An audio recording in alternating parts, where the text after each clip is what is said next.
about your what'd you eat today? I ate a peanut butter and jelly sandwich. Did you really? Stroman. Oh, Australian. Yeah.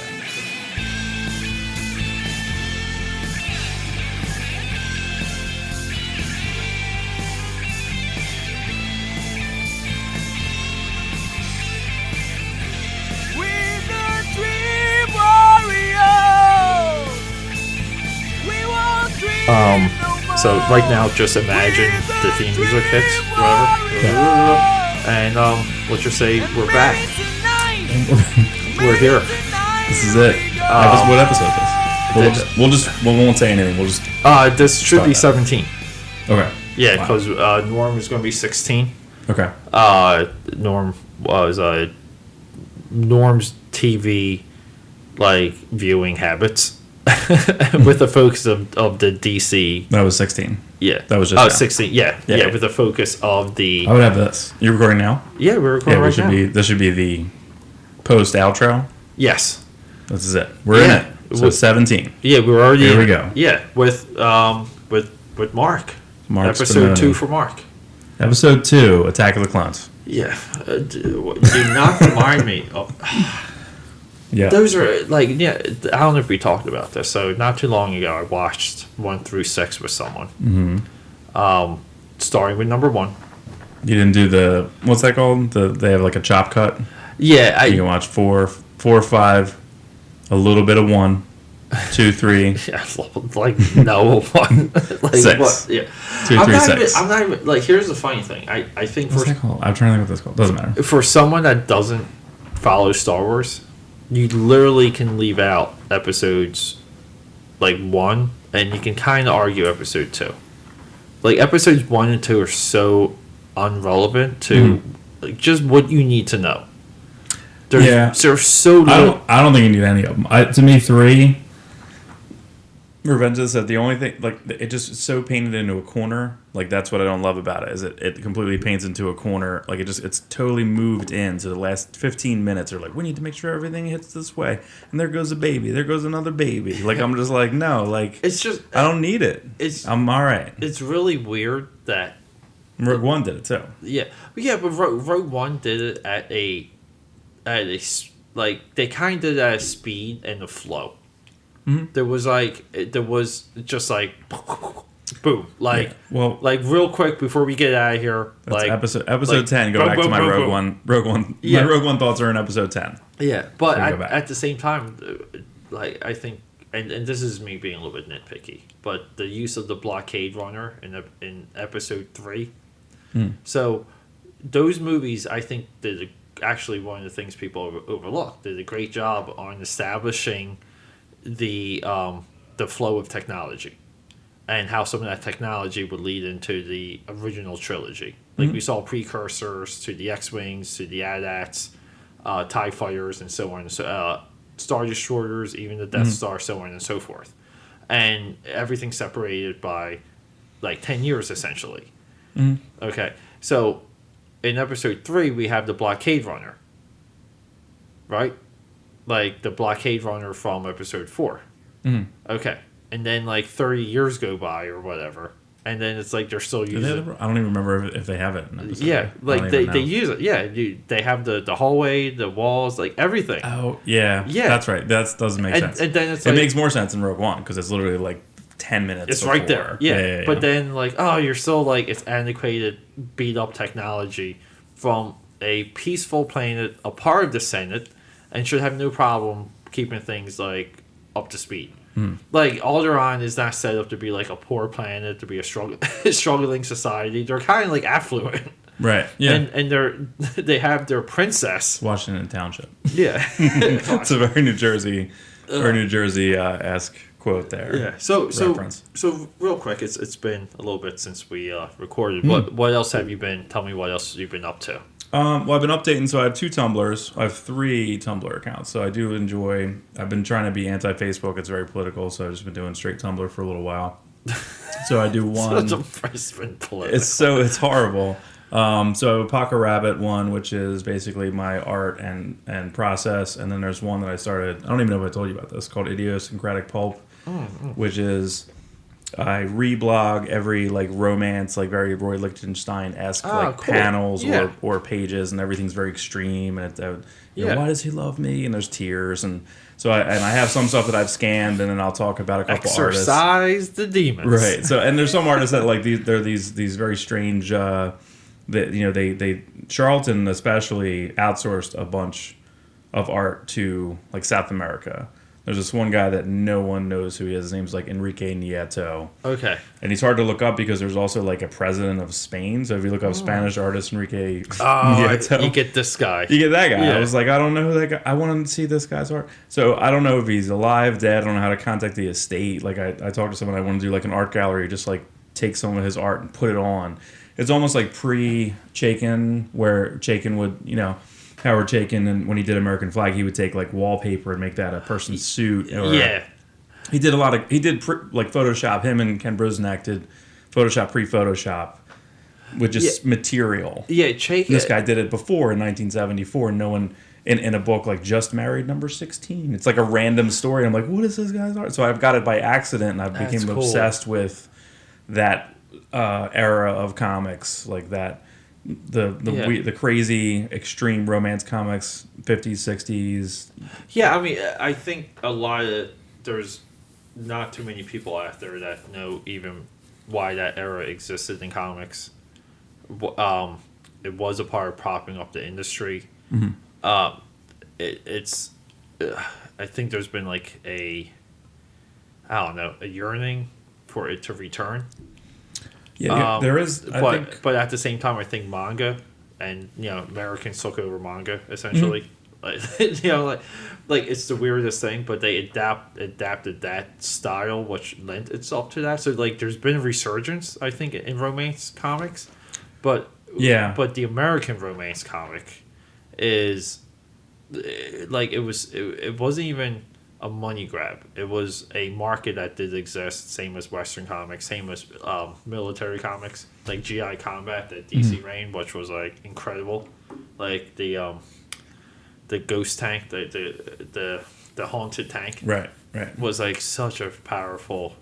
It was all like Joe Kubert, and it was all, and most of them those guys were war vets, so they would draw from experience. Like they knew exactly. Yeah, so that's an era comic that just. Almost like died off because, I hate to say it, superheroes just became everything. Like people it's just market share. Yeah, that's unfortunately just goes down. Even when they did New 52, they did. I don't know. I'm trying to think of what they did. They tried a few of those war books, and they just did not. They had 6 issues. Yeah, when they did 52 books, that was very ambitious, and then they just tried to do a bunch of niche books, and it didn't work. Yeah, well, but again, worthy experiment.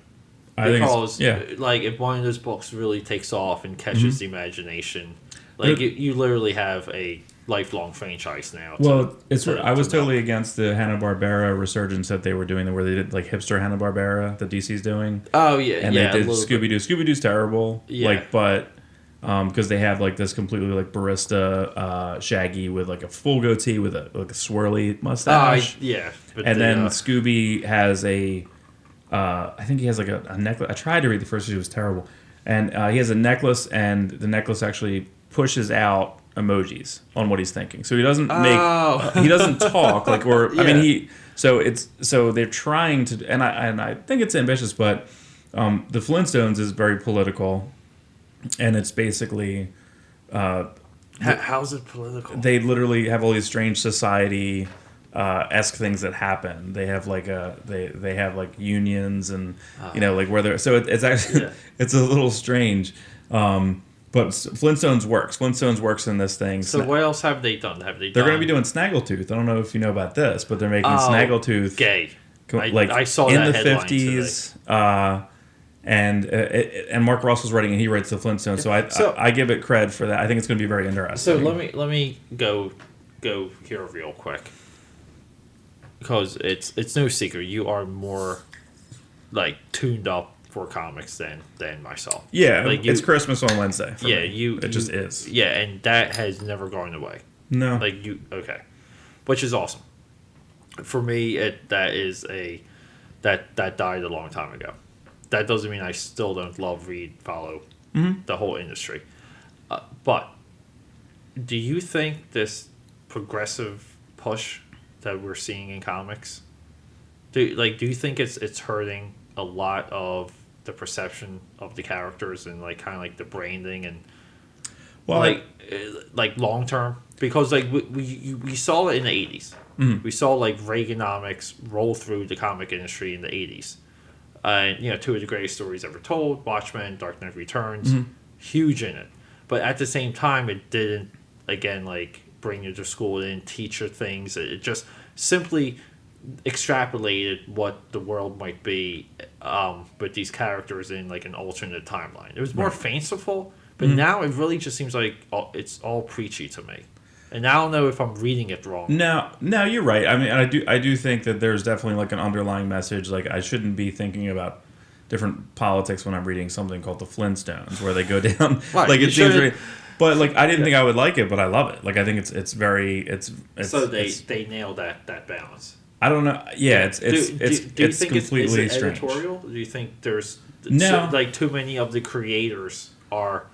It's just one guy, like Mark Russell, who is writing the Flintstones, just seems to be like the spearhead of this. Yeah. And what's weird is that Scooby-Doo should be good and should be funny because it's by Giffen and DeMatteis, who did the funniest Justice League book ever. Yeah. So I don't know.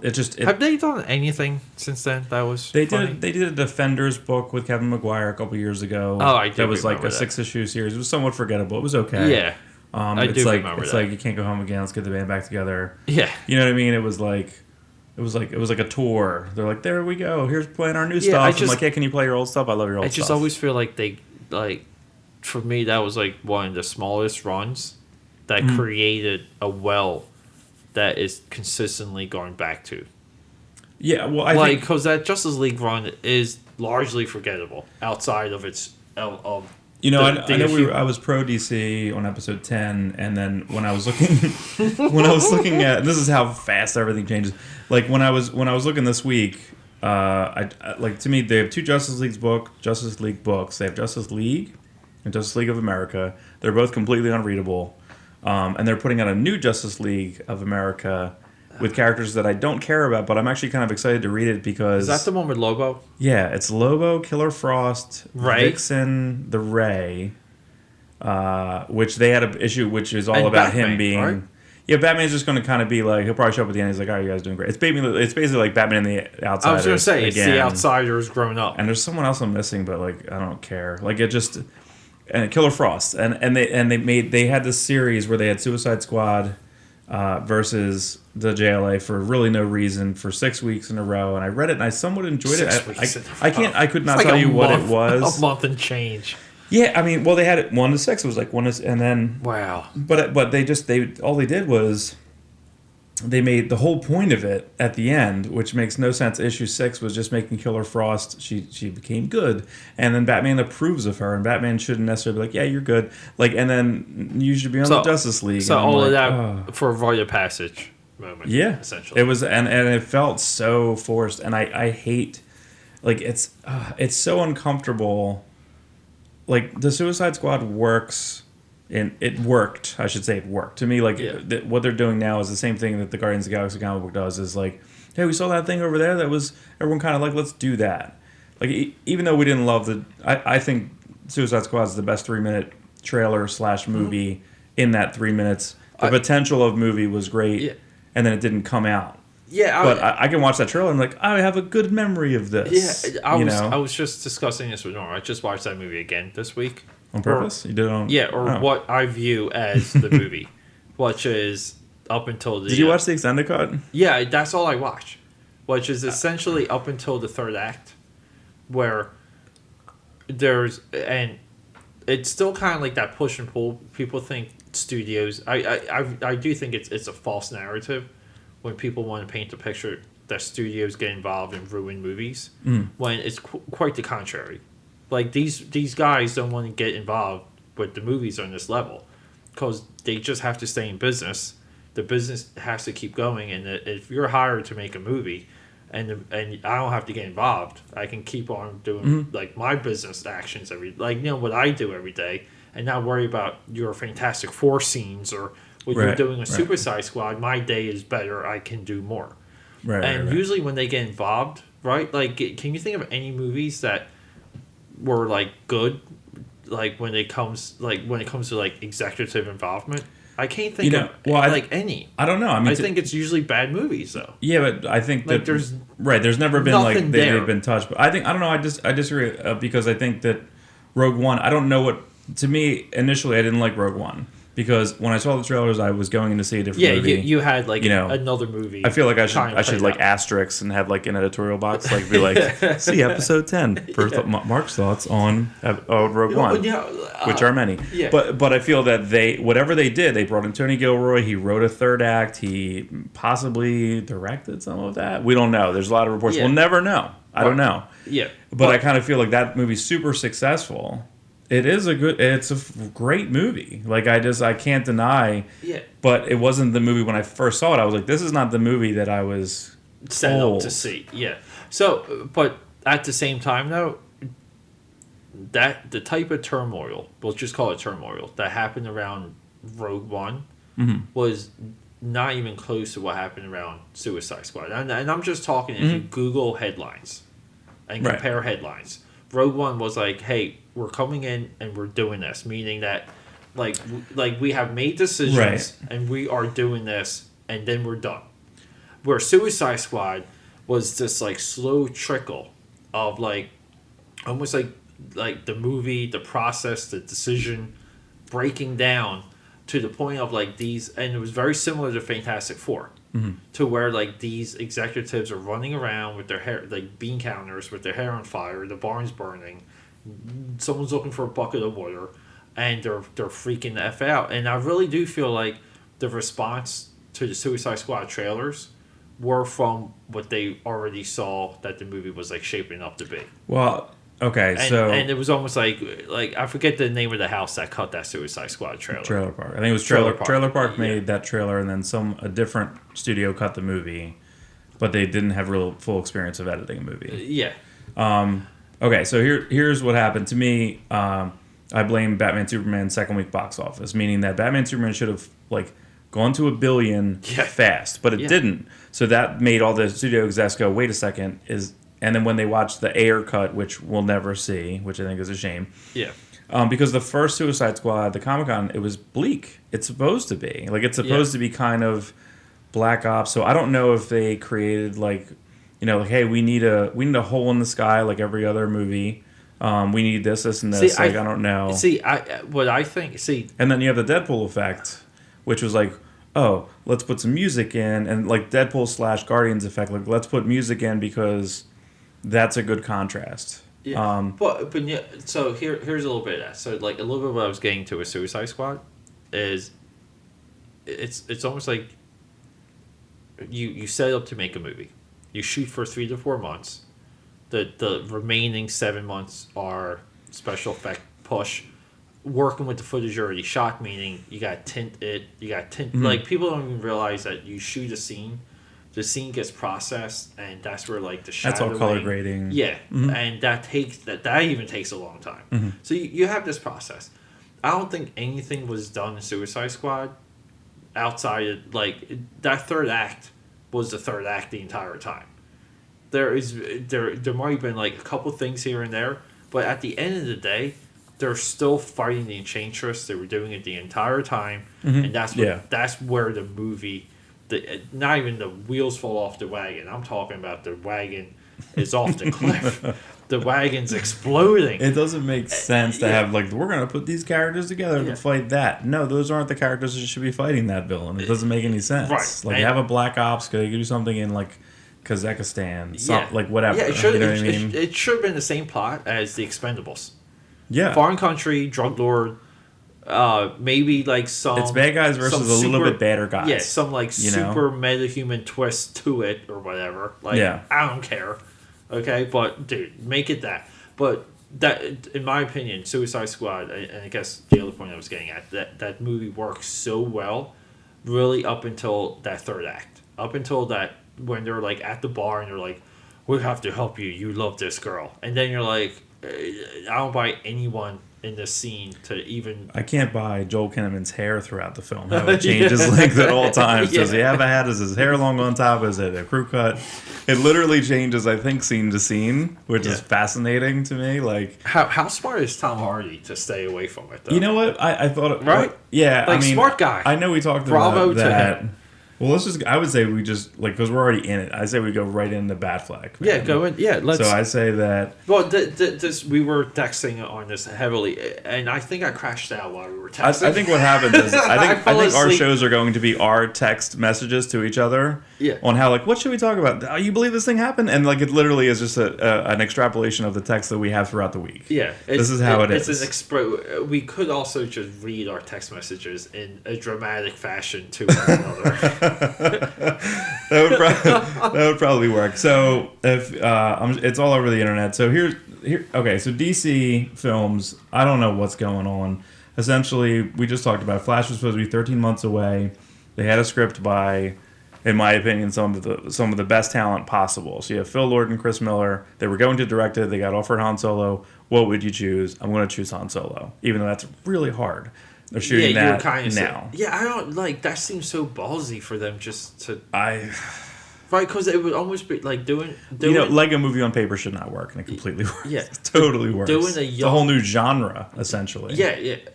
I perfectly 100% agree. But doing a young Han Solo movie is equal to them taking like another character that's never been like de-aged. Mm-hmm. In the narrative, meaning that if they did like a teenage Wolverine movie, and you would just be like, okay, that like what? I don't accept this. You should be like, I do not accept this. Yeah, and the Han Solo movie, I honestly thought would never happen. I don't know if I accept it yet. Still, because I'm not they exactly threw out sure. so many other Solo movies. You heard Boba Fett, you heard Yoda, you heard Obi-Wan. The Trank Boba Fett movie that will never happen. Yeah, and but at the same time. Like they must have an angle, right? Like if anyone does, those guys do. I mean, those guys did Clone High a million years ago, so they have a mindset of animation. They have a mindset of story. Yeah. They co-created Last Man on Earth with Will Forte. So like I think that they're very bold. The Jump Street movies we love the Jump Street movies 21, 22. The second one I pee myself. At the credits, at the second one, it's got the best credits in maybe Hollywood history. Is 22 Jump Street, and quick side note, I was watching Magic Mike last night because it's just like as you do every night. It's just like it's your every night thing. It just came up on my Netflix as a suggestion. Watch it again. Did it come as the watch it again? Yeah, it may have because last time it was watch it again. But dude. Like, that movie is so freaking sweet and subtle. Because the purpose of the entire movie is him kind of, like, finding peace and kissing a girl. That's the entire movie. That's the point of the entire movie. I don't think I ever finished it. Oh, I loved it. It's such a good... And you know what? I don't freaking care that movie's, like, motivation for me, dude. I'm like... And then I get pissed that McConaughey screwed up his body doing... Dallas Buyers Club losing all that weight because you can physically only go down to a certain point weight wise, and he did like extra steps and he kind of destroyed his body to a certain degree, and that's why he doesn't look the same in like Wolf of Wall Street and these other movies because his body's not bringing the weight back because of the extremes he had to do in Dallas Buyers. But I'm watching like Magic Mike. It's Mike. distracting in Wolf of Wall Street. Yeah, because it's like I'm like, what's wrong? Is he sick? Like, what's wrong? Yeah, it doesn't look. He looks sickly, and I know most of that was. But see, that's the depths of and this even dovetails with the Batfleck situation is that, Matthew McConaughey started off as this like pretty boy, and then he has to basically destroy his body to become relevant. Yeah, like unfortunately, it makes no sense. That's what happens. Yeah. But Christian Bale destroyed his body. Well, he was never really a pretty boy, but like he was Yeah, but Newsies. He was in Newsies. Yeah, he Empire of the Sun, man. Yeah, I talked about Empire of the Sun yesterday. Hugely under. Right, that's amazing. Would you say Spielberg. That's the most underrated or for Spielberg? Looked at Spielberg movie? Because everyone kind of forgets about Color Purple, but no one seems to care about it anymore. But Empire of the Right. Sun never got respect, and that's his like love letter to David Lean. Yeah, it's and all it comes off vistas. that way. Yeah, And that's fine. That's exactly what you're right. That's exactly right. It is actually David Lean. And I think I knew that from a long time ago. So thank you for reminding me of that. But when I think of that, I think of him getting in like the back of the. You got like is it Ben Stiller? Ben Stiller's in that really young too. he is. He like kind of grabs him and almost like half adopts him for part of the film. Yes, which is very interesting. It'd be very interesting. We should watch that. I haven't seen that. Ever. It's gorgeous. That is a gorgeous movie. Yeah, but to me, like an intense movie too. Like it's an unnerving. Tense. You know, he has his, but he loves the conflict and war movies. Like I think Munich. Well, Munich is rivaled as a very. I would say they maybe. I would say Empire, and then Munich is also extremely underrated. Munich came and went. Got one nomination? I think 1 or 2 nominations. Yeah, it might have been a supporting actor or something like that. But so now, like it's interesting the postmodern Spielberg era.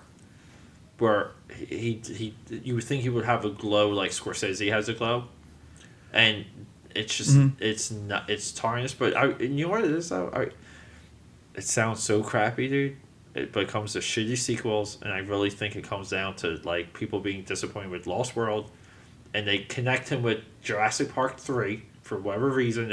People always think he directed that, right. And then it's Kingdom of the Crystal Skull, and yeah, but see, I like Lost World, and that's if you watch that's the first movie he did with Janusz Kaminski, which is like I think he's a cinematographer that loves he loves like not he doesn't lens flare, but he loves throwing you into the sun.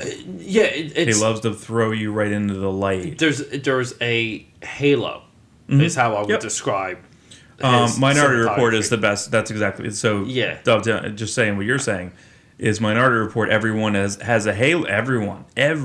Yeah. And Minority Report's also very strange and Dark Lake. I think that's a great movie. I love that movie. I don't love it. There's too many endings. There's like 5 endings in that movie. But like, but she kind of like, and all the side characters are freaking. They're batshit. They're fucking crazy. Yeah, they make no sense. This is like. But I wonder, I would wonder to watch that again because remember there was like a club. Remember they went to like a CD club and there was like it was a VR and the guy's like laying there and there were VR strippers on him. Like we're not that far from that. That's kind of interesting. Well, and the touchscreen didn't happen, and that is now. Yeah, it's a complete touchscreen is now. Yeah, it's a futurist-driven movie. They actually had, I think they had guys that were working with Microsoft at the time. Mm-hmm.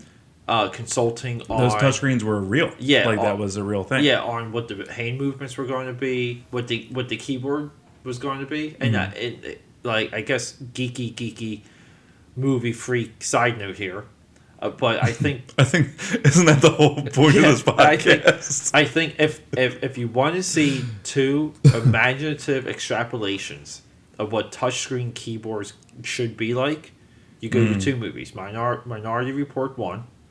Second movie, Iron Man.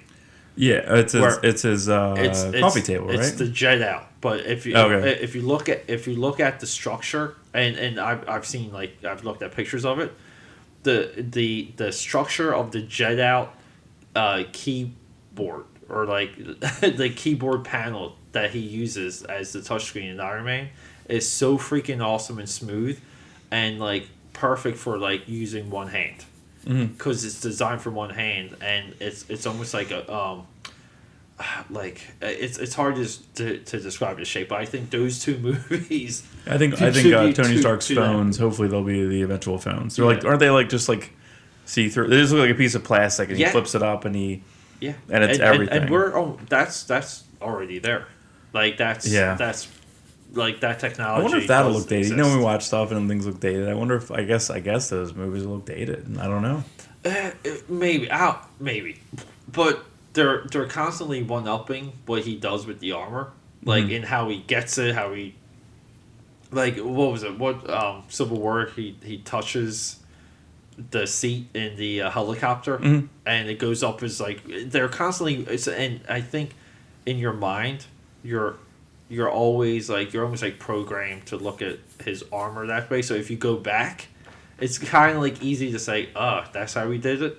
Like that's so archaic the way how he summoned his armor. Like duh. Right. but that's the point too. Like, yeah, I love really him smart. jumping out of anything, and then the armor builds are on him. I Yeah. think that's like. Again, I never always as cool in love the comics. No, and Like, only work that well in. Well, I even think like as we keep circling back back to Affleck.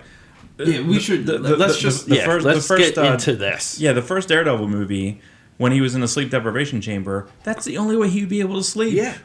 Why did no one think of that until the movie? Like that's what I love about the movies. And no one had. Now it's every comic book. It has him with the interface. So it has Tony Stark. It has his full face, and he is like deciding what's going on. So you're seeing like. But that was never in the comics before. Yeah. So I think the movies, it's interesting the way the movies like reflect back. Well, I'll tell you, because I think the approach with the movies is very simple, which is, all right, everyone in the room understands these are stupid ideas. They're dumb. They're also paying for Robert Downey Jr. They want to show his face. How are we going to do that? Well, there's some of that pretty too. Brilliant. But some of that too, though. Okay, but at the same point, I never did that. But at the same point, though, it's like, all right, like how. Like it, and I will always reference this because my friend was dead on. He would always ask me, why is Superman fighting Batman? I thought they were friends.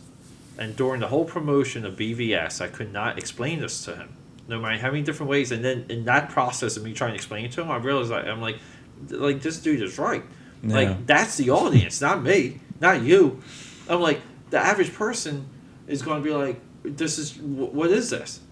And it's almost like, but that's the approach they take even back then during like the early years of superhero movies, when you sit down in the room and you're like, how does he sleep? And someone's gonna be like, oh, god damn it! In the real world, but the thing is, like we have to explain this. We maybe have to show it because, like, these guys are like, again, like the executive mind is valuable. And is going to look at things a certain way. And it's going to be like, well, if they're asking this question, they know they're... Someone else is asking. Yeah, like the broader audience, the audience that they have to reach. And you know what it does? It does this...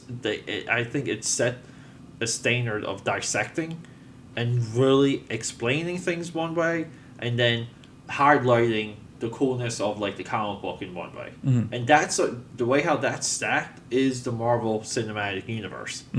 The way how it's stacked unbalanced is the DC Universe. Okay? But the times we've seen that it worked is like, oh my god, like Batcave. Who cares? Works. Perfect. He needs to hide out anyway. Bats live in caves. Done. It explains all of this stuff, okay? Spider-Man's organic webbing.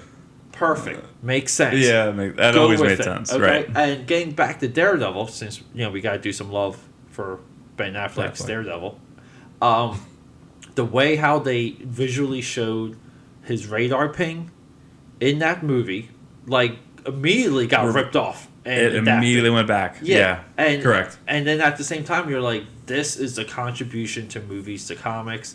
It is hardly ever the other way around. Because the movie will just pick up, like, give me the one paragraph of this character. Okay, good, go. What do I want with it? Yeah. Like this. Okay, so Age of Ultron was a storyline.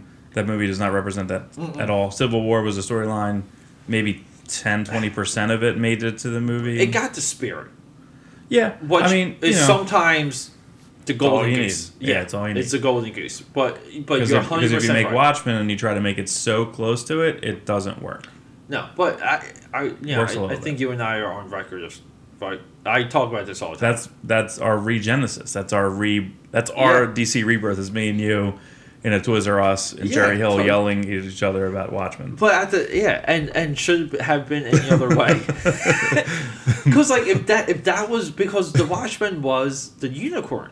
Like, this movie was never supposed to be made. It was never even supposed to look like a comic book. It was never even supposed to have the colors of the panels. Right. And as they leaked shit out about that movie, like, the only thing, in my opinion, that looked wrong was Ozymandias having, like, his armored suit and a skinny neck looking dude. He was not looking like Ozymandias. Well, they made it. He decided to make it like an analogy against Schumacher.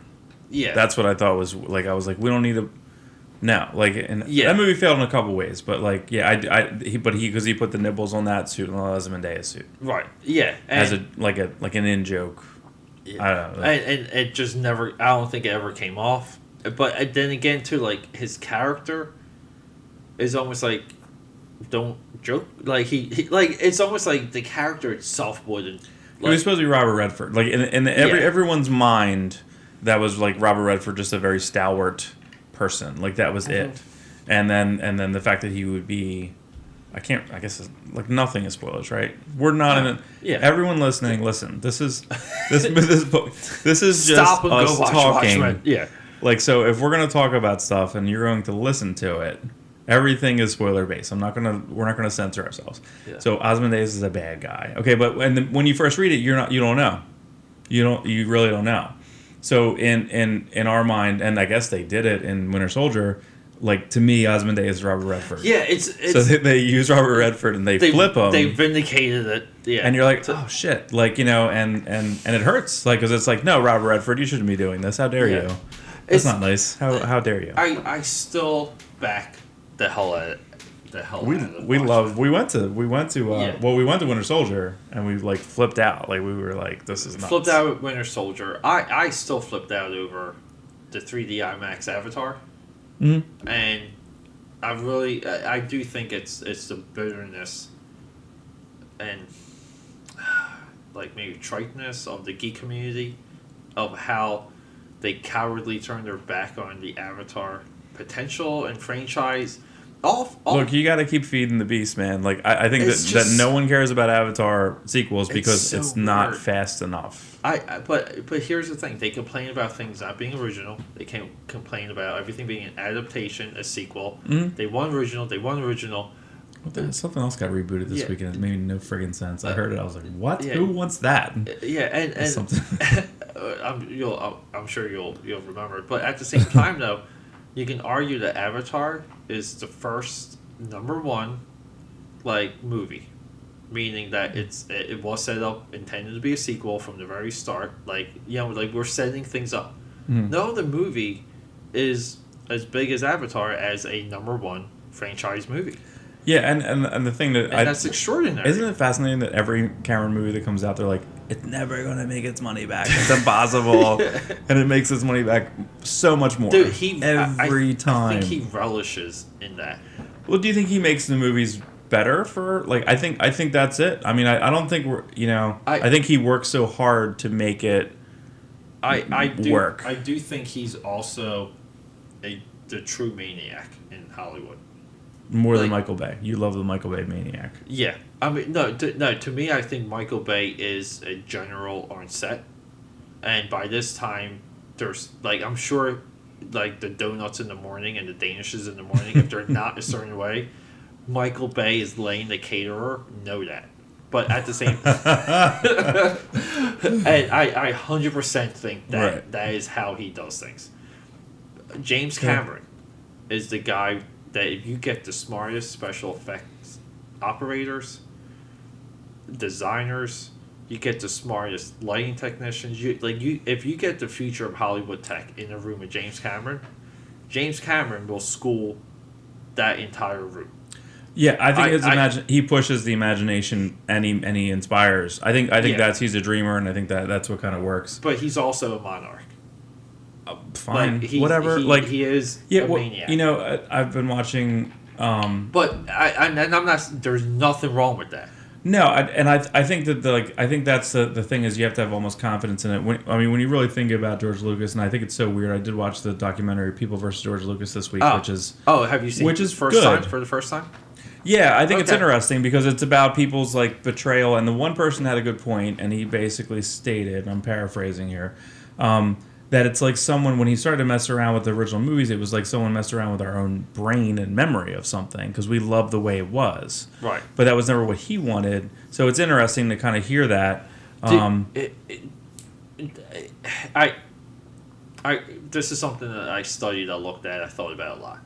Because the George Lucas Star Wars thing, whatever you want to call it, event, to me, like, is a lot of my positioning against, like, I don't want to say against, but how I view geek culture and that the overall community, which I think sometimes is like cannibalistic and hurtful to some degree. Oh yeah, okay, absolutely.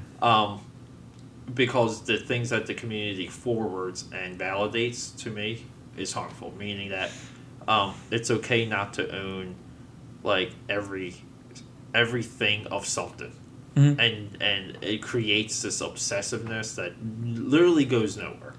And I'm not saying don't have passions in life, but you can be very passionate in life and have a variety of like flavors. So, people versus George Lucas in general.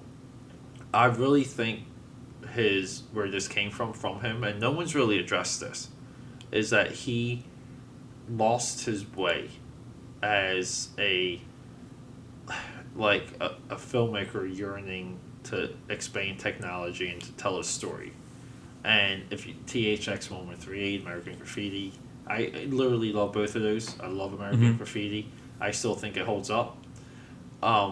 And seeing the potential of those two movies, and you're like, oh, and then you see Star Wars, and you're like, man, that's like, wow. And then when everything becomes Star Wars, and you lose that, and for 20 years he made references about getting back into doing these little personal movies. Never happened. Yeah, that's right. He wanted to say, he did say that in one of his last interviews. He said it recently too. Yeah, I just want to make these little movies, and it's like he can't. Like, he created a beast, he can't do it. And I think he became probably the greatest Hollywood entrepreneur, because everything he did technology wise, business wise, with the merchandising, his partnerships. There wouldn't be a Cameron. Fantastic. There wouldn't be Cameron pushing. There was no ILM. There was no such thing. You know, that was something that, like, he would explain to someone, and they're like, we don't know how to do this. Yeah.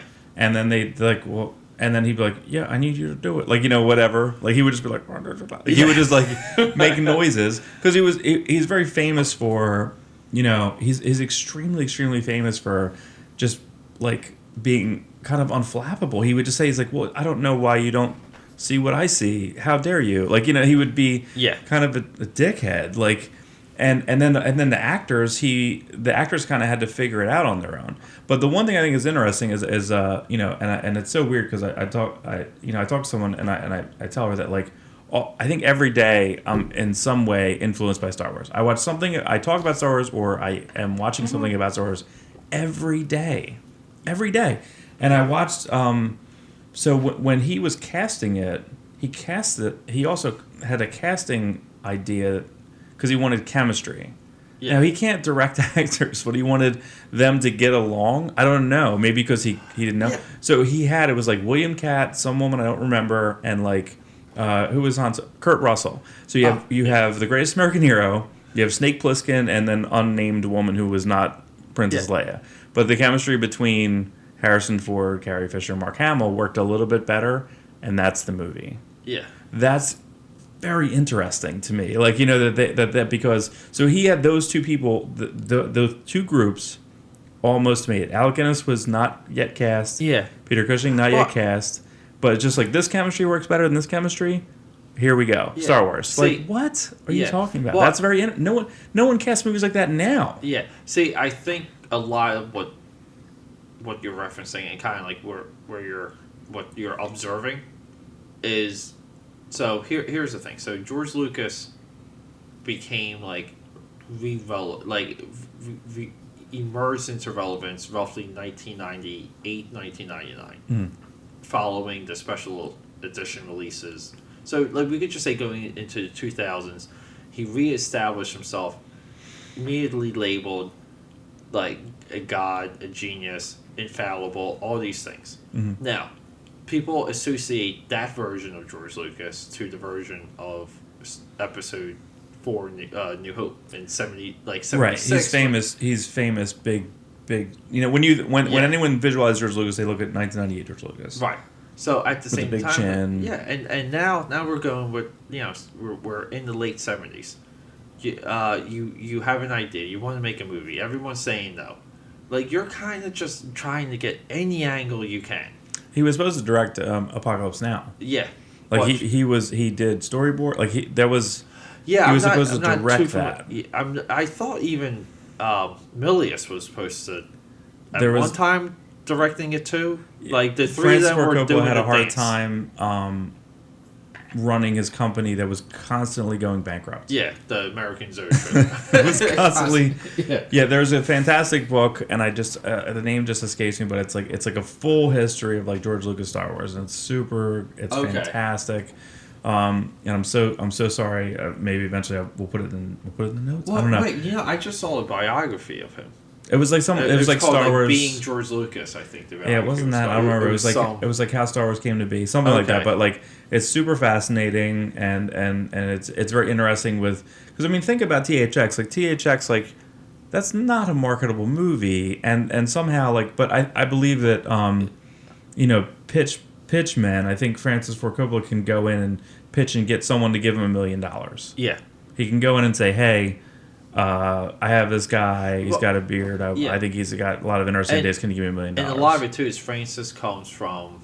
He's from the final era of Hollywood, the pre-70s era. It's him, De Palma, the pre. Well, Scorsese, but and Lucas. Coppola's the only one that crossed over. Mm-hmm. So he comes from like the last days of the studio era into like the 70s rebellion era. Because, like, people forget that Coppola was, like, essentially a studio director making studio movies. So, like, when he splintered off to do his own thing, like Finnegan's Rainbow and Fiddler on the Roof, like, he was involved with just, like, assignment films. Mm-hmm. And then the 70s happened, and Voices happened, and it was, like, Rebellia and Angst and Urnst, and again, like, running around, like, with your hair on fire. Like, those were, like... the attitude of films, everything like the culture bred in the 70s. Right, it goes into Easy Rider and like that, like Easy Rider. Anyone like it became script was became very Cowboy, important. You got Taxi Driver, right, and then you have a ton of movies that again people don't even like reference, like Rollerball, like all these goddamn great movies that are just forgotten, like Tom's Crown Affair. Like it goes on and on and on and on. But these are still Death Race, like core rebellion movies, and Coppola was like the one that had like the savvy old school studio skills in an era of rebellion, and he was able to get and convince these guys, these bean counters, to put up money to take chances. And they all lost money. Yeah, he bankrupted everyone. Yeah, but at the point though, they all did gravitate around him, and he was the beat. Yeah, I think it's extremely charismatic. Because he understood these things on this like higher level that these young kids were yet to learn.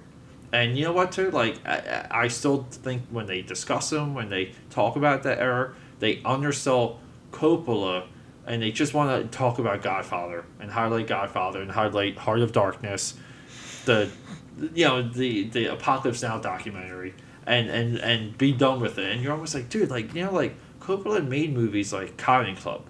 Was it The Conversation? What's the one with The Conversation came out the same year. Yeah, it's technically you can argue back and forth if that's a little bit better. It technically is a technical film that could be slightly better. No, and then De Palma also in the same era got like railroaded for being a Hitchcock homager, I would say. Yeah, and that's whatever. Yeah. Like. Fine. I don't know. I don't care because like you watch a Hitchcock movie and you watch what's the one De Palma one? It is Scarface, Body Double. Did he do Sisters? Nick of Time. Or what's the one where Michael Caine's the girl in the elevator at the end? I don't know. Oh, dude, I'm forgetting the name. Dude, that ending is still. That's a De Palma, yeah. And it's still with me because, it's such a crazy shock ending, and I'm pretty sure it ends like that. Like the girl dies in the elevator because like the ones, I forget the name of that. I think it's Sisters or Sister. Okay. It's like, but Body Double is fantastic. Body Double is fantastic. Blow. Am I thinking of Body Double? Is Michael Caine in Body Double? No. Who's in Body Double? Melanie Griffith. all that stuff. We're totally on. Yeah, hold on. Oh, you can talk because I'm going to look it up All right. now. Well, I'm going to pull it to the actual point of what we're saying. So yeah, we're talking about Ben Affleck. So that was 40 minutes ago. Yeah, but you know what? Like, but it does make relevance to what you said about Lucas, because Lucas became so famous. He had no barrier to break. That's kind of what your point is, right? Exactly. So there's no creative barrier to break because he's surrounded by everyone who says, well, you can do whatever you want. And he's like, well, where the ideas at the time were so big, he did not. It wasn't even possible to do them. Sisters, 1973, Brian De Palma. And was it Michael Caine? Not with Michael Caine. No, I'm getting my movies mixed up. Is it Hackman? It's a Kane Hackman theory. I'm going to have to. That's a PCU reference. I don't know if you know what that is. Kane Hackman theory. There's someone in college in PCU, the Jeremy Piven wonderful film. Wait, am I thinking of every night? Okay, here's what I'm thinking of. Okay, I'm getting it all mixed up. Dressed to Kill, Brian De Palma, Michael Caine. Dressed to Kill. Dressed to Kill. Correct. That one for whatever reason. Because I remember Blowout, right? He did Blowout. Okay, so Blowout. Blowout's almost the same as Blow. Yeah, Blowout's great, and that has Travolta as a sound recorder. Fascinating. Blowout. Fantastic ending. I ran out to buy from Suncoast Video. I think I had to order it because Quentin Tarantino mentioned that as his favorite movie in one interview, and I was like, "What?" Between Suncoast and West Coast Video. Which was on the East Coast? We're on the East Coast. Yeah. If anyone listens to this on anywhere else. Everything you owned in those two. Yeah, or I would return things late all the time. Or I'd go to get... that's where West Coast Video is where I got Prince tickets. That's where I would sleep out outside. Yeah. And I would wait until they opened up. And I ran in, and some drunk guy would show up. And I was like, why are you late? They're going to sell out. So, how dare you be late? And the guy's like, fuck you. You know what I mean? I hate my fucking job in life. And I'm like, I need my Prince tickets. I'm 16. You know what I mean? I'm like this asshole 16-year-old kid. Yeah. With paper route money. Paper. What a mess. Real quick, though. Look, so Brian De Palma in 1980 made 3 movies. Home movies, which I've never seen. 1980. No. 1980, Dressed to Kill. 1980, Blowout. Great. When was Carrie? Was Carrie 79 or did that go to 81? Is that right around then? No, Carrie. Okay, so he's on somewhat of a solid run. If you get him from 1973, and you can kind of argue all the way to 1996. Solid Nick run. of Time is 93. Yeah, so Nick of Time? So let me go. We got Sisters. Okay, that's in your head. Yeah, if you haven't seen it, yeah, I haven't seen it. It's like you pulled that out. I have no idea what you're talking about. 1974, Phantom of the Paradise. We kind of now an elevated movie. Okay, 1976, Obsession, another Hitchcock. Okay, yep. 1976, Carrie. 1978, 76. The Fury. How good? Okay, so let's just pause on Carrie real fast. How crazy! No one did split screens. No one did anything like. That's this I'm scared. I'm right now. I have goosebumps right now. Split screen. She closes the doors with her brains. Fuck. I'm so scared right now. Yeah. You know what I mean? Holy shit. He had at that point, I think he had an understanding of it sounds shitty or sounds like a weak explanation, but I would say visual storytelling, but in its truest sense, applied to cinema, meaning that he took very simple ideas and had he knew what to do with the editing, with what the feeling was going to be, and maybe gave himself a little bit of enough room to kind of.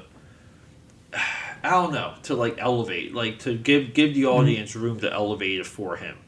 Well, he played around with color. I mean, you can see the red. I'm sure anyone thinking about Carrie right now, you're seeing the red where she's closing all the doors with her brain, and she's you can see that. I think with Body Double, I can see all almost. It's all pastel. It's and if anyone knows me, my art, I love color. It became think it was cool for it. I have no idea what I'm doing with a lot of the art that I do, but I always love this weird, strange neon. Yeah. And that could even go to your boy, your Refn. Like I'm sure that he would. I'm sure Nicholas Winding Refn, your favorite. He's so freaking hot, dude. But Neon Demon is nothing but like green. Like it's like and then Only God Forgives is all just like, okay, it's like, this guy's gonna get mugged on the street. What should we do? Yellow. Like you know what I mean? And it's not a cheat. And there's a guy, you know what I thought about it the other day. I don't know if you know who this is, but like Gregor Rocky did a movie called... Oh, yes. He did The Doom Generation with Sarah, with Rose McGowan. Warped? I want to say yes. I'm not exactly sure, but I know he did a movie called Mysterious Skin with Joseph Gordon-Levitt before he was 500 Days of Summer. Joseph Gordon-Levitt. It was right in between his third Rock from the Sun to... where he became 50, right before 50-50. So it's right in the middle, Mysterious Skin, Gregor Rocky, but like that's ridiculous. Like his colors in that are insane. Oh, okay. No one I saw it. You know what I mean? Like that's just me. So Gregor Rocky did. I've only seen 2 of these movies. The Teen Apocalypse trilogy, 1993, totally fucked up. Part 1. Part 2, The Doom Generation. Doom Generation's great. Part 3, Nowhere. I don't know if Doom Generation's great, but I just remember how stark all the colors were. And then the movie I'm thinking of came out in 2010. That's called Kaboom. Okay. What should be on Netflix, I believe. He uses the same guy, and he was in Donnie Darko. He was Donnie Darko. He uses the same guy in most of the movies. He's in Doom Generation. He uses that same guy throughout. Oh, yeah, I know who you're talking about. Yep. The bunny guy. Yep. The guy from Independence Day. Randy Quaid's son. That's right. Lucas's field is on the other side of town. You sure? Yeah, but okay, so real quick though, like we have to run through De Palma because I think this is somewhat of a historic run. Okay. Mm-hmm. Okay. In 1978, The Fury, hugely underrated movie. Should watch that. Okay. Yep. 1980, home movies I never seen. I'm not familiar with that. 1980, Dress to Kill, awesome. 1980, Blowout, awesome. Great. 1983, we know how that went for Scarface. Okay. 1984. I do think Scarface is a little overrated. Oh, no way. I will say it's overrated. No way. I'm being the contrast here. Sorry. Dude, I don't know, man. Taking it to the limit. Like, let's go. I do. I don't know. The lady tiger. It doesn't. And then he shows up with the tiger at the wedding. I think it became bad stereotypes, bad posters on the wall, like bad blacklight posters. No, it definitely got hijacked. It's culturally hijacked. It definitely got hijacked. No. There was a time where you had to owning that on VHS, and that was all you had. And that was a great VHS to watch, and then became action figures, T-shirts, bad printed beach towels. What about Wildwood, New Jersey? If you airbrush, it was all airbrush. It became everything is airbrush. It became it became especially a merchandising horror story. Okay, yeah. Okay, 1986. I haven't seen this. Wise Guys. Oof, who's in that? I'm not. Is that Redford? I want to say if it's what I'm thinking of. No, dude. We have to watch this movie. Danny DeVito, Joe Piscopo. Oh God! Oh my God! That is a paycheck and a half. Wikipedia. Yep. Wise Guys is a 1986 black mafia comedy crime film directed by Brian De Palma. No, sir. Dude, also featuring Harvey Keitel. Wow. Dude. Frank Vincent, dude, I want to see this movie. Okay, please move on. Okay, I cannot hang out. My brain is hurting. Okay, 1987. People forget about this movie, Untouchables. Yes, star-studded, stacked. Also, Swipe. Okay, this is okay. So the De Palma, awesome swipe. Awesome swipe. Okay. So Battleship Potemkin is a 20-esque movie. Okay. And that's a Russian film where a baby in a baby carriage goes down steps as soldiers are marching up. I had studied in film school. So I know he did the exact same thing, and then it was spoofed very famously, I think, in Naked Gun 3, where the baby's going down, they're catching 100 babies, like Frank Drebin's catching the babies. Yeah. So it's weird because like he's homaging it, and then the parody of the homage is also in my brain better than the homage. Like you know, that's somewhat of the Tarantino like Reservoir Dogs paradox. You know, to where you're just kind of like, all right, like I'm never gonna seek out Potemkin. Never.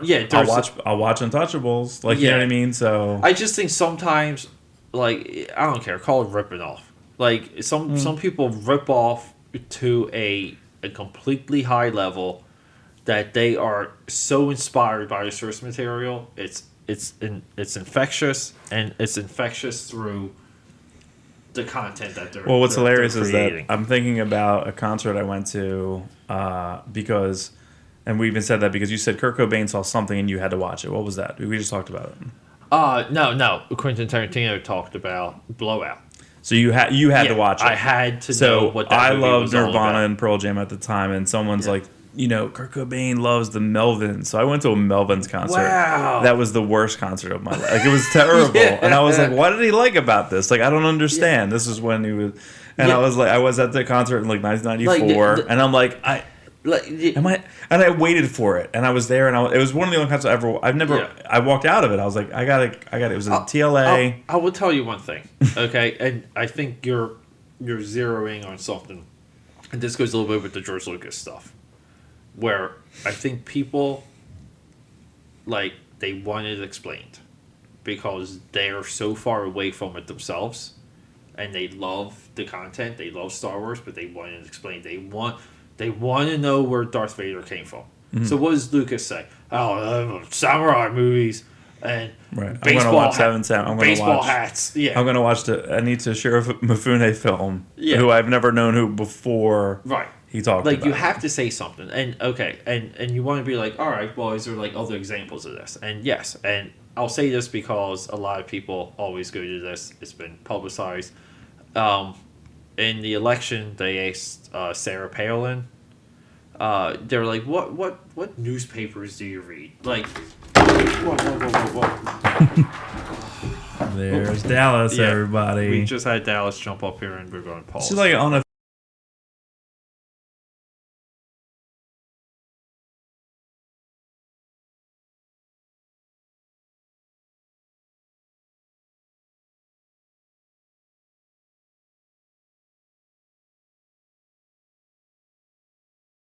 Yeah, we're just going to jump right back into recording. All right, are we on? Yeah, Dallas jumped up on the table. Our unofficial editor, Dallas, is like, will you get to your Batfleck point? Yeah. No one knows what you're talking about at this point. Yeah, and we are, we're like an hour in. All right, so the point I was getting at real quick is that there's this yearning for dissection, and this forces people to say things.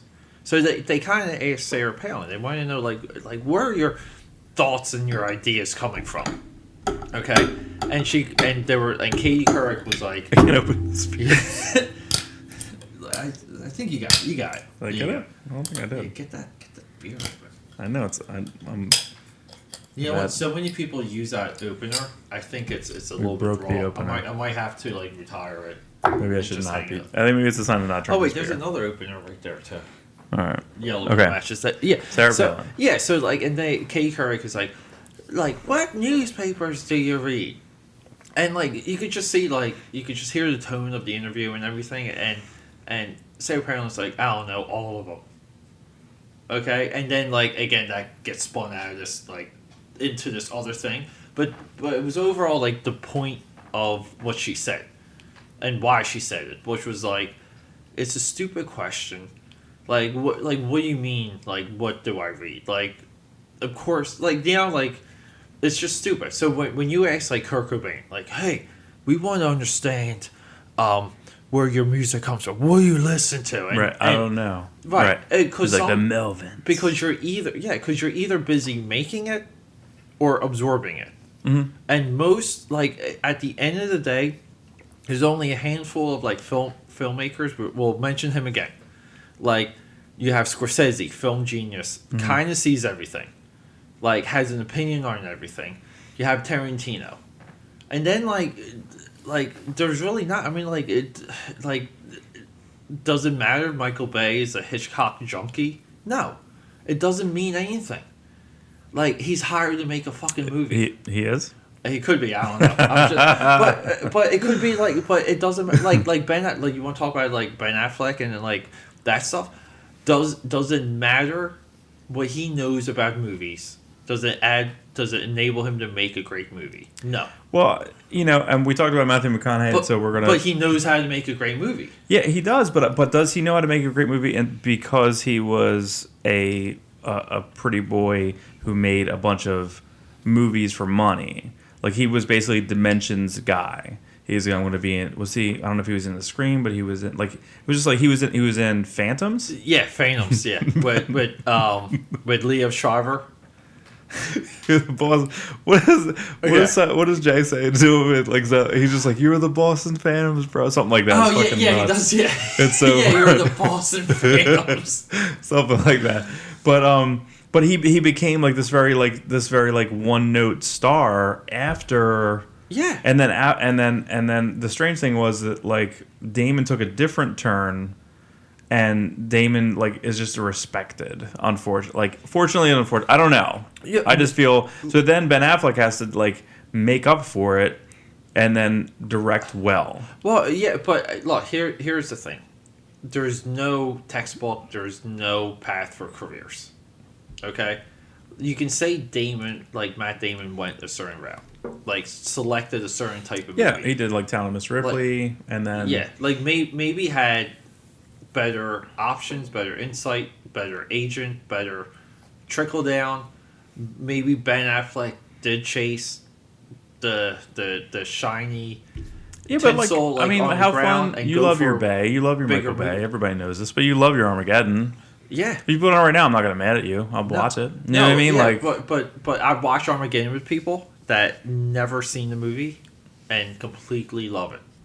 Yeah, it's fun. But they really get into it, and that doesn't like excuse to make the movie like any better, like on a critique, like on a academic sense. It doesn't make. Isn't it weird back then though? They just made these. It was like a Mad Lib type of like casting. They had like Dimension made all the like scary movies. They're like, we just need like a ski doll work over here. Like we just need like we need like these people here.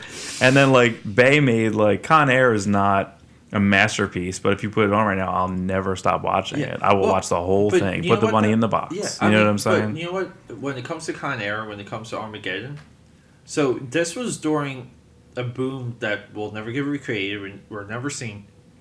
They don't.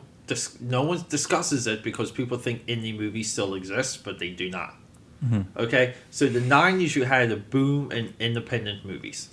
You had people that really had no money or very little resources making movies in Hollywood because that's where they were from, and they cobbled all this stuff together, and you had a run of movies.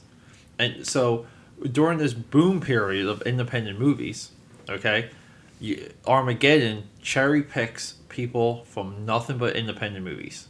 Mm-hmm. And puts them in a major Hollywood film. The biggest name in Armageddon is Bruce Willis. It is the only name in Armageddon. And we look back at Armageddon, we're like how the hell did Owen Wilson end up in that movie? Even then, how did Steve... It's like Billy Bob. Yeah. Like Sling Blade. You had Reservoir Dogs.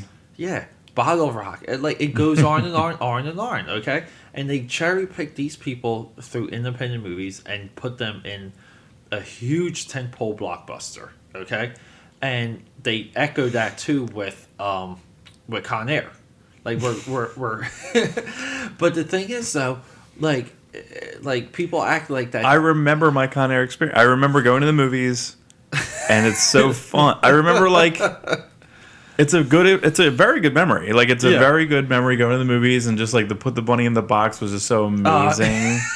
Yeah. Put the bunny in the box. Like it's amazing. I'll tell you. Wait. What? But that even got like. But see, like got so infectious that like you make a movie that shouldn't make sense, and shouldn't be good. But John Woo comes over here and makes Broken Arrow, which is whatever. I don't care about Broken Arrow. A lot of people love it. But Face Off shouldn't work. No, but right? I just watched that again for the first time because I think it's on Netflix. Holy shit, dude! I was watching that movie, and no joking. I completely forgot how loose they are with, like, how they do it. It's nuts. Literally, they're like, hey, there's this lab. This lab can do this, and then John Travolta's like, no. Like, okay. And then they go to the lab, and with zero explanation, they just swap their faces, and that's it. Okay, just to be clear, like, we're similar Italian guys from New Jersey, right? We're in Philadelphia right now, but, like, we're similar guys, similar age. If I switch my face with yours, I think someone would notice. Like the body structure is like, why is that guy's face on someone else? Yeah. Like, and everyone just totally buys it. Yeah. It's totally fine. And they throw in these, like, loose things. They're like, your face is going to be molded to a cast of Castor Troy's face. It's going to be molded to a case. What's the other? It's Castor Troy. What's the other name? Look that up real fast. I forget I love it. Like, it's so bonkers crazy. Like, and they swagger out. Like, remember, like, his brother's great too. Like, all those supporting characters are all weird. His brother is awesome in that Who movie. is that guy? He's never been in anything. He was only in Jurassic Park 3. That's the only movie I remember. You know, he was the one with second the Jurassic Park 3 reference. Yeah. No one in the world right now is referencing Jurassic Park 3 as much as us. Sean Archer, John Travolta. Such an awesome name. Oh, God, such an awesome damn it. name. That is like... So I was talking about this earlier this week. Troy. Earlier this week with someone. Okay? Wow. I don't understand how... Who wrote any of these? Like, it doesn't matter. Yeah, I don't understand how how Face Off doesn't become a franchise where... Why can't you revisit that every 5 years? And have, like, Angelina Jolie and Scarlett Johansson swap. Oh, they're doing Ocean's 8? Yeah, What's that?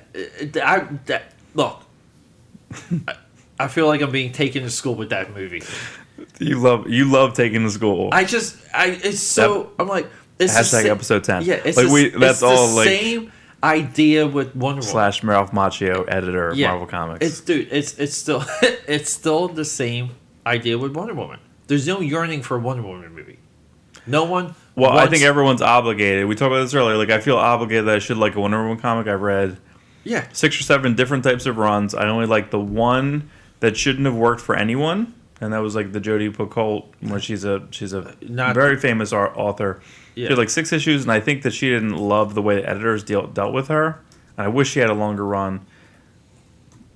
I don't think she was fired, but she's gone. Yeah, you know how they. She's like, you know what? I'd make a lot more money over here. I'm going to go do that. But that was like the best one I ever read. I never attached myself to anything else. I'm trying to think. Who wrote the Mike Donato Jr. run?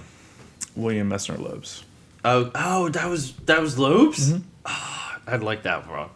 He's very underrated.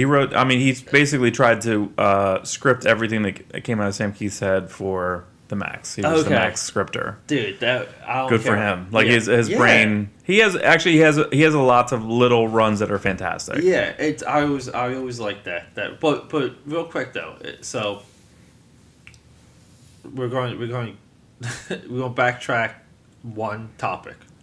So real quick, we never got to the first topic. No, so I think the geek community really yearns for these explanations, and I even do think George Lucas is subject to just blurring out. I read all the newspapers, because it really is a difference between it's the same as like what you and I are doing. It's like, all right, like what are we doing with our time? We're building a show. We're thinking about a show.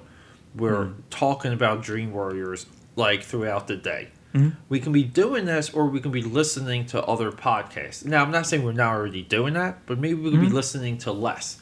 And it is a decision. You produce the content or absorb the content, and you can only absorb so much to where it like affects like what you think is right or wrong, what you think is black and white, right? How you think things should be executed. Yeah, like right. So when I read I read Ain't It Cool News still, even same here. So like still when I read a Capone article, I should essentially adopt what he says, because I agree with the majority, 98% of what he says. Yeah. So then when I won't even see a movie because I felt like I already saw the movie because I read the review that he may have wrote about the movie, and I'm like, I've seen it. No, I didn't actually see the movie. You know what I mean? But I feel like I've seen it because I read a review that he wrote about that movie. That's where the super meta. We're getting super meta here. Yeah. So the point was with the George Lucas thing, which I think any show I'm on, I'm so sorry, I'm going to go into Star Wars territory, and we're going to stay on George Lucas for like an hour. So the whole point of it is, and this goes back to the Matthew McConaughey speech, is that anyone that came into the business a certain way has to fight their own image. So Ben Affleck has to fight his own image. He has to make a movie like Gone Baby Gone. He has to make The Town, and then he makes Argo. Yeah. So Argo becomes a critical darling. It comes out, and he's the worst part in it. And then... Yeah, that movie's forgetful. Completely. Yeah. No one's like, you know what I want to watch tonight? Argo. Yeah. No one has said that in the world. And I kind of do think The Town is... I think the best movie, and I think Gone Baby Gone's his best movie. Yeah. And to me, I saw it completely despite myself because my friend Ron said, you should watch this. And I'm like... No, but because it's like you're directing your brother, and it's in your hometown. No, like you know what I mean. Someone threw you a bunch of money, or you did a movie like Reindeer Games, made money, and you threw it into a one for you, one for me. This is for me, and you put it out. Yeah, and it's weird, but I think that's a very very interesting. Like I think Gone Baby Gone's fantastic. It's a throwback to. Bogart movies, like it's way back, it's way back. Well, so, I think that isn't that also too from the same author of Mystic River.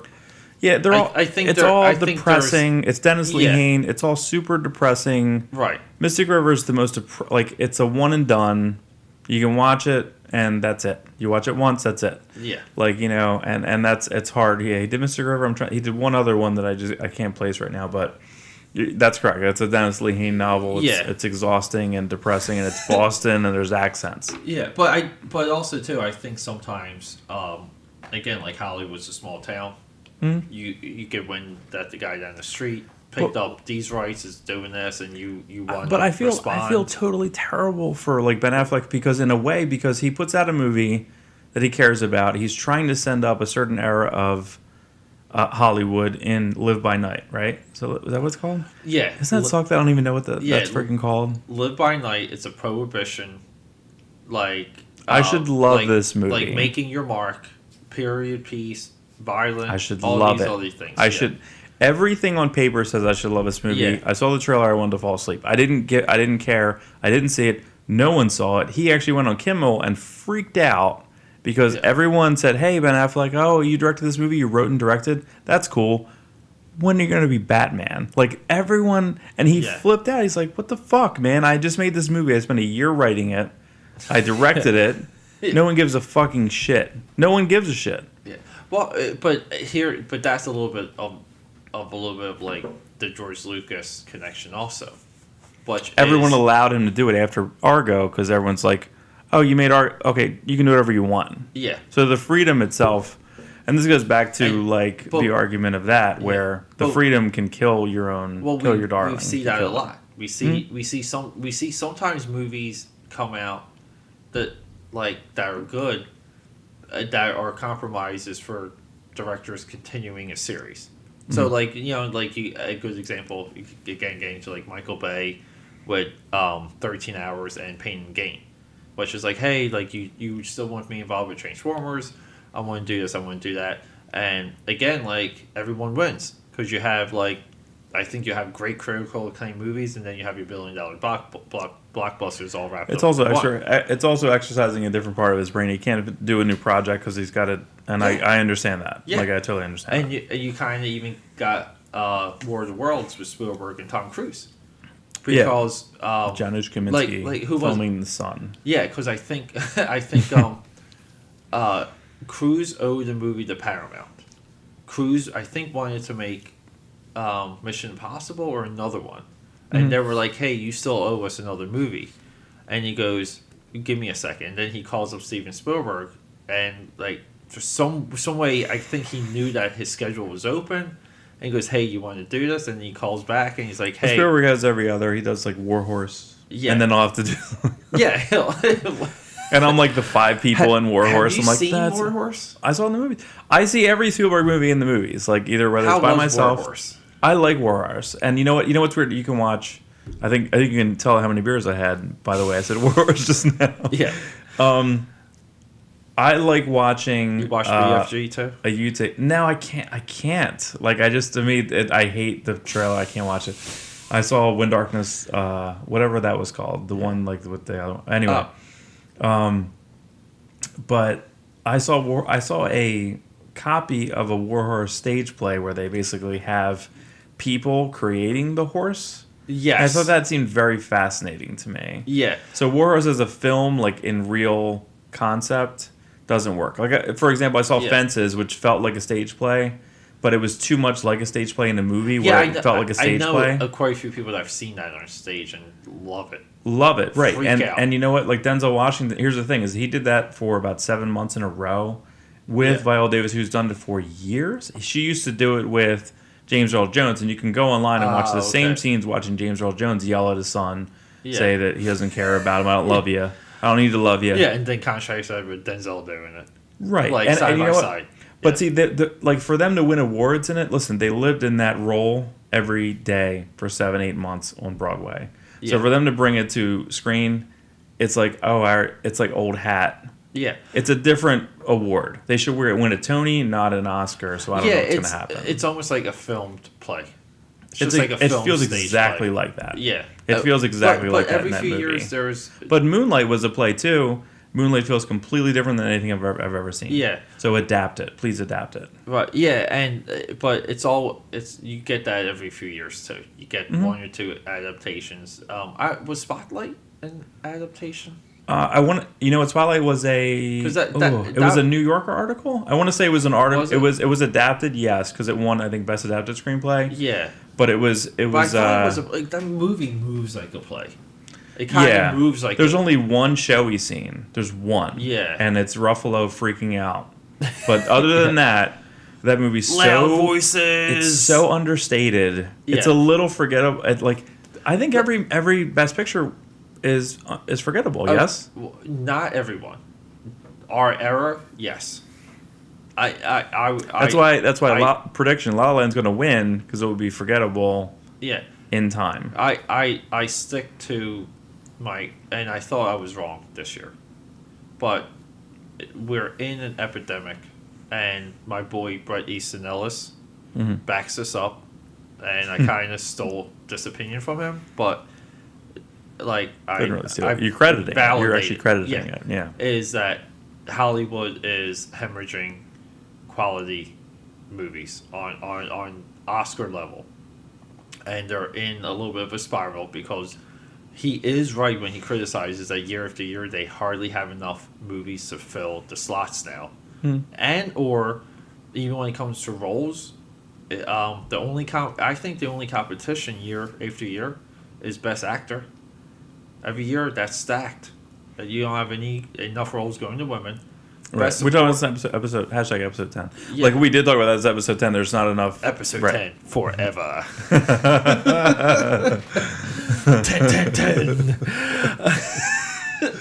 But no, you're right. You call back to that because that is true. And I do think it's very strange that I don't think Amy Adams got nominated for anything. Yes, that's correct. I believe so. Yeah. So Nocturnal Animals is ridiculously great. So and she should be nominated for that. Fact. If not win for that, even Jake Gyllenhaal, fact, win for that. Or something. Or even Arrival. She's amazing in Arrival. So real quick, I just randomly Googled 1996 Oscars. Just random. Okay? Not really random. You typed it in, so it's not really random. Well, okay. 1996 Best Picture winner. Okay? Braveheart. Okay. We all love Braveheart. Okay. Speech with paint on my face. I have a paint on my face and I'm yelling. Okay. The next two films, hold up. The final two are artsy fartsy. Apollo 13. Holds up. Got a Hanks and a Paxton and a Bacon floating around with a Ron Howard. And speaking of Bacon, Babe. That's right. Okay. Babe. Just standard Babe. I love Babe Pig in the City only because George Miller. I think Babe Pig in the City is one of the most overlooked sequels ever. Super amazing. I was one of the 7 people who saw it in the theater. Yeah. And don't you think there was there was about 5 seconds in that movie that felt very uncomfortable where Babe was drowning? Yes. Right? Yeah. I'm going to throw up right now. That was like a serious. That. That's a serious moment. That's as serious of a moment when he first calls the pig when in the competition in the first one. Right. I mean, like Babe, they're animal kid driven movies with serious moments that are like either like searing in your brain. Yeah. We remember them because even when he calls 20 years later, 19 years later, when he calls pig in the first one, he's like pig. You're almost like, yo, dude, like that's authoritative. Like it's almost like you need. It was almost like racism. Yeah, and if you don't have someone like that in your life, you're either like they're going to break you or make you better. And that's what I mean. J.K. Like, Simmons and Whiplash. Yeah, like that. I'm gonna throw a chair at your head right now. Like that. Those moments mold you. And okay, so real quick, 96, ready? El Postino, the postman. I don't know. Yeah. Who's the guy in that? That was a Miramax one. That what's the guy? Is that I think Javier Bardem? Is that the Javier Bardem breakout? No, Massimo Teresa. Whatever. Yeah, okay. Italian guys should love him. Sorry. He was also nominated for Best Actor. Okay, No, and Sense and over. Sensibility is the final one. No. Okay, so 96, like you can kind of argue, right? So it's a Weinstein era. yeah. So real quick, so let's just do 2008. Okay, I want to do 2008 Oscars. We're just Best Picture. Go. Yeah, there you go. Let me scroll down. Best Picture. Okay, No Country for Old Men. Kind of having Very quiet. A little bit of a most people that I talk to about that they like it, but they kind of like don't get it. It's two movies in one. It's a very long ending in a diner with Tommy Lee. Yeah, Tommy Lee Jones just talking, and the movie shifts gears. It becomes almost like a like it's a a heist snatch film. and grab. Yeah, like Right. heist, and then it become. But here's the thing. I will argue that No Country for Old Men is 100% engaging once you start watching it. Largely forgetful. Amazing. I just said Javier Yeah. Bardem. I'm trying to remember what his breakout was. He had to break out. Beautiful. Was it Okay. beautiful? I don't know. I think it was beautiful. Yeah, he's awesome though. Yeah, well, that's what makes The new No Country for Old Pirates. Men, right? He's in the new Pirates. It's so funny that they have the trailer for that. They don't even show Johnny Depp. I got they the show, message. Well, you would have no idea. Yeah. Bad move. No, I think that's a Really? good move. I think that it's coming with the Super Bowl. They're doing a Pirates Super Bowl. What's the lineup Super Bowl? We got Guardians 2, no Star Wars as far as we know. Something from Fox. Maybe Alien. Who knows? Fuck. No. Alien Covenant, no. X-Men Dark Phoenix Saga. No. It's over. Will they please stop giving Bryan Singer jobs? What the fuck is that? Something happening, dude. Something happening. No. Yeah. All right, just to like, I love we're beyond tangent, but like, okay, so Bryan Singer is supposed to direct a Fox movie. Yes. This is the Pete and Mark tangent show. Yeah. This is what it is. This is not even Dream Warriors. It's Tangent This is exact. Warriors. This is every phone call we've ever had. Yeah. Every phone call, every hangout session, every time we try and talk like this when we're not around people. We're not on topic 2. We haven't even got to topic 1. I wrote you a show. As soon as we're around people, like we try not to do this because it's just us. Everyone leaves, and then we're like, "Where'd everybody go at the party?" Yeah, it's like, these two assholes. But let me just get through the 08 Oscars though. Okay. No Country for Old Men. No. Okay. No. Ready? You ready for this gem? It's a Cohen. You ready for this gem? Coen Brothers. Atonement. Ugh. Okay. You ready for this one? Juno. Forgettable is Juno. Oh no. Okay. Ready? Michael Clayton. No. Okay. Yeah. Ready? That's a Gilroy though. That's the Gilroy who wrote my Star Wars movie this year, essentially. Yeah, Tony Gilroy. Yeah. Right. There will be blood. No, I already said it earlier tonight at the pre-show. I yelled at Norm earlier. I was like, I hate Daniel Day-Lewis. Yeah. I don't get it. I've never gotten it. No. I'm so definitive on Daniel Day-Lewis. Yeah. So I can watch I can watch Lincoln. I get it.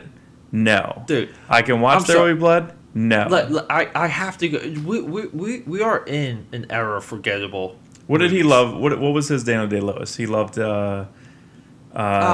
of New York. The Kings of New York. No. or Gangs of New York. Yeah. No. And I feel that movie is a complete betrayal. Of how it ends. I don't understand why put all that effort if they're not even going to punch each other. I hate it. Yeah. Listen, like, I'll be the first one. Like, I'll be as soon as March. So I'll get someone writing to me saying that Scorsese dies, and I'll be upset, and I'll be very, very upset. However, like, I remember going to the Deptford 6 by myself, and I saw Bring Out the Dead, Bring Out Your Dead, Bring Out the Dead, whatever. The Dead. It's Cage, Tom Sizemore driving around for Bringing Out the Dead. A couple days, and he's in. And that was like his. Like it was very like he kind of was like not doing good movies. He did like 7 Years in Tibet, or the Buddhist movie. Yeah, no one saw that. Right. Yeah, like he does a couple movies. Like the one now he has out. I'm not going to say it. Yeah, like whatever it's called. Yeah, like he had a block where it was just like, whoa, like he's gone. Kundun. I'm not going to see that. Yeah, I'm all right. And then he did kind of come back with The Departed, The Aviator. Gangs of New York help bring him back. All right, I love The Departed. The fucking last scene makes me I want to throw shit out the window. Why? Because everything because of the rat. No, the fucking rat on the rat on the no. It's too much at that point. Yeah, and then it's not even that. It's also the church, right. It's all you have like this, the temple behind, like it's shot. all of it so fucking like it's literally. It's literally like in my film school. Like, do you see this shot? Like, fuck. Like, I just want to literally murder my film school instructor. Yeah. Like showing me that scene. I hate it. Yeah. It's so. But if it's on, I'm gonna watch the rest of it. No, but you know what? Too, I'm like watching. the part also wraps everything up, and even like that shot at the end is also like an extension of like, hey, we're gonna make sure like everything gets done here. Mm-hmm. Like we're going to do all the symbolism, and we're going to do all the literal things. We're like everyone's going to do it all. Everyone's going to get their own. Everyone's going to get screwed over. Everyone's going to die. Like we're going to just do it all. I do love that everyone like it's like dies. Yeah, it's like it's so like there's no way that we're not. Why do I feel like I'm so compelled to fucking spoilers? Because we've already said it. Yes. Yeah. Okay. This movie's like 20. Like this movie's like 10 years old. Yes. Leonardo DiCaprio dies in it. Like you know what I mean. But I still feel like, oh no, I better not say that. You know, I'm so conditioned. Because someone's like, yeah, that's what. And you know what? Too, that's a little bit of you want to call it the Dream Warriors rebellion. That's a fucking rebellion. Look. Yeah. Look. I get it, but like you can't watch every movie, right?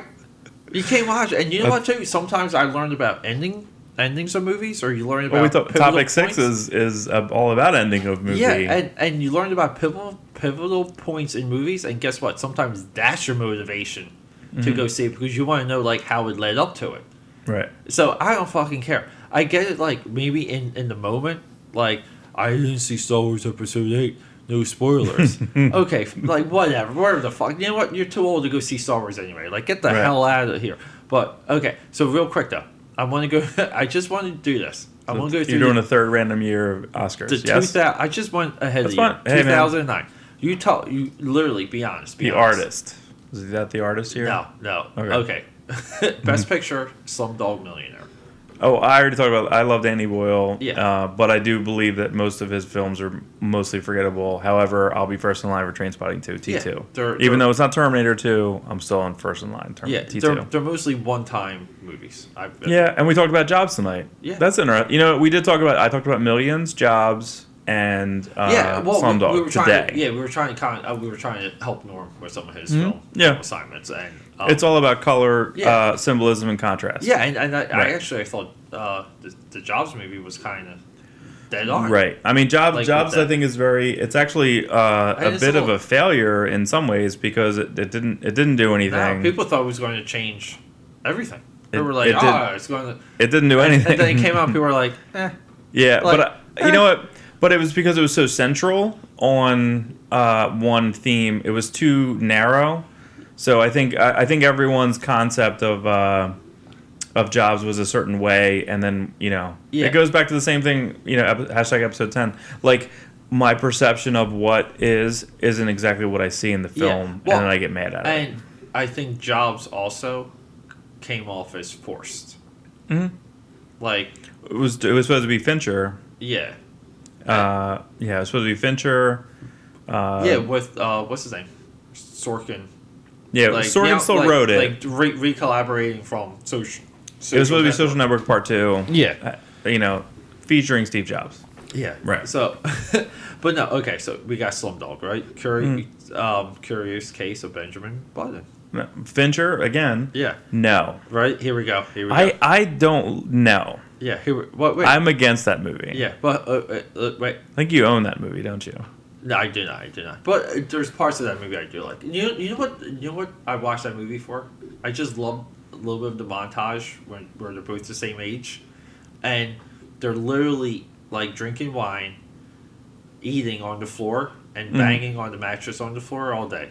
They're literally banging on the mattress on the floor, and they do that for like a year or two. And I'm like, that's all I like. That's all I want to be. Like that's.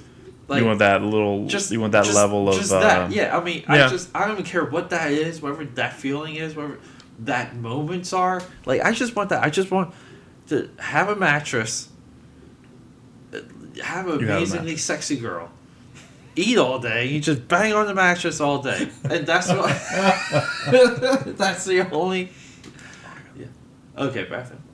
Yeah, Mark's gonna go to the. I gotta keep rolling. Yeah, well, I'm going to talk because I actually want to.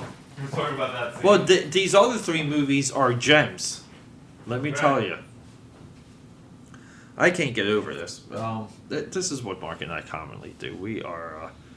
We're so bad. And Mark did do footwork. We're almost 2 hours into his podcast, and he had topics that he wanted to discuss, and. Maybe it's a little bit of a confession of mine, but what Ben Affleck is doing with the Batman movie, I don't know. I think it's all been said, but at the same time, how bad can it really be? It's still a Batman movie, and that's all that character needs to survive. To survive in the consciousness of culture, which is to merely exist because there will always be a Dark Knight interpretation, a Dark Knight movie. I'm just going to skip ahead to the 82nd Oscars. Let me see, are the 82nd Oscars... Oh, dude, if you jump ahead 1 year in the Oscars, they go back to, the 10-movie format. Dude, that's even worse. 10 movies, no good. Okay, wait, I just want to go through these, and we're going to go ahead real quick. I'm sure I've seen all 10. Because we are documenting this shit, okay? Mm-hmm. All right. Here's the other gem from my notebook's all wet from fucking down. Oh, from down. Here's the other gem from the 2009 81st Academy Awards. Ready? We got Slumdog. We got Curious Case of Benjamin Button. Here's this winner. I know you're ready. You're buying this one at Walmart. Juliette Binoche, featuring Juliette Binoche. False Nixon. Okay, ready? You ready for one more? You're urinating? Milk. Yeah. I like Milk though. I like Gus Van Damme. Yeah. Well, no, Gus should have probably 10 Oscars by now. It's because you have Speed Racer, our favorite, Emil Hirsch in that, fantastic. Mm-hmm. Sean Penn, fantastic. You have Josh Brolin, very conflicted, fantastic. It's a stacked fantastic. Movie. Yeah, it's a stacked movie. Yeah, but even with most Gus movies, we know about the movies. Mm-hmm. We're the only people. I saw a movie this week that I can highly recommend, but I don't want to recommend because no one will go see it. You and I can go to a Gus Van Sant birthday party. Mm-hmm. And the elephant. Mm-hmm. And amongst him, we will be the only people that have seen just about all of his movies. I've seen at least 70% of his film. Yeah. Correct. All right, and here's a real gem from this year. Ready? The Reader. Oh, Is that that's Kidman? Anthony Minghella directed that. Sidney Pollack's in it. Strangely, okay. Sidney Pollack produced it. I'm sorry. Anthony Minghella wrote the first episode of The Storyteller. We're pulling off of Batfleck because I watched the beginning of The Storyteller. If anyone knows Jim Henson, The Storyteller was a show on HBO. Retold classic mythology. Super old mythology. Yeah. So very Hellboy-esque, which is ironic. So my favorite. So John Hurt died this week. No one cares except me and Peter. A lot of people gave very broad, "We love John Hurt" speeches. Yeah, to be very extremely made broad. My stomach. I churn. love John Hurt. Why? I don't know. Yeah. I love it. It's like, it's a very broad reporting. What you heard a lot. Huge platitudes, long. Whatever movie he was in, he was always fantastic. In it. Yeah. You can't even believe he was in it. And, did you even notice he was in it? Right. Yeah, and dude, I noticed. Before we sat down, I went through his 129 I have 7 performances. You got 7 down. All right. 8. I'm sorry. But I'm going to just tell you mine real quick. Yep. Because I'm sure mine are on your list. Mm-hmm. Okay. Midnight Express. I do not have that. Okay. Goddamn. There you go. See, but that's interesting. Like, to me, like, he's a very interesting character actor. Yeah. So. And look, I will say this. Sometimes when you make a list, I think you should be challenged to take out the obvious shit. Right, I put 2 obvious. Yeah, I put 8. Well, you also have a bigger list, and that's what she said. But the thing, you could, if you play it back, you literally hear me going like, "I'm about to say that." Yeah. so here's the thing. That's the Deptford / Blackwood era. Blackwood. That is so specific to Jersey. That's all we said when we were kids. So real quick though. So like if you want to compile a list and you want to talk about like the best Steven Spielberg movies. All right, let's talk about. But guess what? Let's not talk about Jaws, Raiders of the Lost Ark. Let's talk about movies and what he did. Amistad and Always. Okay, let's not talk about this. Amistad's so tough, man. Always over Amistad. I do like Always. But actually Empire pretty of fun. the Sun. You know, I even like revisiting the sci-fi run, his trilogy, which is War of the Worlds, Minority Report, AI. Like hell of a run. I watched AI and I try to convince someone who just like I love AI. I love it. Like it's so singular. Same and Same. It's really difficult. I love that we're having the same fights with whoever we're sitting with. I think that's fascinating. We're like, we gotta watch tonight. We're gonna watch AI, a masterpiece, and they're just like, "Can I please? When can I leave? Can I leave?" Yeah. And I'm like, "No, you can't leave. I have to explain the blue fairy at the end." Like, you know what I mean? We're just so insistent upon our fucking. But you know what it is? I think sometimes our final blow, like our death blow, is different because like I know you will have more insight into the blue fairy than myself, but I'm just like saying, hey, it's a blue fairy. No, I'll go full Pinocchio. I'll go into the whole Pinocchio analogy. Yeah, let me refill your glass of wine. It's just a blue fairy. Right, and then they'll mace me and they'll leave. That's what happens. Whatever, or as I like to call it, Thursday. So I think there's something. So my list is excluding the John Hurt science fiction movies, 1984, V for Vendetta, Alien. Okay, get those out of there. I have them right on my list. Go ahead. The final one, Heaven's Gate. It's not on my list either. That's fascinating. So we have about 10 different movies. Terrence Malick, man. Okay, so we have like 10 different movies. Terrence is like my boy, dude. He's like one of my favorite filmmakers. Okay, for me, like reading. So The Thin Red Line. One of my favorite. I do love The Thin Red Line. So one of my favorite films, one of my favorite concepts of any comic creations is Hellboy. Hellboy's in me. I've been reading for 20-some years. Yeah. He's Professor Broom, and he's completely that character. Professor Broom. Yeah. Completely. And he died in the first film very quickly, unfortunately, and that happens in the comic. It's completely reflective. Yeah. However, in the second film, the first 5 minutes, he's talking to young Hellboy. He's giving him telling him a bedtime story. And getting back to just real quick though, because we were talking about Babe Pig in the City. That is a fantasy movie. Mm-hmm. Okay. George Miller, director of Mad Max. Amazing. I really do think it's an amazing sequel. Mm-hmm. Okay. No one talks about it. No one talks how good of a sequel Hellboy 2: The Golden Army is. How much they were like. What came out but something came out that year, and it was like there were so many. We were spoiled that year. Golden Army was Spider-Man 2 year. I want to say it was something around that era. So my list for John Hurt as Peter looks this stuff up. Yep. So my list for John Hurt was Professor Broom's number 1 for me. But in the same way that Hellboy 2, where he's telling him a story, might even be by a fireplace. He told stories every week on HBO for like a year when I was 10. So 1987, 1988, there was a show called Jim Henson's Storyteller, where it was him and the dog. And the dog, I looked up to see what the dog's name was. You know what the dog's name was? No, what? Dog. Like there's no name for the dog. I love But he's talking to a dog. He's telling stories to a dog by a fireplace, and he was a little bit more elfish look, like they just put makeup on him. Yeah. So he looked a little bit like, he looked like a Jim Henson creation, but it was post Labyrinth. He does look like a Jim Henson. He looks like a puppet. He has those proportions. But he's not a puppet, And he would tell stories in the first episode, second Anthony Minghella reference the first episode, because I just watched the beginning of the first episode because I wanted to see what he called the dog. Because I looked up, what's the dog's name? They're like, dog. I'm like, no, it's got to be something. I remember him being... The dog it just speaks English. Yeah. Like, there's no... I think you're thinking of Sprocket from I am thinking of Sprocket, which is also Jim Henson. Like, there's something about like Sprocket. A narrator and talking to a dog. Yeah. I don't know, but this one was my John Hurt. It was also like, you know what it was? It was a more delicate time in storytelling overall, where like that type of portrayal just made sense, and it seemed like happy and fun, and where like nothing to me is happy and fun anymore.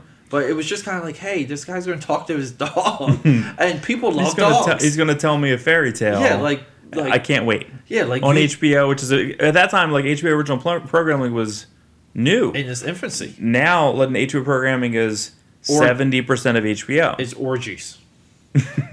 It's orgies with all sorts of gender, transgender. Whatever, man. Like HBO is just we go from a dog. How many shows do they have? Like I almost feel like Netflix is being consumed with that, which I'm nervous because remember MTV has no identity now.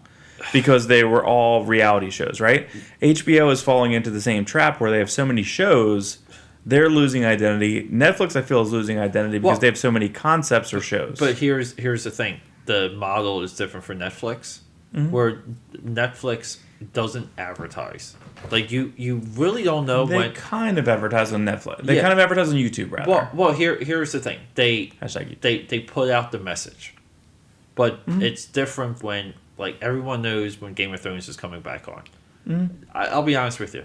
I was even talking with Norm earlier. I love the freaking show. Norm's like whatever, he's against it. But like Jessica Jones, right? I think it's the best of the Marvel shows by far.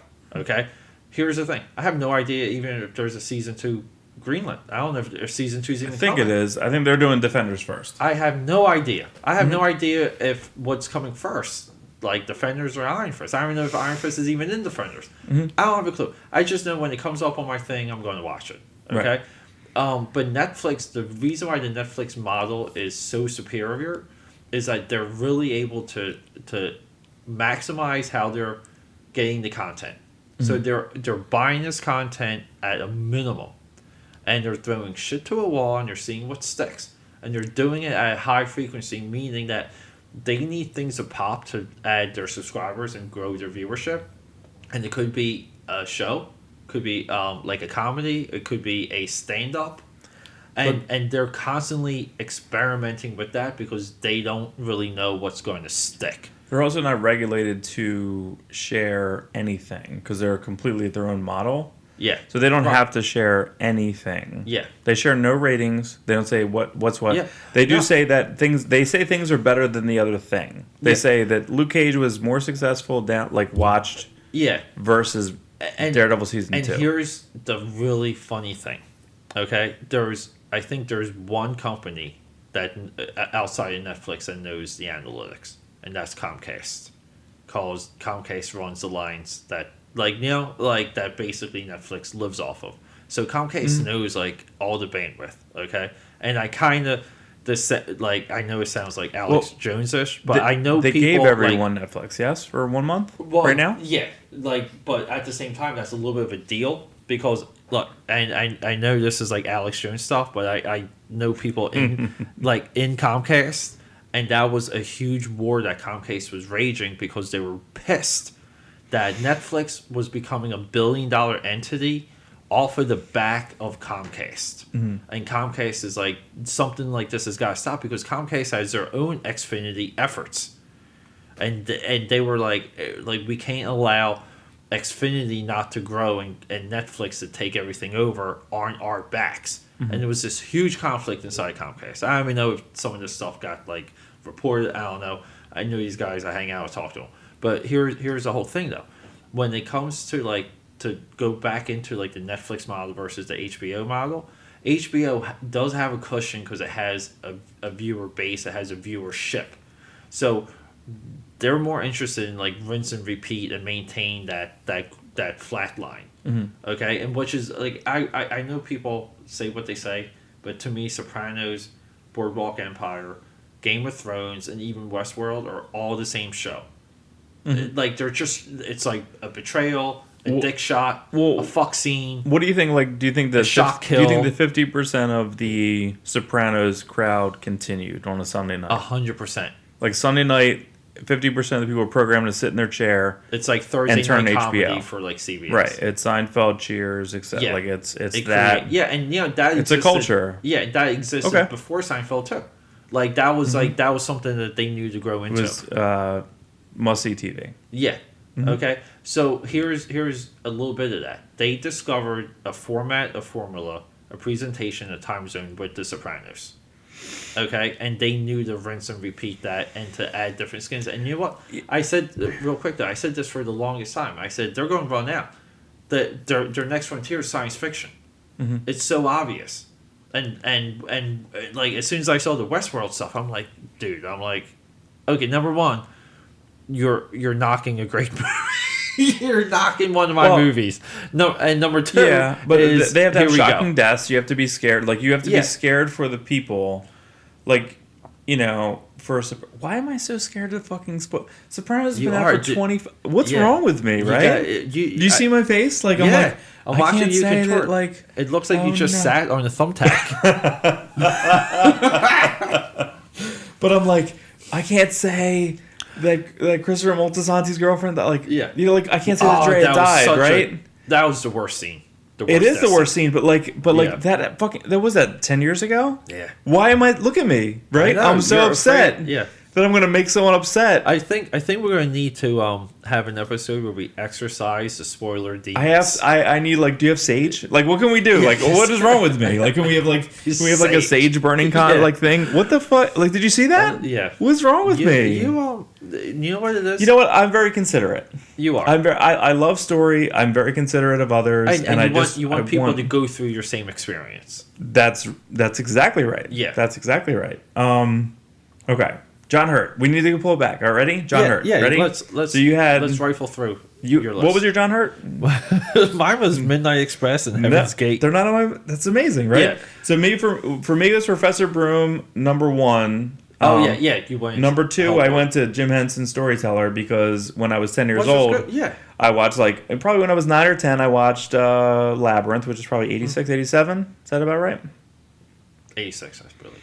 So that's probably so. Like for me, I'm like, all right, you know what I mean. Like it was just a lot of stuff. Then it was on HBO, and it was HBO original content, and it was John Hurt looking like a puppet, not a puppet, talking to a dog named Dog. And it was like Amazing Stories was on. That was Spielberg, like you said. Like it was an imaginative time. Everything was possible. It was interesting, you know. And that kind of comes from like what we talked about earlier, which was dovetails into like Lucas, De Palma. Francis Ford Coppola, Spielberg, moves into Amazing Stories, moves into Henson. Henson got pulled into Lucas World in Return of the Jedi in 83. Yeah. So this wouldn't have happened. In 86, 87, that wouldn't have been successful if they didn't have Jabba the Hutt. Right. Yeah. Jabba the Hutt. I'm going to mic drop Jabba the Hutt. That's it. Yeah. So for me, it went from Professor Broom. For me, it was a little different because I love Hellboy so much.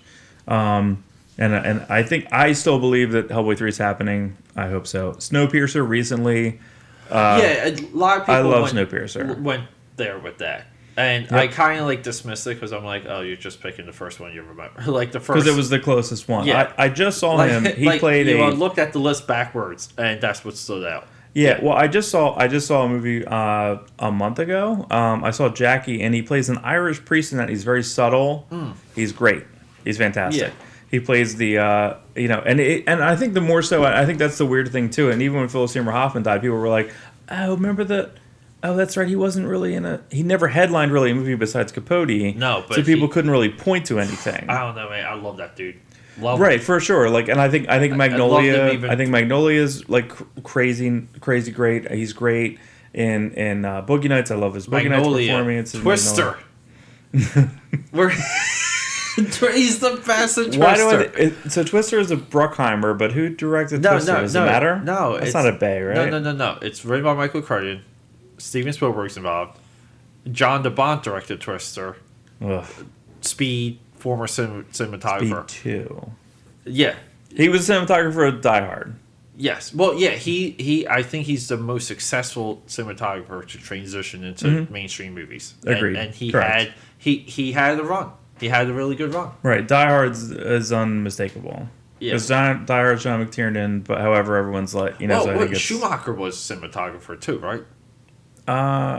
Schumacher, you would have to put above DeBont then.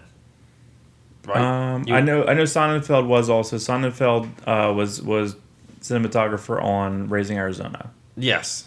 So Sonnenfeld did Addams Family 2, Men in Black 1, 2, unfortunately 3. Pushing Daisies, he was very important in Pushing Daisies. Yeah. Pushing Daisies was very specific. That's on CWC. If anyone has that, you're welcome. Watch that show. That show is fantastic. Lee Pace and Anna. Oh, I don't remember her name, but like that was a fantastic show that was completely overrun by everyone. Like no one could watch that. I think iZombie is a weird cousin to that show because there's a lot of weird because there's always a death. Do you watch iZombie now? No, I haven't. So iZombie, she basically eats. You're talking Greek to me. Yeah, it's a noir type of thing where she eats the brains of someone. She basically consumes the brains of someone who dies, and can basically backwards track the killer who killed the person who's dead. Oh, okay. She's a more right. Yeah. So it's similar to Pushing Daisies in the fact that he could make someone alive for 1 minute and then put them back to kill them again, or else someone else would die. And real quick too, for the record, Schumacher, not a cinematographer. But he had to do something, right? No, yeah, no. He just came in as director, worked as a director. And you know what? Here's the crazy thing. I really hate how things are just out there sometimes. On Wikipedia, they break up his career with post Batman career. Mm-hmm. Like it matters. Post Batman and Robin. Yeah. Which was what? Let me think here. Number 13, Nicolas Cage. Dude. Weird horror-esque movie. Oh, no. 8mm. Is that 8mm? Yeah. Was there one after that? Did he do that? Wait, hold up. He did number 23. But, That's 23. I was 10 off. With Jim Carrey. Number 13. Isn't Jim Carrey with number 23? Right, that's right. Jim Carrey was trying desperately to try to do something else. Yeah, I'm just pull out of genre. I'm trying to think of what you were trying. But dude, dude, he goes on the run post Batman and Robin, 8mm, Flawless, Tigerland. Okay, he's producer for 8mm, producer writer for Flawless, but he directs Tigerland, Bay Company, Phone Booth. I like Phone Booth. Phantom of the Opera, yeah. Number 23. Phone Booth was shot in 11 days. It was shot in a ridiculously short time. Yeah. I know that. That's fascinating. Yeah, Phone Booth is also part of a trilogy. There's Phone Booth, Cellular, and I always forget the third. I think they all have the same it's a weird producer. Communication. That's right. It's unofficial, loosely trilogy. I want to say produced Gil Netter, maybe? David Zucker was involved with that movie. That's interesting. David Zucker. Writer Larry Cohen. Airplane. The writer Larry Cohen. He wrote. Hold on.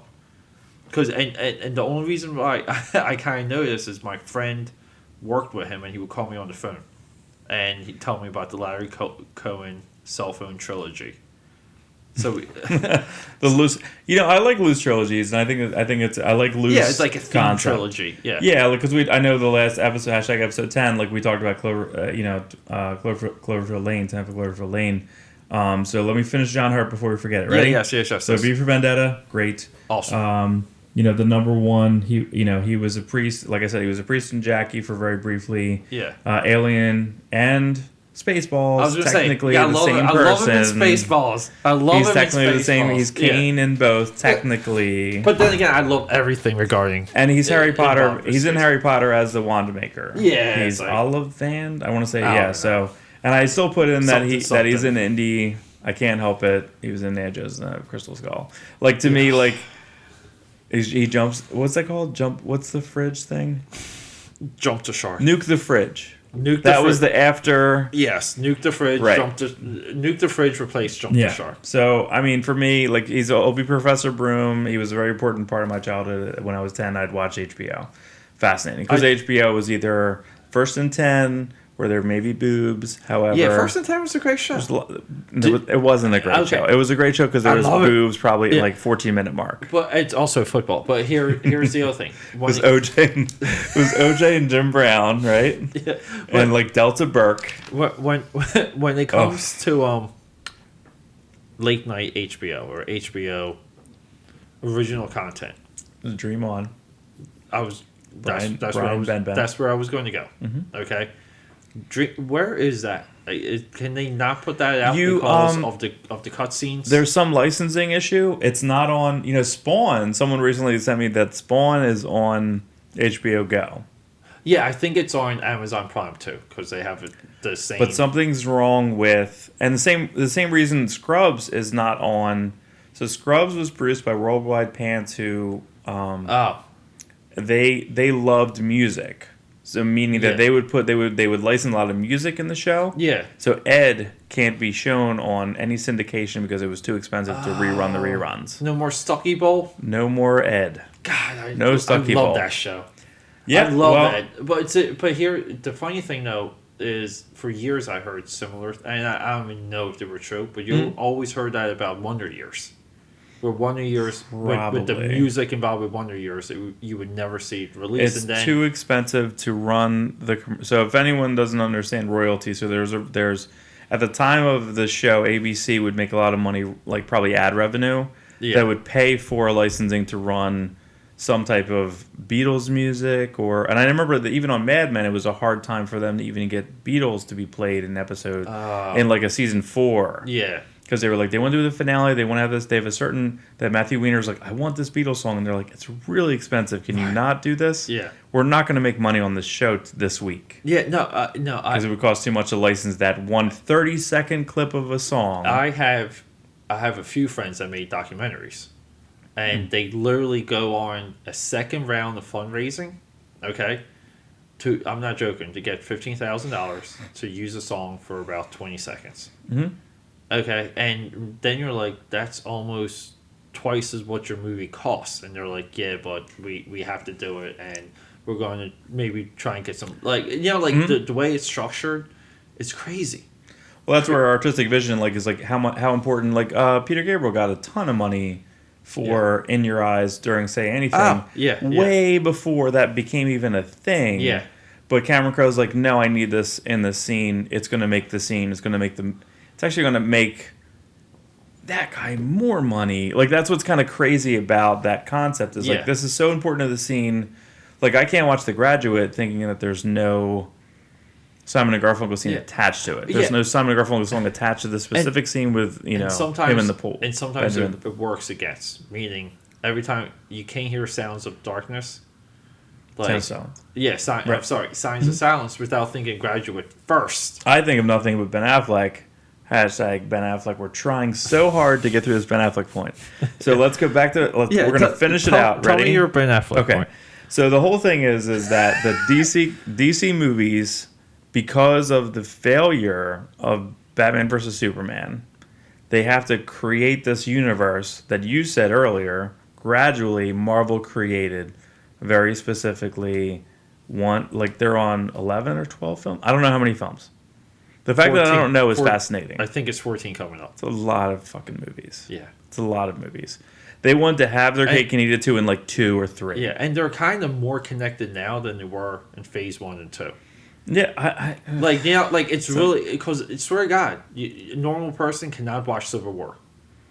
No, it's actually a failure. You gotta start explaining things from the very start. Mm-hmm. But at the same time, though, I know people that like sat down and started watching it, and they kind of stopped asking questions to a certain point, and it does like pull them in. Well, I think the first X-Men comic I read was like 186 or 187. Like, and I remember Chris Claremont very specifically always said, "I'm going to write this issue," and that kind of kills him later on when you reread. Yeah. This issue is the first issue of anyone, like the first person who walks into the comic store is buying this issue, and it has to be their first comic book. Yeah. But you know what it is though?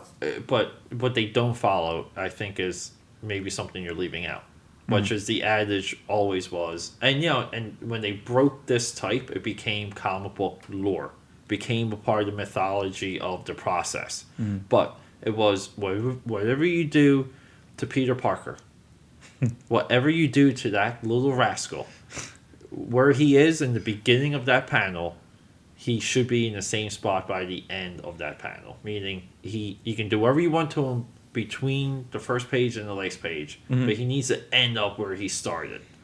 And then the 90s happened, and then, holy shit, it went that went out the window. And and then you had, but that's where you don't like Spider-Man. Yeah, but that's where you lose it. Yeah, so maybe he's right. Well, that's what I mean. Like it's, and then you had like the keepers of the flame. We talked about him before. Mark Waid, second keeper of the flame to me. Kurt Busiek. Okay, keepers of the flame that fought against what the industry thought was better at that point, and then these guys stuck to their guns and still they almost like try to maintain the editorial status quo in a time of pure chaos. And they kind of, I think, were successful, but they were also hindered. Because at that point, like, everything had to change. Green Lantern had to change. Flash had to change. Wonder Woman had to change. Thor, midriff belly shirt had to change. Like, everything, it was just crazy. But again, they had to compete with another. They had to compete with another entity altogether. They had to compete with like an altering studio. But they never put it back.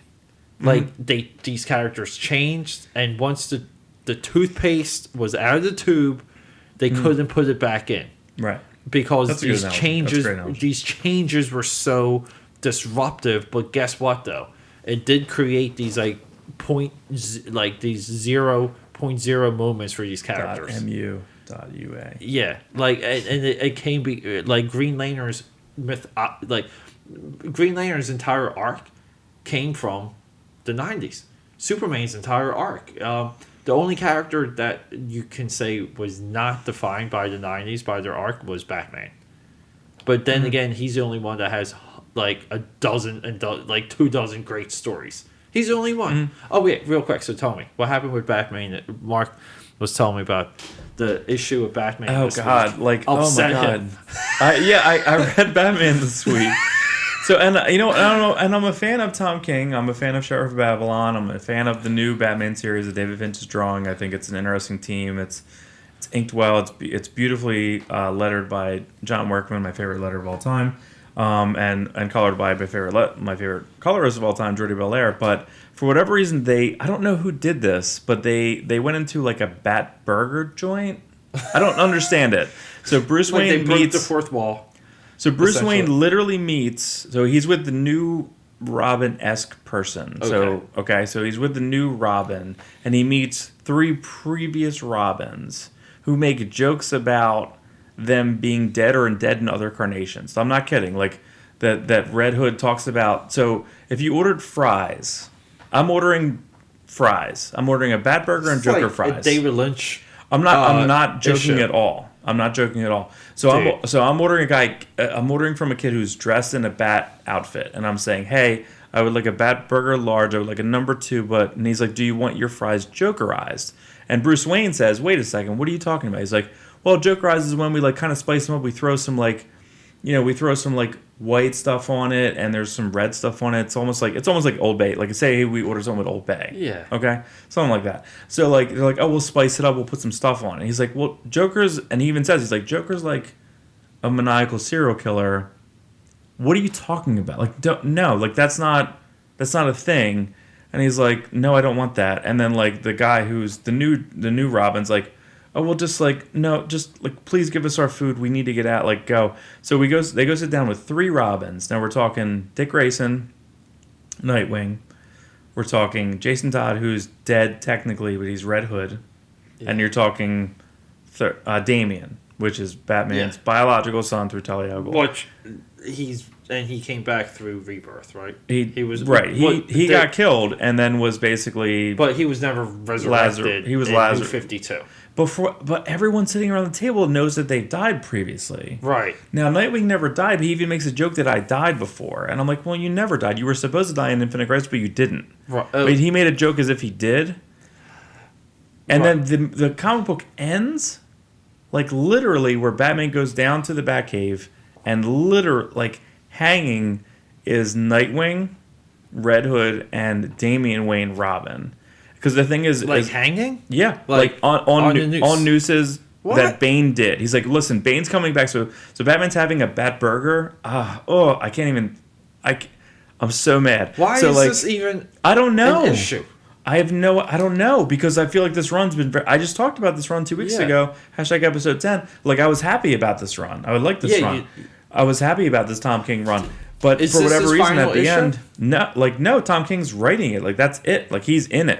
Okay, because, like, I was just going to say, like, you can kind of somewhat traditional, like, on a tradition Yeah, you can sense. commandy it out. Like, you can be like, I'm going to fuck it up so someone can pick it up. Yeah, like, that's fun. Or sometimes there's, like, a send-off issue, and it's like, hey, like, kind of, like, we're happy if you do whatever you want to do with this. Like Bendis did the best ending of a Daredevil run. He threw Daredevil in jail. And he's like, do whatever you want. And he gave it to Brubaker. He's like, whatever you want to do. Yeah. Congrats. Like, and then Brubaker's like, all right, I'm going to bust him out of jail. You're just going to bust him out of jail? The Punisher. And that's going to be awesome. Yeah. And, like, the first 3 issues, you're like, okay. Like, it was set up such a perfect way where, like, I agreed. Yeah. I was totally on board. But that, we'll reference him again, too, because, again, everyone should know who he is. Like, Mark Waid used to give this anecdote to where, like, end the issue with the hero in the car flying off of a cliff and you have no idea what happens next. So that means right. like when you write it now, like you are writing it in a way that you're discovering it on the same level that the reader will discover what the solution is. That's fantastic concept. Fantastic writing. But would you say that's another of the editorial like bullet points that's completely gone? Well, there's a book that came out this week that Dan DiDio spearheaded called Commandy Challenge, and it's 12-issue maxi series. I think I saw some of that online. And the writer quote fucks over the next writer. Oh, I see. Okay. And he's like, all right, I'm going to do something crazy with Commandy. Yeah. Goodbye. Like, that's it. Like, so, like, the first issue was Dan Abnett and Dale Eaglesham. I just read it 2 days ago.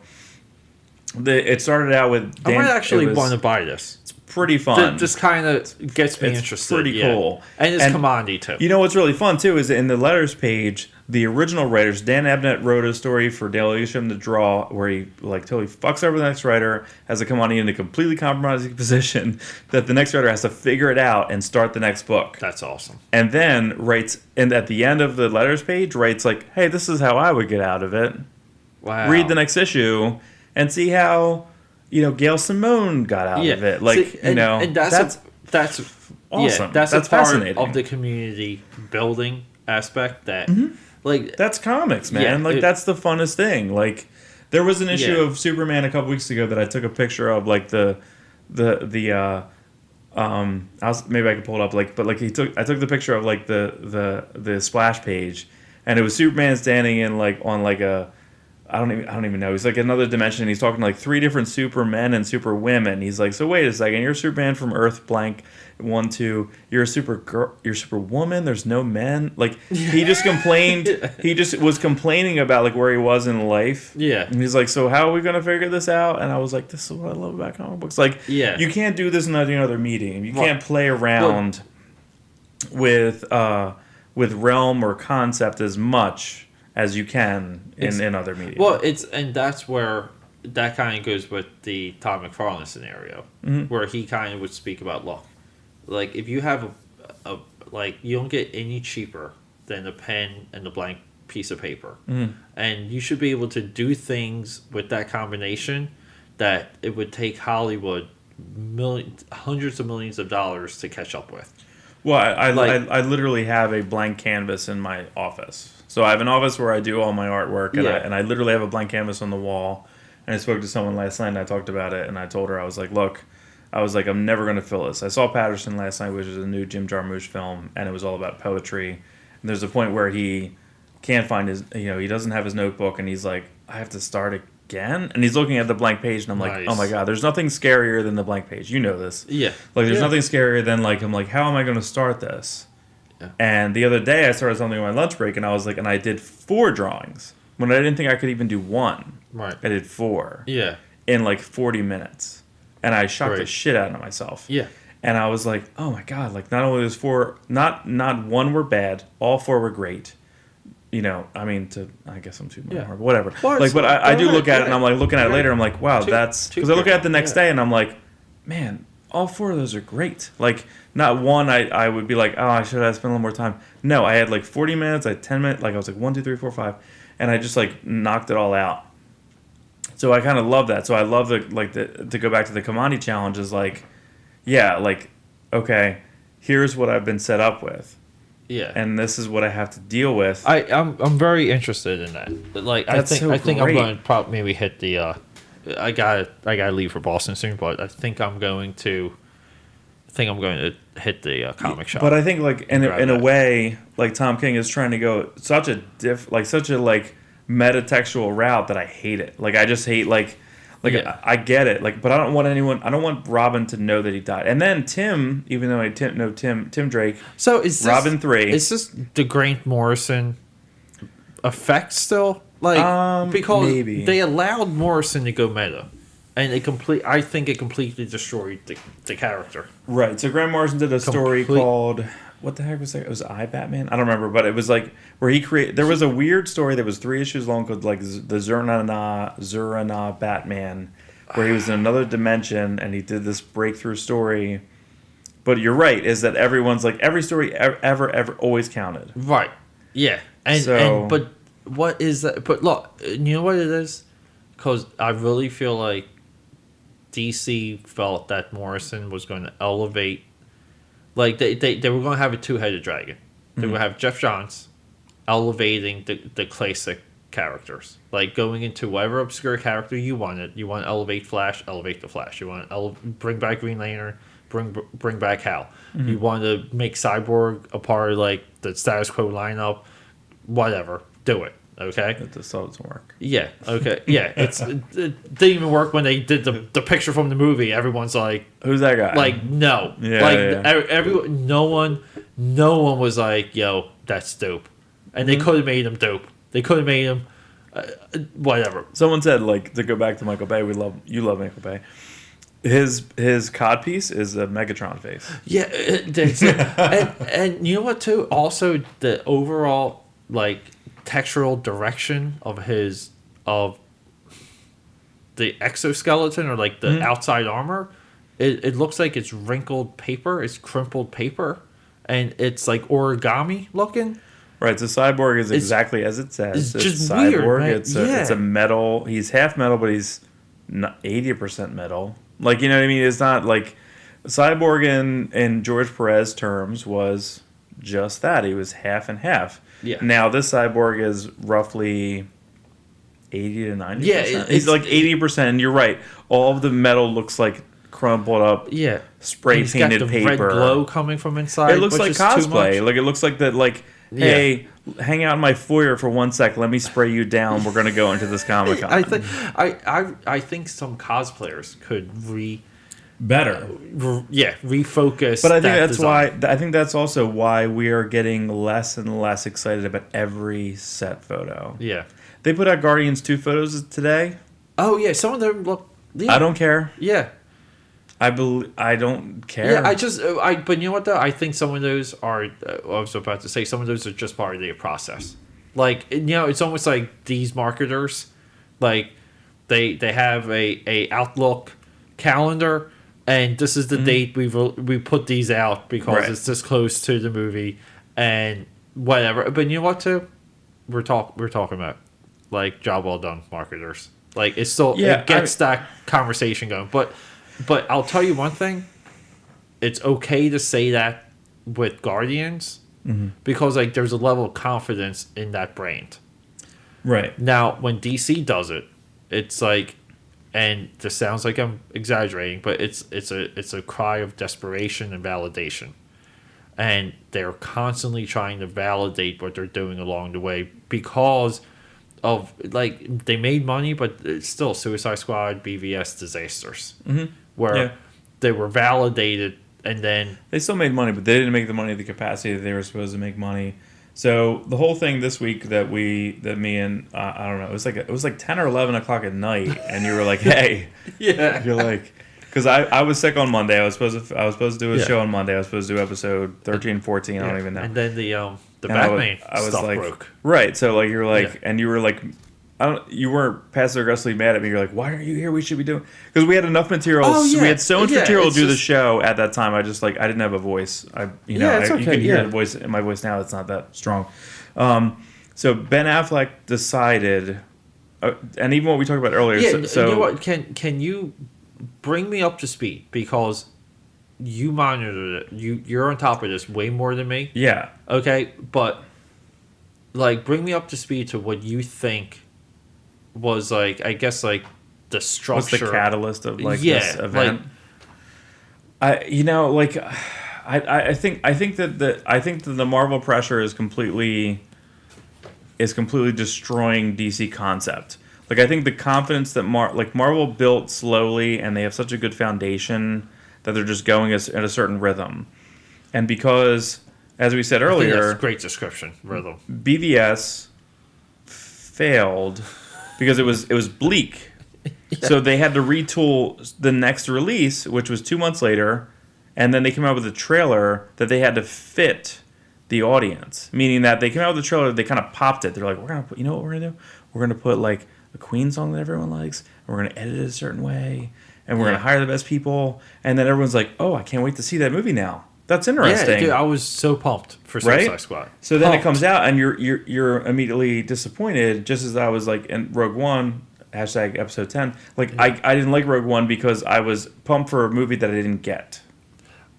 And I think people walked into Suicide Squad, and they didn't see the scenes that they were supposed to see. Are there? A lot of people are right Suicide Squad, there was a ton of people that went in the movie and were like, where's the Joker? They had a concept of a film in their brain that was going to happen and never happened, and that's a weird disappointment. Yeah. So now you think DC is in like a guessing check? Well, a response to themselves, to their even like current decisions. Because they have no confidence, the people that are working on the projects have no confidence. So Lord and Miller had to leave because they had to go make Solo. They had to go make Han Solo film. Okay, they wrote Flash. They were supposed to direct Flash. They were like, well, Disney's calling us, and we really want to make a Star Wars film. Yeah. How can you deny that, even though, as you said earlier, that's ballsy shit. But it's ballsy, fucking ballsy. But you know what it is, though? Like, sometimes when that happens, and dude, like, there's nothing, like, there's Disney people high-fiving themselves even now, pulling those two guys. They're extremely talented. Yeah, like you pull them from one franchise into another. Okay, the only way that happens isn't really just like, hey, Star Wars, because again, we're dealing with a generation of content creators that grew up absorbing the content that is now resurging. Right. So they know this stuff's delicate, and this is also fans. Yeah, and this is also why we have some of the really good ones, like the really good pops, the Jurassic Worlds. I would put Godzilla in there, the Rogue One, like everything happening. Godzilla got Gareth Edwards, Rogue One. Yeah. Jurassic World got Colin Trevorrow, episode 9. I'll put Tron Legacy in there. I think that's right. I think that's maybe the one that kind of. It's an FYI, he didn't get yeah, I know, poor guy. But dude, like, what a tight movie. But I think I think a lot of the lessons in Tron Legacy are just rinse and repeated now. Like the way, like if you look at how Tron Legacy is structured, Like, you can literally... I blame Tron Legacy for Flynn, which created Tarkin. Leia, Tarkin. But, dude, No. Like, if you ripped the skin off of Tron Legacy, you know what movie fits right into it? Force Awakens. Force Awakens. It's just enough. It's enough new, enough old. Into Correct. it. Yeah. Okay. No, I agree with that. And even the callbacks, the way how they link everything but not link it in this. And they had the cycles going through the one scene. You know, like I think that. But just still. I love this. Yeah. Still. I do think that Kevin Smith had a saying he called it quote unquote new nostalgia, meaning that I'm watching something that it's brand new, but it's old. So I'm seeing Kylo Ren do something. However, it's so similar to a Darth Vader scene that I think it's something I already have in my brain. But, so here's let me get into one of my contentions on this. This is like a human nature contention. Let's go back to Tarzan, okay? Edgar Rice Burroughs, okay, the creator of Tarzan. They made so many Tarzan movies at one time, okay, that he literally owned like a giant ranch. I think the family estate still owns it. It's in California, but the guy became a baller off of what they were doing with Tarzan movies. Like Dwayne Johnson ballers. Yeah, yeah, those are ballers. In like 1944. Edgar Rice Burroughs was a baller. Right.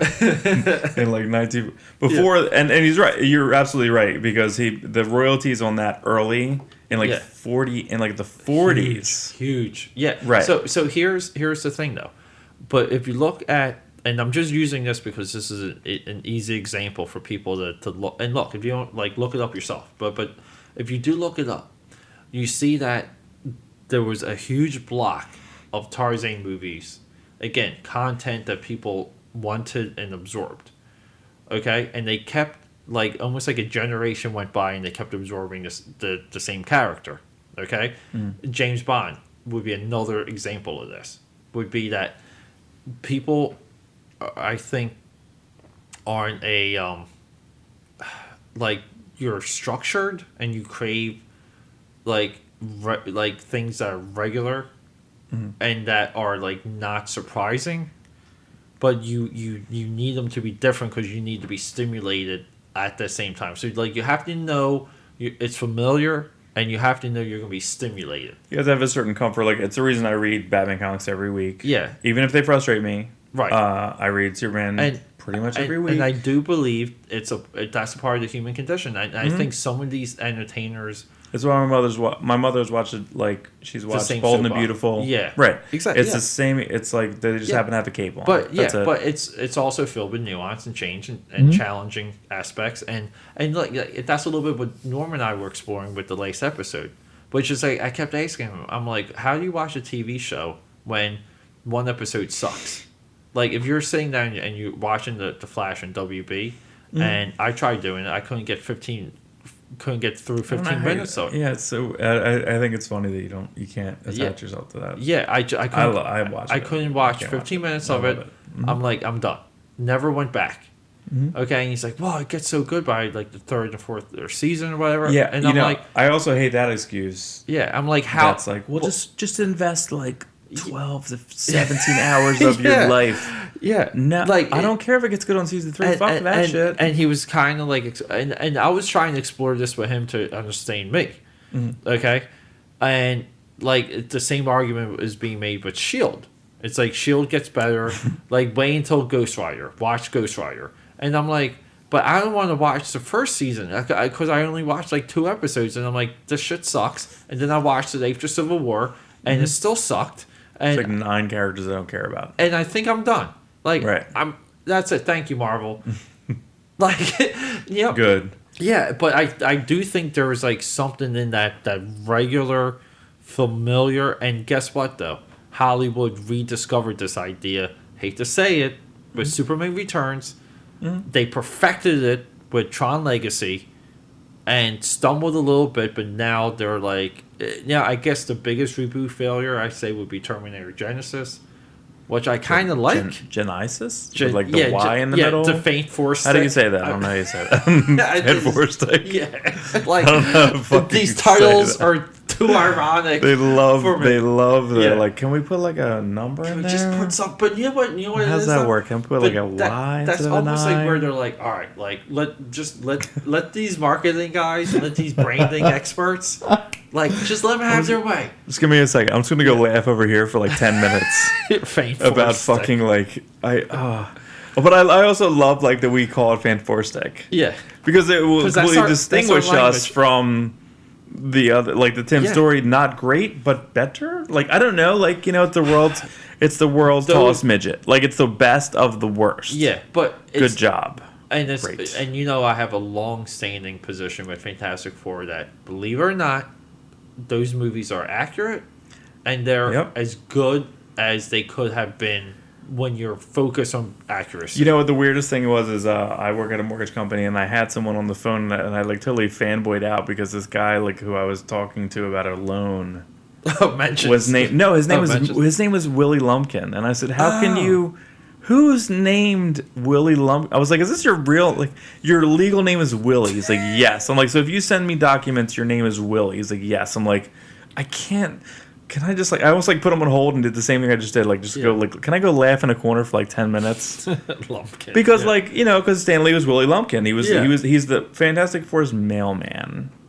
Like you can't like. Yeah. That's not a name. That's not a real person. Willie Lumpkin's not a real person. You found him. I helped him refinance his loan. Yeah. I helped him refinance his loan. I saved him $70 a month. You're welcome. # Willie Lumpkin. Like episode 10. Like I don't know how it works. Yeah. That's fucking crazy. Yeah. But you are right. Like I do think that there is a certain merit that, but I think reverence, as we said earlier about Watchmen, reverence sometimes can hurt the film. Yes. Where you're so enamored with the reverence of the film, you lose sight of the real world aspects. Well, we like comic geeks like me and you, we love the real world aspects of adaptation. We love Tony Stark in a helmet talking to an AI, talking to Jarvis. Right. Yeah, and Batfleck. Yeah, because his name forever be to my mind he's Batfleck. Yeah, so, or he's like forever Batfleck. Before he was Geely. He was that's right. And or now, he was Jersey Girl. Yeah. So like he Jersey Girl. So he's like, to me, he's laying in a sleep deprivation. He's laying in a sensory deprivation chamber to sleep. Yeah. Which is the best concept. What was ever? I want to 40 years of like that character. Yeah, and you wait for, and look, you have to go there too. Mm-hmm. But the way how they sold Wolverine's exoskeleton or endoskeleton. Exo's outside. They always call it exo, but it's who cares? Endo. One of them. I thought they always referred to that. I got it. Okay, whatever. We're going to have like a 7-hour Logan show, right? Or when we do, this is the preview for episode like 38.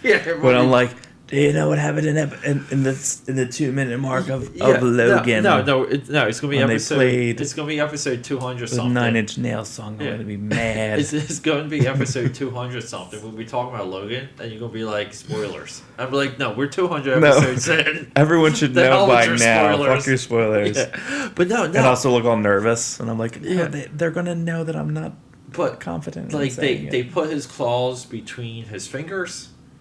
They added a durability to the skeleton, meaning if you punched him, you hurt. And you never even saw that in the comic before. Right. Yeah. Like he would get hit, it would be fine. Okay. And if I punched a steel door, if I punched your door steel, I punched your steel door, I would hurt myself more than the door. Right. And then they even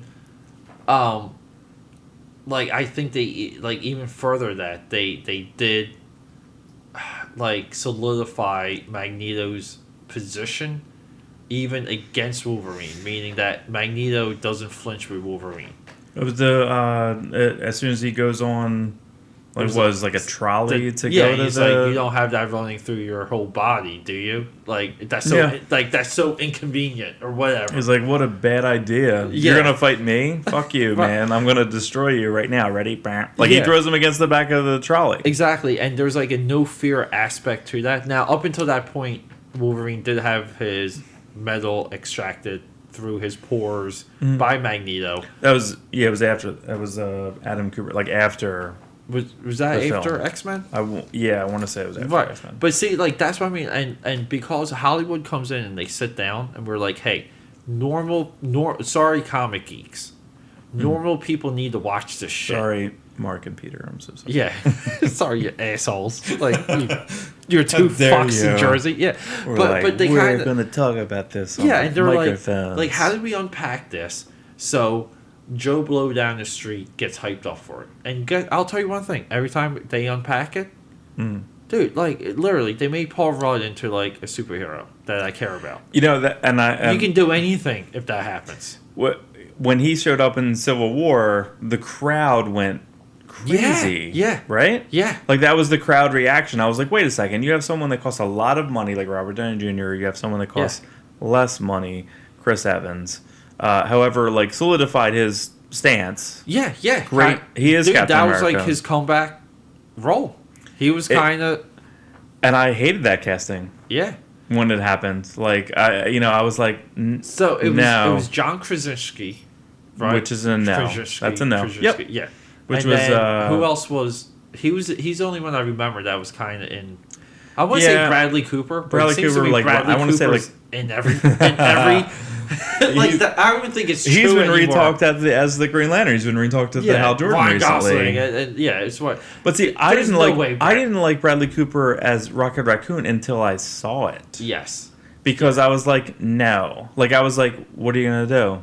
Like what's fascinating? Yeah. And if you ever watch the YouTube clips of him, like he's literally like in a strange position when he's talking, like he's like uncomfortable. Yeah, but people and the mic is above him, and he's like he's like literally like not comfortable. And a huge reason for that is, again, people will ignore. They'll forget that you are an actor.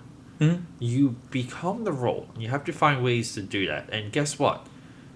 It's not easy, and this is why actors are crazy people. Mm-hmm. They're crazy. Bradley Cooper's so good in Joy. I saw Joy. It was me and like 6 people that saw Joy. He was good in War Dogs. I didn't even see him in War. I haven't seen War Dogs yet. I know you love. I know you love War Dogs. Green Room. You saw it. That's in my thing. Yeah. Yep. Huh? I was okay. So like, let's push it right. Boom. Batfleck. Ready? So so real fast, and then we'll go right into that because I do want to say that director could work. Okay, so that's a good look. At what his name? Yeah, because his name was what's his name? Like Salazar something. Okay, so he's a French guy. Anyway, so here's the deal: is that Ben Affleck is under an amazing amount of pressure to put out this movie. Now I feel bad, as I said earlier, is that Ben Affleck and as George Lucas as De Palma, like they're fighting their own fame to make something. So Ben Affleck came out with a movie called Live by Night, which was his send up to gangster films, and every time he was promoting it, they're like, we don't care about and I feel so fucking bad for him. Like they're like, we don't give a shit. So like, hey, you're an accomplished director, you have screenwriting awards. Yeah. Did he win best? No, he won Best Picture, but not Best Director, right? Correct. That was the rub. Yeah. So Oscar Best Picture, Argo Best Picture. Again, as we said, every Best Picture is super forgettable. Right? Super forgettable. Which we've established. Every Best Picture film is super forgettable, classic. Yeah. So he makes Live by Night. No one gives a shit about it, and I heard it's a B, maybe a C plus. I don't know. Like I will tell you, here's what I feel about that. I feel everyone came in with the same opinion in that movie. Before it came out. For some reason, yes, for whatever reason, because I still believe that he has enough chops. Mm-hmm. Okay, so when people say it's like disjointed and incoherent, I'm kind of like, they say that about everything. And dude, we'll go right back into it. They say that about Batman vs Superman. Mm-hmm. That movie's coherent. That movie has connecting plot threads. There's a lot there.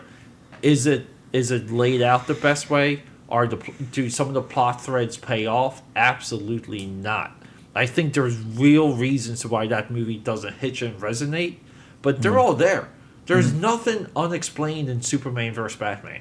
Now, some of it may not come off the right way, but they use these. I hate when they use these platitudes. They throw it out there, and I really do think it's like there's an undercurrent, and it's like have to dismiss this movie. And you know what, too, sometimes, and I think we saw this with our pace election. We were going to talk politics real quick for a second time, okay? Everyone... That's topic 3 if we ever Yeah. We're still on topic 2. Yeah, everyone, like, on CNN, MSNBC, told you who to vote for because Hillary was already going to win. And people, believe it or not, people in whole on both sides responded to that. Because people want to pick winners, they want to know who's going to win. Okay, I think that's a little bit of like human condition, the way how tribes work.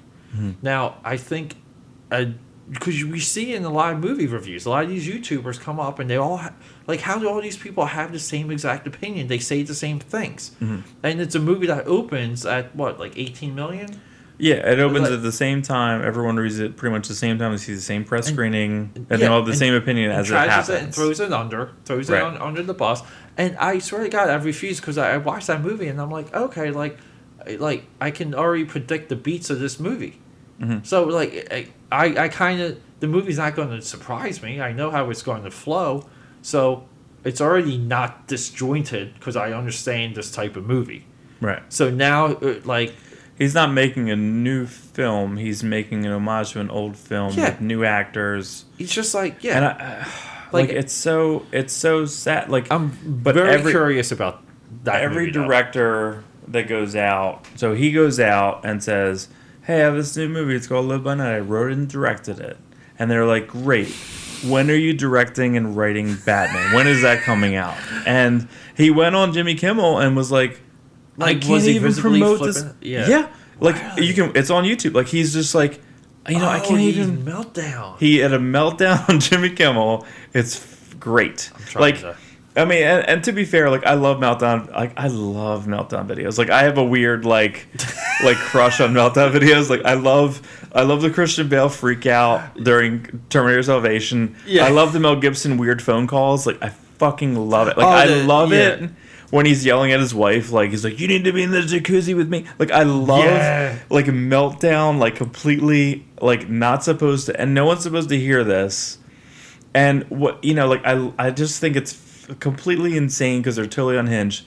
But I feel so bad because, like, he spent a lot of time writing this, concepting this, putting it out. And as a concepted artist, like, I understand process and I understand how frustrating it can be. And then you put it out, and you put it out fearless. But you want, even though you don't care in a way that you don't care what anyone says about it, you still do a little bit. Like, you still would like someone to go, "Oh, yeah, I get what he's doing here. Even if I don't like it, I get what he's doing here." No one even reviewed it. Everyone was like, "This is the guy that did this, and he made that thing. But guess what he's going to do?" Like, they gave him they skipped it. Now they skipped it critically, and I think it's shitty. So, real quick though, do you think this? Like, Ben Affleck, he comes on, and they're like, "Look, like, we're gonna make a deal." Like, has a conversation with his agent. The agent's like, "Hey, they want you for Batman. What you want on your end?" I could, like, sometimes these agents know. Look, there's enough polls that say that every poll. Listen, if you go back, every poll said that he'd be the worst Batman. And then right after that, everyone said, "Oh my God, he's the best Batman." Yeah, he's the best. Yeah. So right? Yeah. Do you think it's amazing the polarization between two concepts? Well, because people get on their high horse, and they're convinced. Okay, it's still tribalism. Okay, so but here's a little bit of what I'm leaning at, though. I kind of feel like once he got into the engine of Warner Brothers and what they're doing with these movies and how they're doing them, he realized he could not execute. He couldn't execute. I think he's in a machine. Kind of found a way out. And I think a little bit, because did he make comments about, like, the Batsuit having to be retooled if he was going to do both? And I kind of, like, 100% agree with that. Right? Because, like, we all know the horror stories, like Jim Carrey dressing up as the Grinch. Robert Downey Jr. goes on record, even wearing the Iron Man armor. If you notice, like, Jim Carrey literally at one point apparently had a complete meltdown, ripped it off, screamed, almost quit, and just completely left the project altogether. Yeah. Like, on, like, day before. Yeah. Like early. Yeah. Said, fuck, and, I'm out. And people don't realize that, hey, that blue glow, that blue background that looks so pretty on film is 10,000 lights beaming on you to make that set look beautiful. Okay, so it is a trade-off. But I really, I do think that he, I don't understand how, if they were like, hey, you don't like the bat suit? No problem. But it seems like why was, that's what I mean. It just seems like what he put, it's almost like he priced himself out. Like, hey, I'm just going to say this thing's going to cost $900. I know you're only going to pay $300. No hard feelings. You can't pay for it. And you can do that. That's like a little bit of a negotiation tactic. Right, but as I yelled at you earlier, I said Batman's $1 billion idea. $1 billion idea. So every time Batman puts out a movie, it's $1 billion. Yeah. So it's not like I'm going to make a movie. The only IP that kind of has. I'm not going to make a movie with my brother Casey, and that's going to make $500,000. It's going to cost me $200,000. It's going to make $5. It'll be a giant. It'll double its profit. Yeah. I don't. Like I said, I'm just theorizing because I don't know what Gone made. Yeah. But in my opinion, the one for you, one for me doesn't work, as we talked about Scorsese earlier. I'm going to do one for you, one for me. Yes. I'm going to make Departed with everyone in the world. I'm going to kill them all. And then I'm going to make Silence with Kylo Ren and Spider-Man and Qui-Gon Jinn in Italy, quietly with Asian men. Persecuted Asians. No one's... Crucifixions. I don't care how many awards it gets. I don't want to see that. I don't want to see Kundun. Can you put a gang? Can you put De Niro with a gun in his hand? Yeah, you know what it is? Hollywood just seems to be fascinated with the East, but they're fascinated with almost like the origin of the culture, what the culture has done, somewhat criticizing and attacking it, but at the same time they don't do that here. To where they kind of placate into slavery, which is it's weird. They don't look at it through the same lens. It's very odd. But I wonder if it's because it's China. It costs China makes Deadpool didn't premiere in China, correct? Because there was something in Deadpool that wasn't allowed. I think it was Deadpool, Ghostbusters, and I'm forgetting the third big one. Right. Star Wars movies completely fail overseas. Okay. Especially in China because people haven't seen the other ones and they don't know what's happening. So to flip, the strange thing is that more than likely Casey Affleck's going to win for Manchester by the Sea. Do we kind of agree with that? That he's going to win Best Actor, correct? I think he has the excitement. So he's going to win that. Now Ben Affleck was supposed to do that, but instead he did The Great Wall, which looks like, in a way... Oh, you mean Matt Damon? Yeah, so Matt Damon turned down... Yeah. Well, we're so Affleck-Damoned out in this movie, in this whole podcast. So, Affleck... That might be our thumbnail. That's our whole thing. So, Affleck was... God damn it. Matt Damon... Oh, my God, I can't even think. So, Matt Damon was supposed to direct/co-star in Manchester by the Sea to be the character that Casey Affleck is. Casey Affleck ended up with. Yeah. It did not happen for scheduling purposes. Okay. Because Matt Damon had to go to China to work with Zhang Yimou. What's the budget for that movie? You have the computer. I'm looking. Look it up. You have the computer. But it's a lot. Okay, but here's the thing: is that movie is almost like when we love me and you only love Cloud Atlas. So Cloud Atlas, the only way Cloud Atlas was made was because it had a very, very singular Korean star in it who made money in Korea. You had Tom Hanks, who made money internationally for selling foreign rights for Tom Hanks. So you sold UK rights for Tom Hanks on a movie where he played a weirdo gangster who threw someone off a building. Okay, the worst. I love Tom Hanks, but every time he plays another character besides actually playing Tom Hanks or a retarded Tom Hanks, to me it never worked. It looks like it's a Saturday Night Live character. He's and to me he's I'm a little bit with you on that because you don't distance yourself from the performance, and for whatever reason you're attached to other performances. Right. I'm attached to Tom Hanks in that because I want Tom Hanks Yeah. to be a different person when he sees Tom Hanks. Yeah. So And- the Great Wall God, I can't get him straight. So Matt Damon is in a movie called The Great Wall. Yeah. Who's directed that? Well, I have the director wrong. It's 150 million budgeted. The director. That's technically cheap. Yeah, I was gonna say I thought that was gonna be like 200 plus. Zhang Yimou. Oh, I did have it right. Yeah, Zhang Yimou. Right. So he's actually is also a capable, huge director in Japan. He's a big swinging dick over there. The guy can get it done. And you know Correct. what? Look, I will say this: people are already rejecting the Great Wall. I get it. I think it's going to be fine or great. Yeah, but at the same Not time, fantastic, but I think it's going to be fine. But at the same time, though, it looks like a hell of a movie. But people are just upset over like this. They call it whitewashing. They want to criticize it at the same time, which is weird because they're constantly reverse whitewashing other roles. With Doctor Stranger Ghost in the Shell, hashtag episode 10. Yeah, it goes on and on. Okay, which is so freaking weird to me, right? Like I don't understand that. But the movie does look. I mean, it is. Look, it's a fun freaking concept. Mm-hmm. It's a fun concept. It's the same as like what movie had, like one of them had like the Eiffel Tower, that was like a antenna, and the Eiffel Tower was built as an antenna. What movie was that? I don't know. It sounds it's very familiar. I can't seem to get it. But that I kind of like it when they do that, or when they explain that like Michael Bay Transformers, Hoover Dame, to hide Megatron.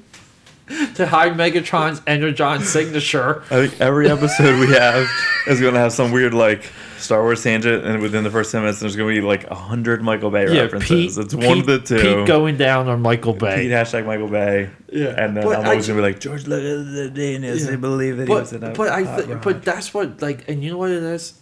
So, but I think some of this does like the reason why I go back to like some of these things. It's because I just have, like, I enjoy it. I want to have fun. I get upset at the people who I believe are not high horse, that are overcritical, that can't sit back. And don't tell me you don't think Con Air is the greatest movie of all time. I talked about it earlier. Yeah. I talked about it fondly earlier. Such a, very. Put the money in the box. Yeah, and I think if you can kind of... Like, how old is that movie? 90... I want to say 98. Like, right. So, like, 98. Is there another movie from 1998 where I'm quoting?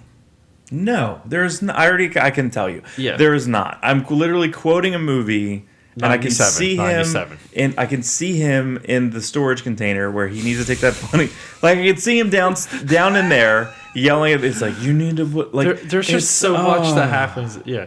So, like, okay, so to go back, the reason I mentioned Cloud Atlas, the only way Cloud Atlas was financed was they sold all the foreign rights for all the actors in the film to make that movie. Yeah, it's similar to Inglourious Bastards. So wait, Reservoir Dogs was made. Okay, so listen, Tarantino wouldn't have a film if there wasn't something called foreign rights. So if they didn't sell foreign video rights for Harvey Keitel in every other country, Reservoir Dogs wouldn't have gotten made. Pulp Fiction wouldn't have gotten made. 100%. And a lot of the Weinsteins and even Trauma Film and that's how they finance Roger Corman. That's how they finance everything. Okay, it's the only way. Right. So the thing is, like, that's a part of the game. Mm-hmm. Okay, and you spend time, you spend money, you put your mind, your body, like even your soul on the line to build you up, so you can be a part of, not like, you just don't get put into movies. You're a part of the financial structure of that film. Now, up until that point, like all the calculation, the math, like everything, the foundation of the movie is calculated and sold off and finished. Now, everything that happens from that point is a roll of the dice. Sometimes films come off, sometimes they don't. Sometimes people hone in on like the weirdest thing, and the way how things are now. Like, a little idea can destroy, like, Great Wall, another great example. People are hooked in on the wrong thing on that movie. And look, I'm not, like, the biggest Matt Damon guy, but he kind of is only in good movies. He's in except for that Zoo movie, we bought the Zoo thing. Mm-hmm. Like, the guy's in nonstop good movies. I have to see. I always have. Or just everyone that knows me knows this. I have to see every Cameron Crowe movie, so I had to see like the 2 scenes of you. Like, we bought a zoo that works. I'm the only one that saw Aloha in the theater because I wanted the 2 scenes of Aloha that I knew worked. I tried watching Elizabethtown not too long ago. There's a that just seemed so disjointed. I know, but but the bar scene works. There's a scene in the bar where like there's like a weird thing where they have to come in through like a zip line. I don't fucking know. But it works. Okay, so here's the thing. So by disjointed, let me just explain that real quick because I think that's a platitude, and I'm like, fuck, I just said a platitude. Okay, is that like I agree with like the whole premise and the build for that movie is awesome. Like young executive essentially working at Nike makes a bet on the product and gets chicaned when the product doesn't launch. Like they say, it's actually the Jersey Girl model of every film. Okay, right. And at that point, when that movie, like I guess like when the premise was there and the premise snaps off, at that point I just said to myself, I was like, you know what? I was like, I'm not even interested in what happens next, how this turns out. I have a vested interest, and that's what I mean about it being disjointed. Because like if the movie kind of went on a different path where like you like Legolas, like you like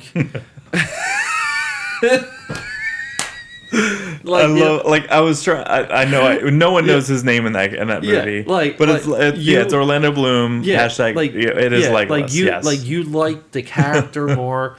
And then you want to like them too, and then like you somewhat relate to how he gets screwed over. Right? Yes, but that's what I mean about it. Like none of that was even there.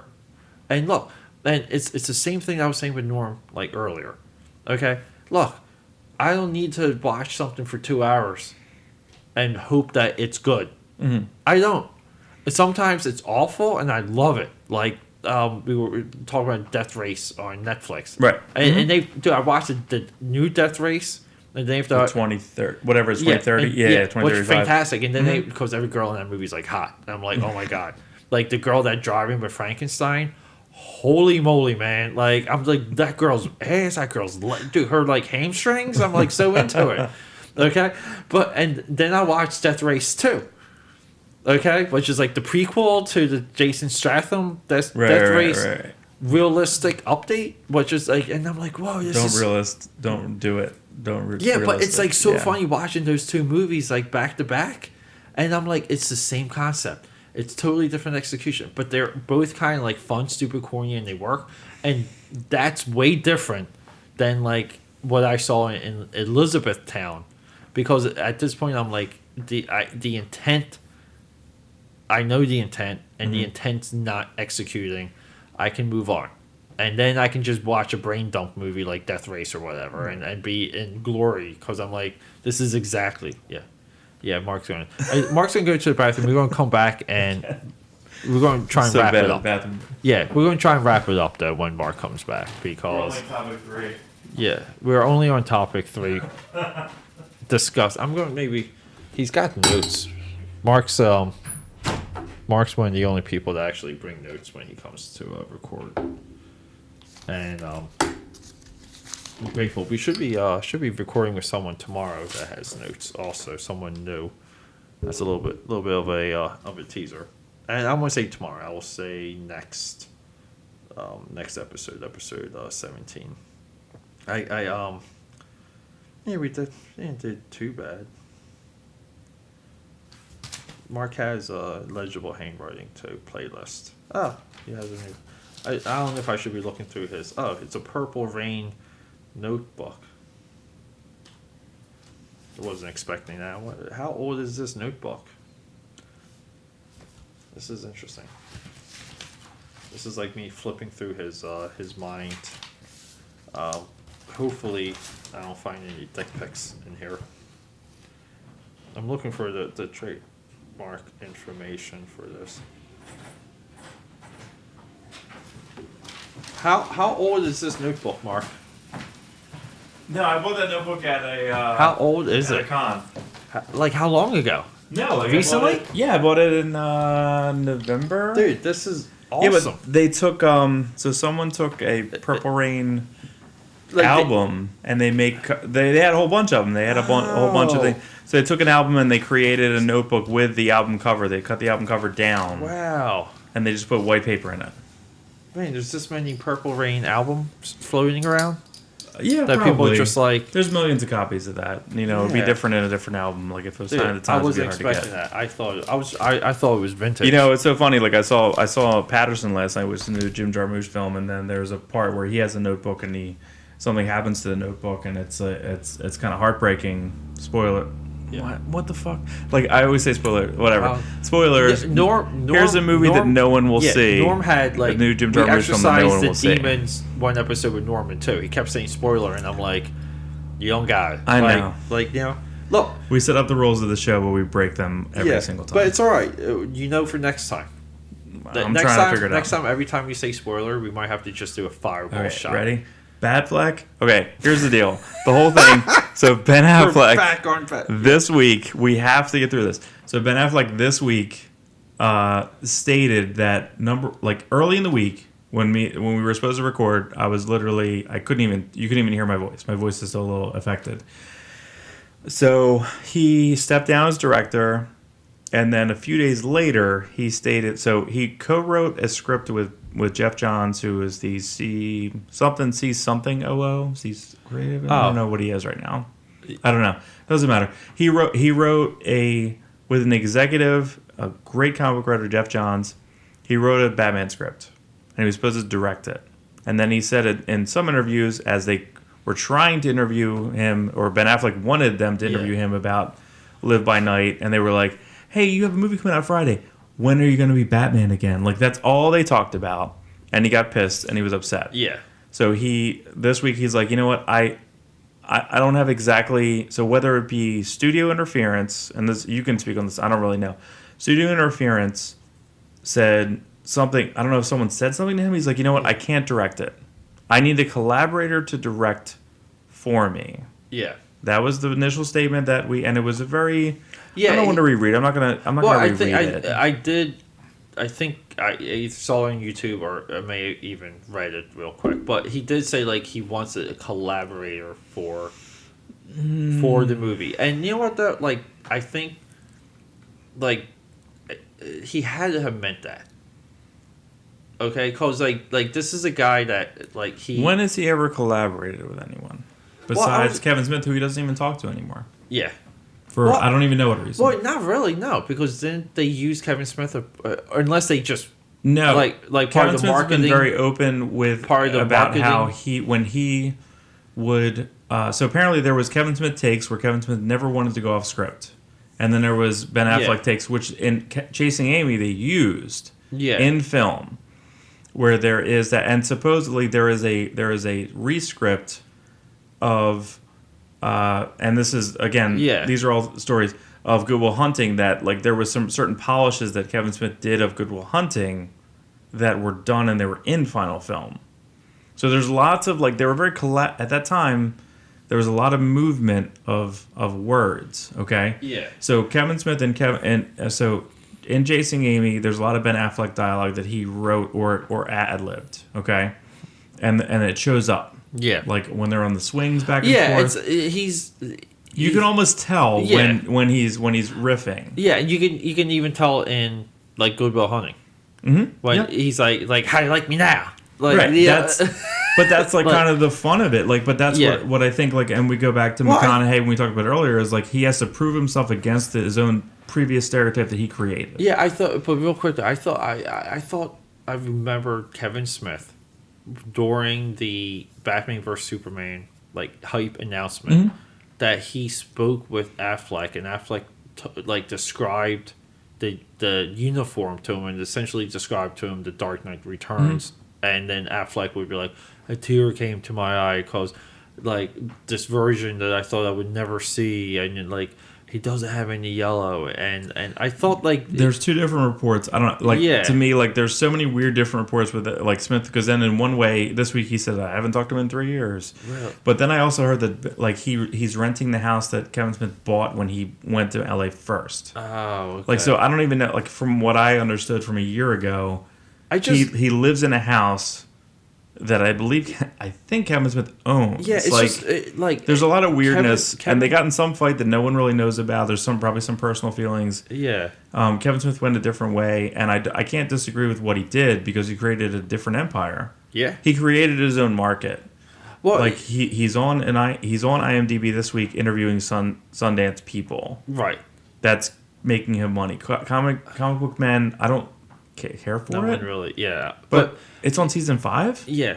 But that's because it's okay. That's because it's a dirt cheap show. It's a dirt. It's a Pawn dirt. Stars. It's a dirt cheap show that is revolved around Pawn Stars, and they try and trickle in some comic book knowledge and geek stuff. And yeah, I have friends of mine that almost have been on it. Yeah, because they've had things that were probably they could have sold. Yeah, they were like, I'm not gonna. But sell then it. Like you know, the two older guys, one of the three guys really knows his stuff.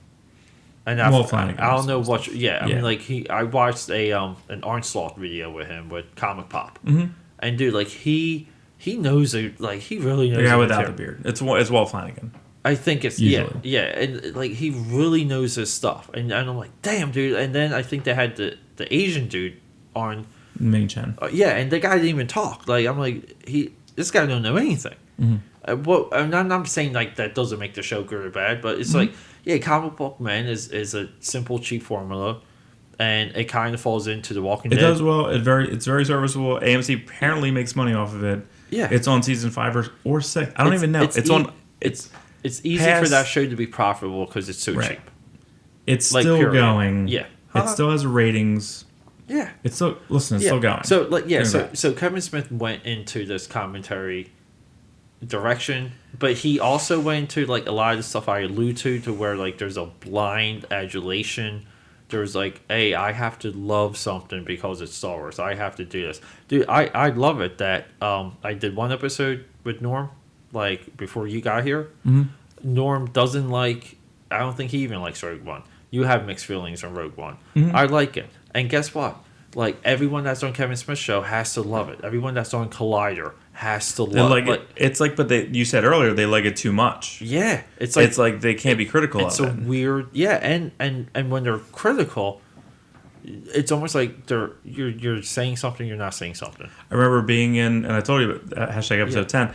I was in an Applebee's with someone. Yeah. I was with 4 people that I knew and one guy I did not know, and I'm like, blah, and I just like vomited statements. Yeah. And this guy's like, you hated it. I'm like, no, I really liked it. Like, I mean, I just completely, I was like, no, I liked it. But like, I saw the movie I didn't think I was seeing, and I have to digest it. And I don't know what to do. So I have to talk to you.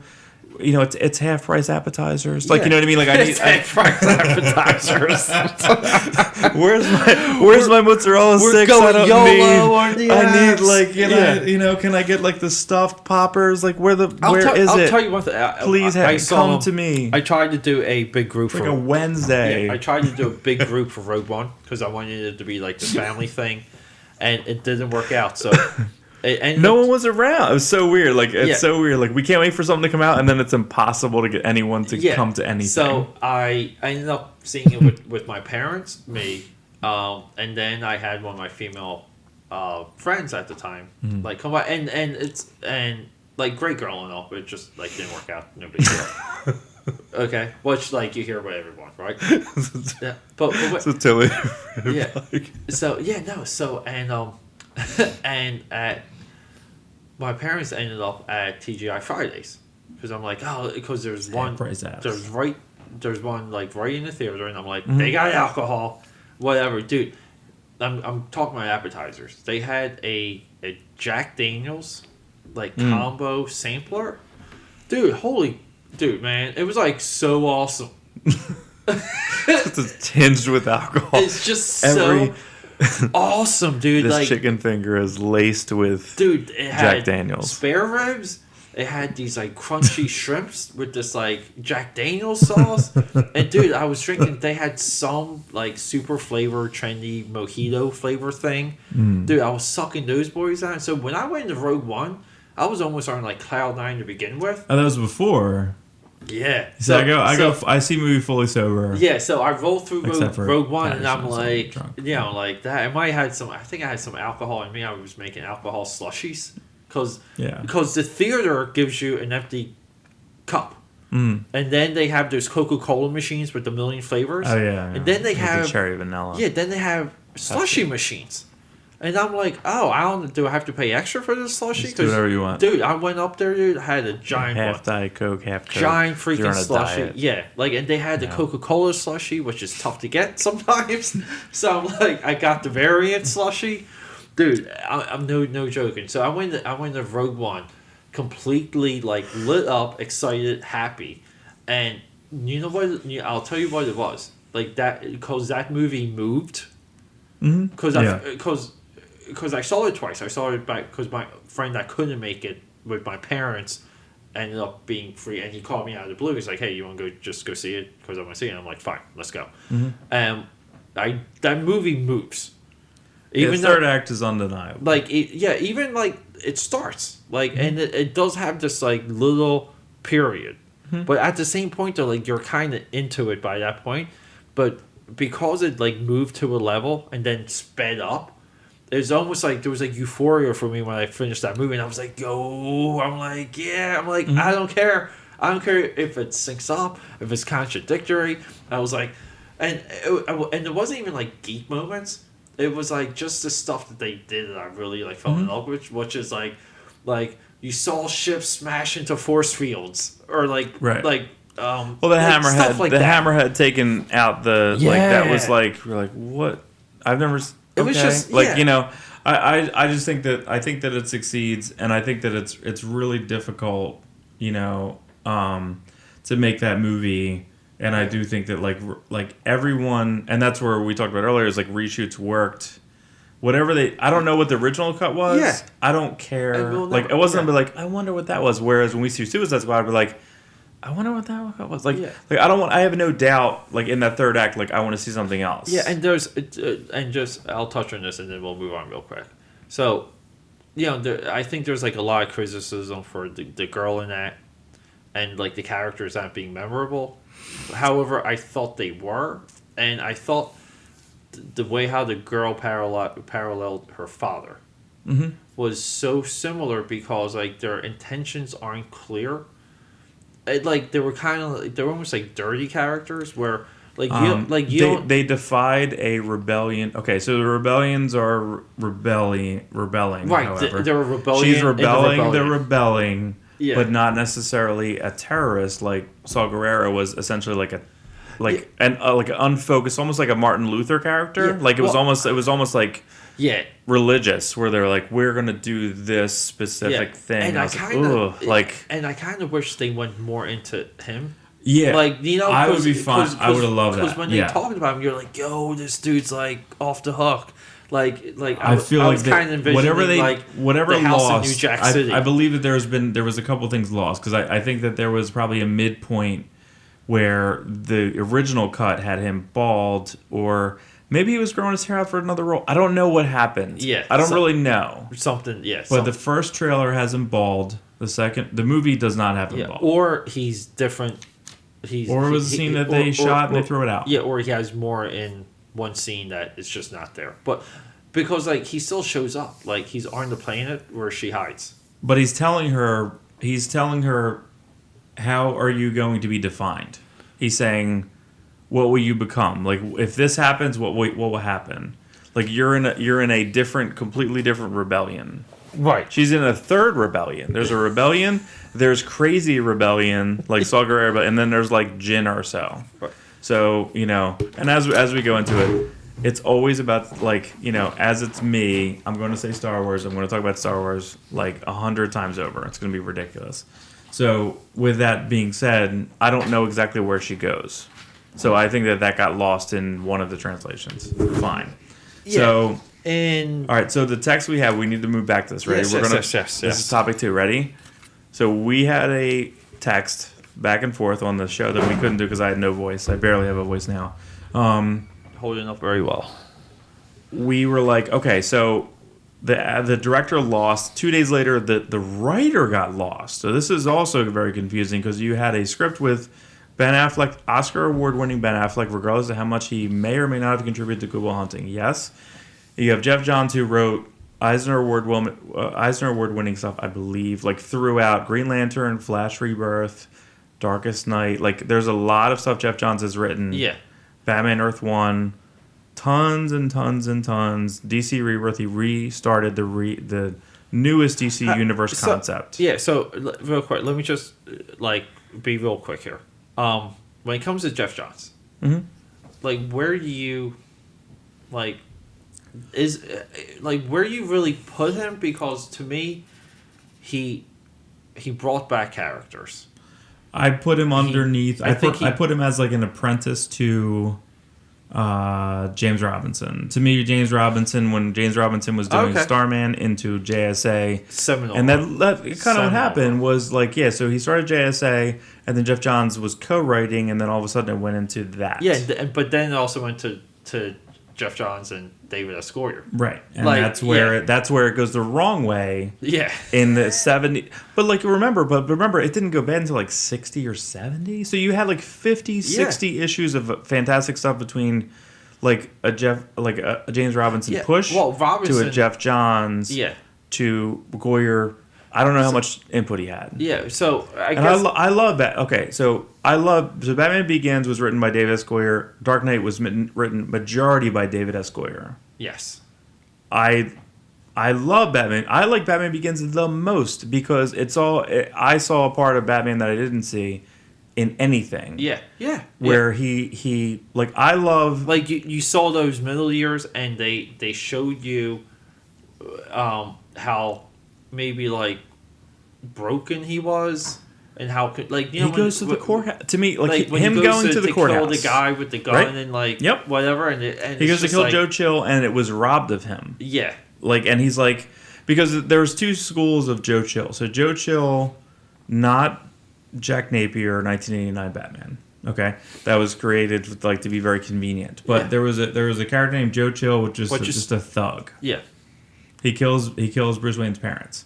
So in a certain mindset, Bruce Wayne died the day his parents were killed, and Batman was born, and Batman goes out every single night to find Joe Chill. Yeah. So to never find Joe Chill is compelling. Right. But in this movie, they kill Joe Chill. He's going to kill him in court. Yes. He has a gun on him. Yeah. He wants to kill him. And he was killed before, like Jack Ruby. It was almost like, hey, there's Lee Harvey Oswald. Everyone wants to kill Lee Harvey Oswald, and someone else did it, but I'm still mad. Yeah, exactly. But this is how things change when you explore these characters and archetypes in cinema and in film rather than through the printed page, because again, too, films of this size are a hugely collaborative process. Mm-hmm. Comic books are maybe 2, 3, 4 people, maybe 4 max. Mm-hmm. It's just and it's very easy to get myopic, narrow-minded, tunnel vision, and you're on a deadline and you got to put something on the page. I mean, it's just not thought it's not feasible. Yeah, and they don't make a comic book to sell worldwide, but you make a movie to sell worldwide. Mm-hmm. Literally, you need the whole world to see that movie. So a different Batman's level. $1 billion. Yeah, it's $1 billion industry. But the thing is, to get to my point real quick about Jeff Johns, it's I don't think he's successful. I mean, he brought back amazing character. He's one of the guys you want involved, but he's taken over DC film, and I think is he signed on to co-write Batman? Well, it was, but now this week after me and you were texting Monday, we were it was 10 o'clock. This shows you how I was goofy hey, these guys are. I'm not feeling good. I'm sorry. I can't do a show because the whole thing with this show is producing content and continuing. That's the point. Yeah. So, like, for me to talk for hours on end about the dumb shit I know, I'm sorry, you're welcome. Like, I don't know how to say about it. Like, I'm sorry I know this dumb shit. You probably like it. Maybe if you're still listening, you probably like what I'm talking about. Yeah.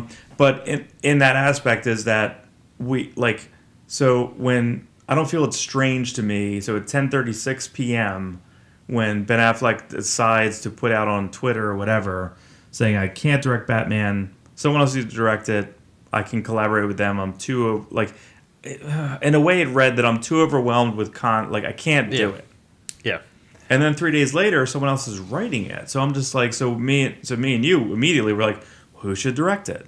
Yeah. Like we just were like in it. And right now, they're honed in on Matt Reeves from Planet of the Apes, I think. Planet of the Apes and original Cloverfield. Yes. Episode 10, we love Cloverfield. Yeah. Like, I think that's who they're hooked in on. He's not doing the new Planet of the Apes, right? No. Someone else is doing it. Yeah. Okay. I think that's a right. 3-director series, which is amazing. I think it's you know what? That's fine. It's very interesting. And they all tonally it shouldn't work. Match, but the second one shouldn't work, and it totally works, and it's great. Yeah, the second one. I kind of forget the second one. It's with Terminator guy. It's with Jason Isaacs. Yeah, but at the same time, it's like I know I think fondly of it, but I can't really picture it. Yeah, right. I enjoyed that movie. Yeah. So we went back and forth, and the thing that is beyond me, and I know we fought about this last episode in a way, is like I can't believe in a weird way, and I know we love tangents. Why is like Denis Villeneuve like just attaching himself to things? So he's doing the Blade Runner sequel, which I don't even want. Yeah. I don't think anyone wants. He did that, and he does not to fucking Dune. Stop. Stop signing contracts. Fucking stop it. Like, make your own movie. Arrival to me is fine because it's weird and out there. Yeah. Stop making movies that other people have touched. Yeah. And maybe he'll make them great, but I don't want him to do... I want him to do his own thing. Do your own thing. But, you know, I think that's a little bit of, like, where, again, like, you lose sight.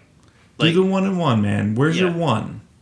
He did Arrival for himself. Great. Yeah. Very successful. Do Blade Runner to make your next weird-ass movie. Like, make your Interstellar. Make your weird-ass, fucking crazy-ass movie. But here's... Like, we've already had a great run from him. Like, you kind of already feel spoiled. Right. He had Enemy. Right. Yeah, like, Enemy's like, whoa. Like, right? Mm-hmm. Like, I think Enemy, I I would love to have a sit-down. I want to watch that again. Conversation. I want to watch it. I would love to watch it, and then we do this. I mean, to me, watch it, record. But that's that's a resurgence of like we talked about. I wonder if Gyllenhaal's in a weird spot where we were talking about McConaughey and Affleck, or they have to like prove themselves because they became this pretty like Prince of Persia. Prince of Persia. But then he does like Nightcrawler. Yeah. Ugh, like just an ugly performance. Yeah. Nocturnal Animals also extremely cruel performance. Yeah, but he's someone, he is different every time. Like every time he's in the chamber. Great interviews. Like he's done great interviews like off the cuff. Yeah, but like weird. But guy. I think some of this is like the Shia LaBeouf. Like what happened with him because he was like the chosen one. And you got put on that chosen one rail, and then it got dissected, and his path is so similar to Jake's. Ryan Reynolds without having that big movie failure. Like Ryan Reynolds essentially is just like Jake Gyllenhaal right now, but Jake Gyllenhaal has Prince of Persia. However, Prince of Persia is the best reviewed, and Shia has Crystal Skull. Right, but there are weird roles like Prince of Persia. What was it, like Charlie Countryman? Like there's a lot of weird Shia LaBeouf roles that I kind of agree with. American Honey, like I kind of agree with a lot of weird. Necrophilia, and that's not really his movie, but he's was it Nymphomaniac Volume 2? Yeah, Nympho.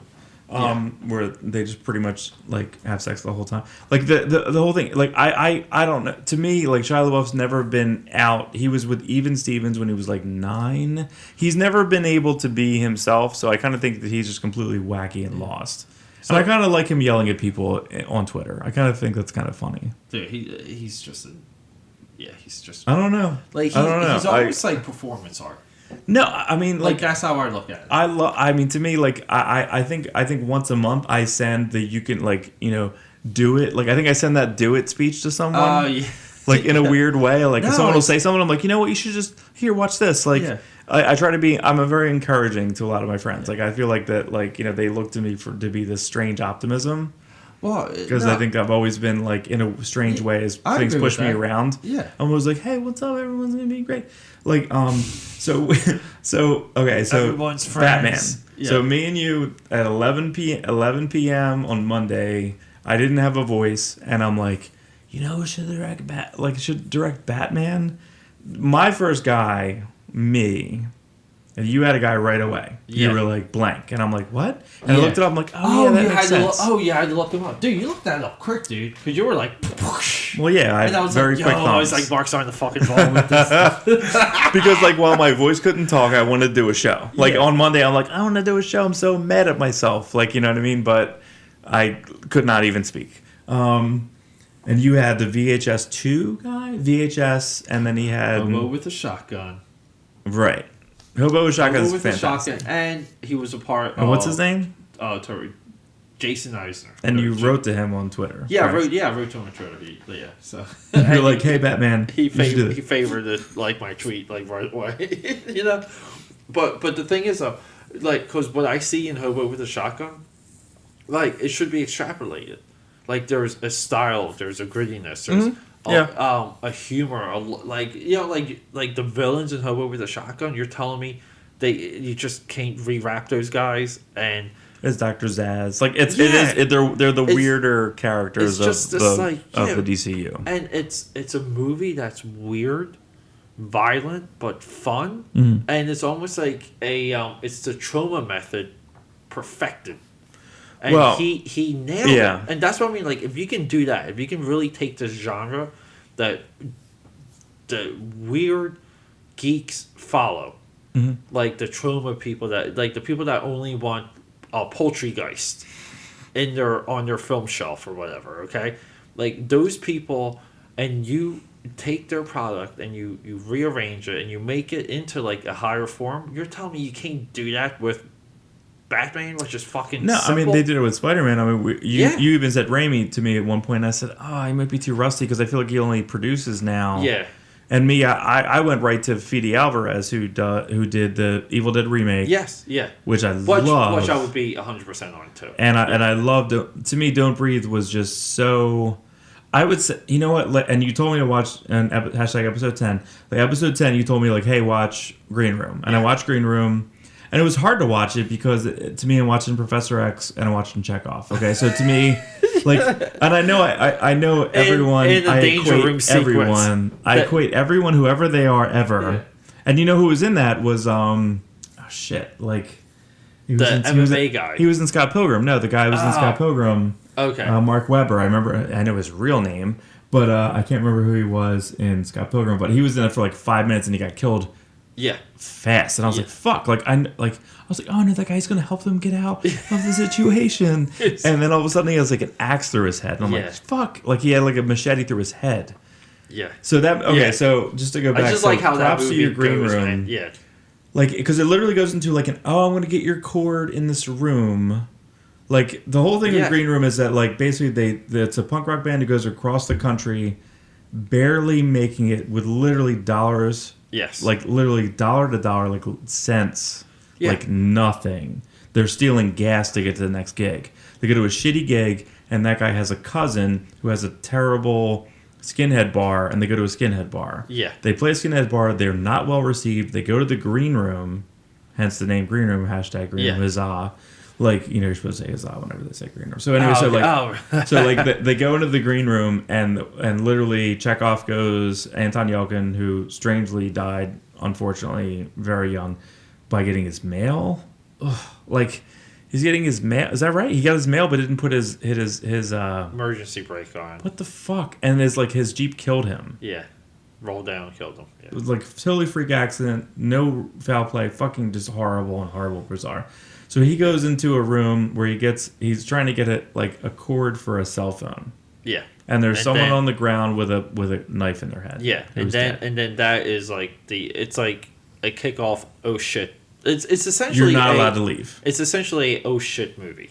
Mm-hmm. Like oh shit, you stepped into this bear trap. Because he immediately calls the cops. Yeah. Like, he immediately calls the cops and, like, doesn't know what to do. He panics. He calls the cops, and they detain them in the green room with someone, and it just, like, and you become it that. And you know what? It's the same, and to go back to Fede Alvarez in a minute, like, that's the guy who did Don't Breathe.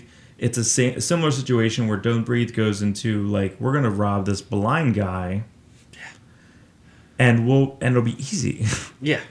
Like, we're just gonna get in and out, and it doesn't happen that way. And and I feel like you can hear me. I'm feeling upset. Like, I feel upset, right? I look probably horrible right now. This dude, I feel claustrophobic. drove a mech suit in Avatar.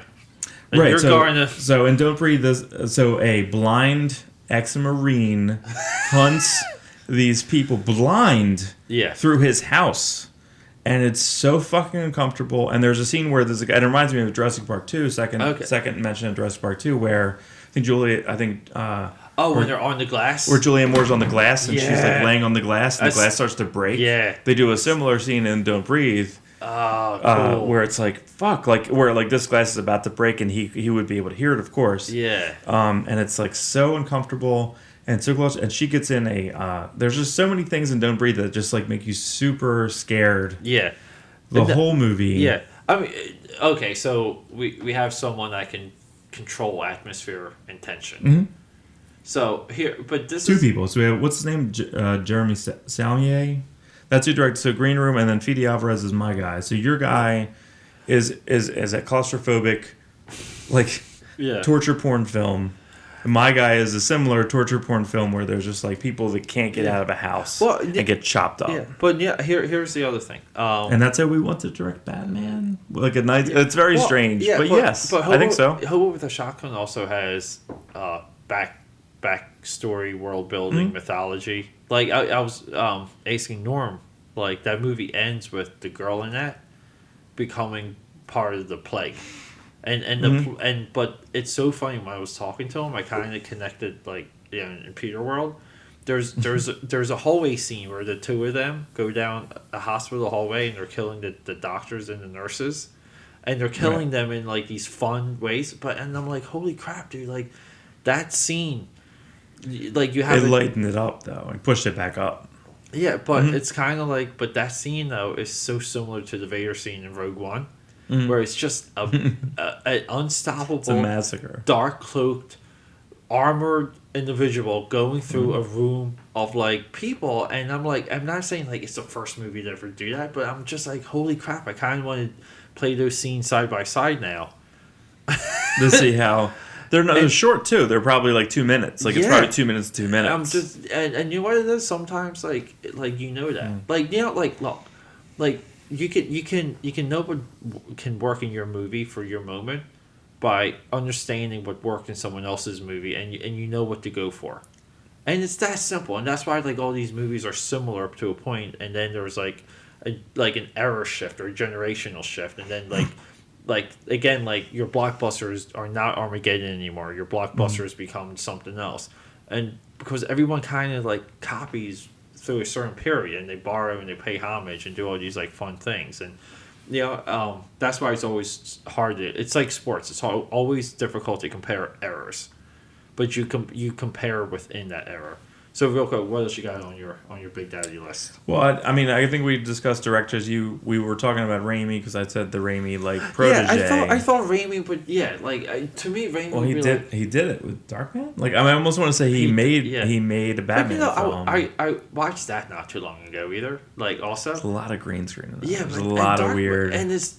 But dude, Darkman science is as loosey goosey as Face Off science. Well, I want to say that, like, Darkman, like, was almost like it was like almost an homage to, like, Swamp Thing, like the original Swamp Thing. Because there was even a couple people that were in it. Yeah. That were, like, the same. Yeah, it is. The tortured doctor. Mm-hmm. Like, yeah, I get. And you know what? I guess one henchman was, like, literally in Swamp Thing. Yes. As the same exact character. Guy, like the weird looking guy. The bald guy. He was the same exact weird character. Weird looking bald guy. Yeah. But that's a good. That's all. But no. I would, because I do like Saint Raimi. I would like to see him back. But yeah, I guess he does seem a little. He's just, I don't know. Like, I mean, to me, like, so we talked about Scorsese earlier. Scorsese's like 76, and he's making like fully conceptual films. And then you have other people that are just not like doing anything. Almost like the exception, not the rule, when it comes to like Scorsese. Yeah, like and he could just make whatever he wants, and that's fine. So I don't know. I really don't know. Like, it's hard to fit a collaborator with him necessarily, unless you got like a Blumhouse guy. And we could even push into where we are with like the Shyamalan factor. So we talked about Shyamalan earlier. Oh, yeah. Shyamalan. So the last 3 weekends, I think 2 to 3 weekends. Yeah, two at least. So and on track to take this weekend also. Right. So January is usually a shit show of stuff where it's just horrible things. Yeah. You just put out like A Dog's Purpose, which is going to fail. It's a 23 Rotten Tomatoes. Was that the Pug movie? That's the movie, and you have like Monster Trucks, which is supposed to be shit. That sounds so awesome. I think it looked pretty fun. My kids want to see it. I'll probably see it. That sounds so awesome. Because it has Havoc, and it also has the girl from Evil Dead. So to me, it's like, there's. I forget her name. Like, but it's also a concept where you smack your head and you're like, "Holy crap! Why didn't I think of this before?" I don't know. The one trailer like totally sold me. Like I was like, I think I'm on board with this, but like I know it's gonna be terrible. Like I just feel like it's I'm gonna see it and it's gonna be bad. So Dog's Purpose is out, no good. Just like this, it's just January. So you got Triple X, the sequel, no. Like you know what I mean? Like you can say that. That didn't track that well. already. Yeah, it's already, done. Yeah, already done. Right. So like no Triple X3. That's fine. Like so that's more than fine. So like so they just put out whatever's on the shelf. They just put it out because they know. Because you have spillover Oscar movies. They do the Oscar nominations. You have a lot of money that'll be made by everyone seeing Denzel Washington yelling at his son. You'll see a lot of La La Land stuff. So you'll see a lot of stuff in that era. Yeah. So it's kind of confusing. So they throw out Blumhouse is kind of so Blumhouse is Jason Blum, I think his name is. He's a producer. He makes all these movies like what the hell? What's the movies? What does he make? He did the last Shyamalan film. Yeah. Like Insidious. He makes like all the Insidious, like Conjurings. Right. Paranormal Activities. Like he created this whole genre of like horror films that will always make money. Yeah, they're cheap. Yeah. They're good. They're usually good. They're usually the first ones are the best ones. Like Sinister 1, awesome. Conjuring 1, awesome. Like he has these good launch points. Conjuring's okay. Like tries to find like a formula. They're B+. They're all B+. They try and repeat it. Yeah, but at the same time too, like how good like are those movies anyway? Because like they're creepy. They have jumps. They have scares, and that's kind of what you go in for. Right. So I mean, and I think some of the movies have dude, I love the mythology for Sinister.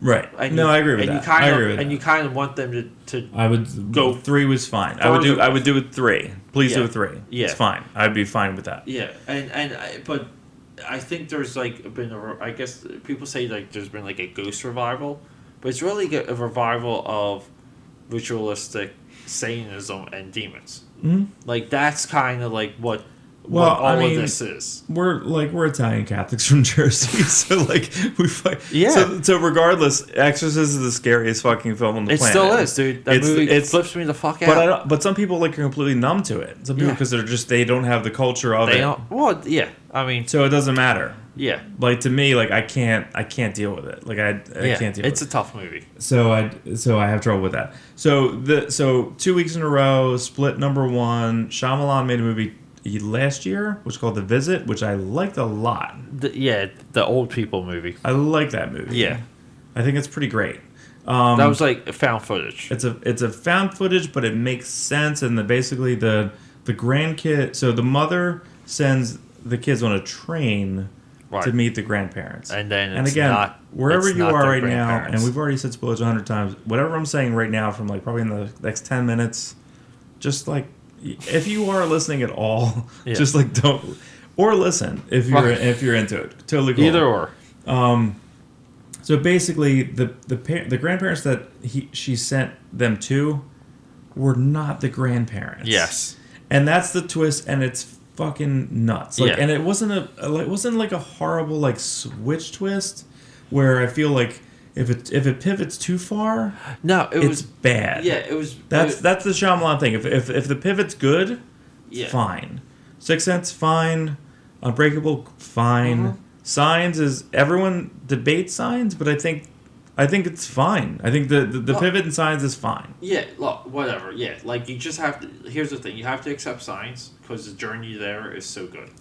I think the acting in Signs carries it. So even Yeah. if the pivot's not that good, you have Joaquin Phoenix. I think Mel Gibson's like the best. Yeah, yeah. No, I like everything. I really do enjoy Signs. I really do. I hate You don't like The Village. no. I like The Village. No, sir. Because you know what it is. if you take out the horrible the horrible trailer, the campaign for that movie, and you just watch the movie, you're kind of like. Maybe that's the start of it. This has been my argument since episode 10, that when I watch a trailer, I'm like, oh, all right. I have an idea of what it might be or may not be. So when I go see it, I want to see at least a little bit of what it is. I just need to stop watching trailers. Yeah, I think that's really where it's at. But It's really difficult. Village definitely holds up. It has mood. Adrian Brody is It phenomenal. was great. And that was like it was a very early Bryce Dallas Howard before Christian Bale yells at her and the lighting guy. Yeah, the lighting guy. The poor lighting guy. What are you doing, Bruce? Yeah, I see you walking. Am I back walking there. in your scene? Yeah. I love it. Oh my god.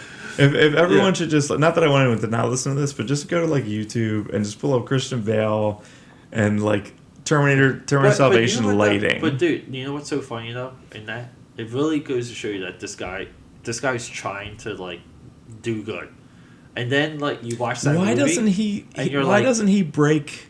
He doesn't. Okay, so like I'm an Italian New Jersey man, correct? I think that's pretty clear in what I'm saying. So if I'm say I was now I'm not a British man, but he's a British man, and he yells at someone, he doesn't break character. He doesn't turn into a British man yelling at someone. Isn't that fucking weird? It is a little, yeah. That's fucked up. That's what I mean. So strange. Actors are a weird breed. Like, he's so into character, he's yelling at someone for fucking up lighting as he's trying to act against a non-filmed Bryce Dallas Howard. Because at one point he references her. This is only audio. Right. That was leaked because he's a dickhead. Like, just because, or something, like, Christian but you know what, like, maybe he's not a dickhead. Like, he's just like, he's in the art. It's like sour grapes, or someone's pissed, or someone just blackmail, or who the hell knows. I don't, like, but the thing is... I love it. I love Meltdown. God damn, I love Meltdown. But it's still to the point that, like, you watch that movie and you're like, this movie's garbage. And it's kind of like, but you know, like... The production's all garbage. Yeah, but these people, like, they give it all... regardless, because like that's their like nature, that's in their DNA. I'm not mad at Bruce. I think the lights were great. I think I'm not mad at him. But he's doing good work. But I think The Village holds up. Lady in the Water, now After Earth. What else am I? The Avatar movie, Avatar: Last Airbender. The Last Airbender. To be fair, those three are really disastrous. Right. And then where are we? See, I think Airbender is not his fault to a point. I think that there was I feel that there's people touching him like a Trank Fantastic Four situation. I feel like people were messing with him, and that didn't work. I think Lady in the Water, they gave him too much confidence, and they let him do whatever the fuck he wanted, and he got lost in it, and that's to me, like, you know, like, that's like Batman Returns. Batman Returns shouldn't work on paper. If you watch it, there's literally like a 20-1 countdown on Batman Returns where someone who's literally like sound like she's asleep or on lots of methadone, just counting 20-1 where a penguin is going to shoot off a penguin missile. Yeah. Like, no. Yeah. But like, you watch it, you're like, okay, well, I kind of see where they maybe have let Burton just do whatever he wants. Like, you know what I mean? Like, they get licensed. They get one for you, one for me. But because they had no time for him to make a Beetlejuice 2 or whatever, they're like, just make Batman again. He's like, all right, but I want weird, like, ugly people to shoot off like penguin missiles. So real quick. So M. Night may have had the worst run of a major director I like Devil. He wrote Devil. That somehow kept getting work. 11 years from 2004 to 2015. I think he turns in things cheap, and I think they always make money. Well, I think even the movie he's failed at still made money. The Village, Lady in the Water, The Happening, Lace Airbender, the Devil, then After Earth. I thought Devil was completely. Well, Devil didn't direct, but he wrote, yeah, and I think it was just fine. It was him, like, it was like, the most famous person in Devil is, like, Bokeem Woodbine, right? Like, that's, like, it. So, he's not famous. So even if you go into, like, After Earth, 130 budget, box office, 243. That's profitable. That's gotta be worldwide. Like, Lace Airbender, dude, 150, box office, 319. That's means like, profitable. Again, like, we're going worldwide. Not right. I mean, I think that dude, it carries. The Happening, 48 million, 163. So it's like completely, it's like so like times 4. This kind of dude, look at this one, The Village, 60 million, 256. No one liked it. It's a visit. It's notably it's notably derided. Okay, so here's his one, Lady in the Water, 70 million, 72.8 million. So that was the disappointment. Right, but he did The Happening after that, right? That was Lady in the Water. Yeah, Happening makes money. So Happening flipped it. Money. So they're like, all right, well, let's throw in some people. He gets involved with Devil. Dude, Devil, 10 million, 63 million. That's classic. That's like a Blumhouse. Yeah. But see, like the whole thing with The Happening is Happening has the best. What? That is the best Wahlberg. Yeah, dude. Real quick. All right, you told me this. Like, you know what? This is a great tangent because it's almost turning me to M Night. Like, it's turning me. Okay. The Visit. How much did that movie? Oh, 12 million. Okay. Like 20 max. Okay. The movie cost. Do you know how much it cost? I said 20 million max. 5 million. Exactly. Wait. Guess how much? You want to see how much it made? I would say 160 worldwide. 98.5 million. It's still like times 10. Dude, I figured it would make more than that. That's a good movie, man. But that's an insane, dude. That's the type of margin the people who put up the money dream about. Dream about that type of margin, that type of movie, that type of project. Like, you dream about that. Okay, and then Split. Let's just go to Did you see that? Did you see The Visit? Seen The Visit, haven't seen Split. Dude. So yeah, I think I like The Visit quite a bit because I think that, like, there's just I think all the performances are great. Dude, I think the grandparents are great. This is phenomenal. Hold up. This is phenomenal. How is this possible? Split. 9 million.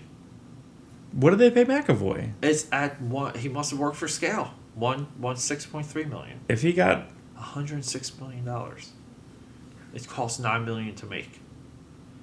Maybe he got back end. I'm not sure. But I'm going strictly off what's happening on Wikipedia. We're not going in any deeper. But I'll tell you one thing though, like, working for scale means you can get the bare minimum. You can get points. Yeah, you can get the bare minimum. You get the back end. So you wanted to tell me, like, okay, so let's just, you spoil me. What's the twist in Split? Okay. Now, to be fair, I didn't see Split, but unfortunately I stumbled upon it and you wanted to talk about it. So let's just spoil each other. Okay. So spoil this shiz. Okay. So apparently the movie happens. You kind of would imagine what would happen. 2 girls get picked up. Yeah, like, I think it's 2 or 3. They got, you know what I mean? Like, but I believe that it gets exposed that he's a crazy person. He has 23 or more personalities. He's split. He's totally split. He's totally split. He's split like a shepherd's pie. Now, and I think this is just super stretching. Like, I think it's such a stretched concept. So there's a diner sequence at the ending, and again, I'm just paraphrasing because this is just what I heard from a second source. And someone says, "Hey, this is kind of strange. This is like what happened years back when this character got arrested by someone else." And they connected to the Unbreakable movie, and to the point where Bruce Willis is at the end of the diner, like, bar, and he's like, I know that was like a thing that happened. Like, so like David Dunn is in this movie, and this split takes place inside of the Unbreakable universe.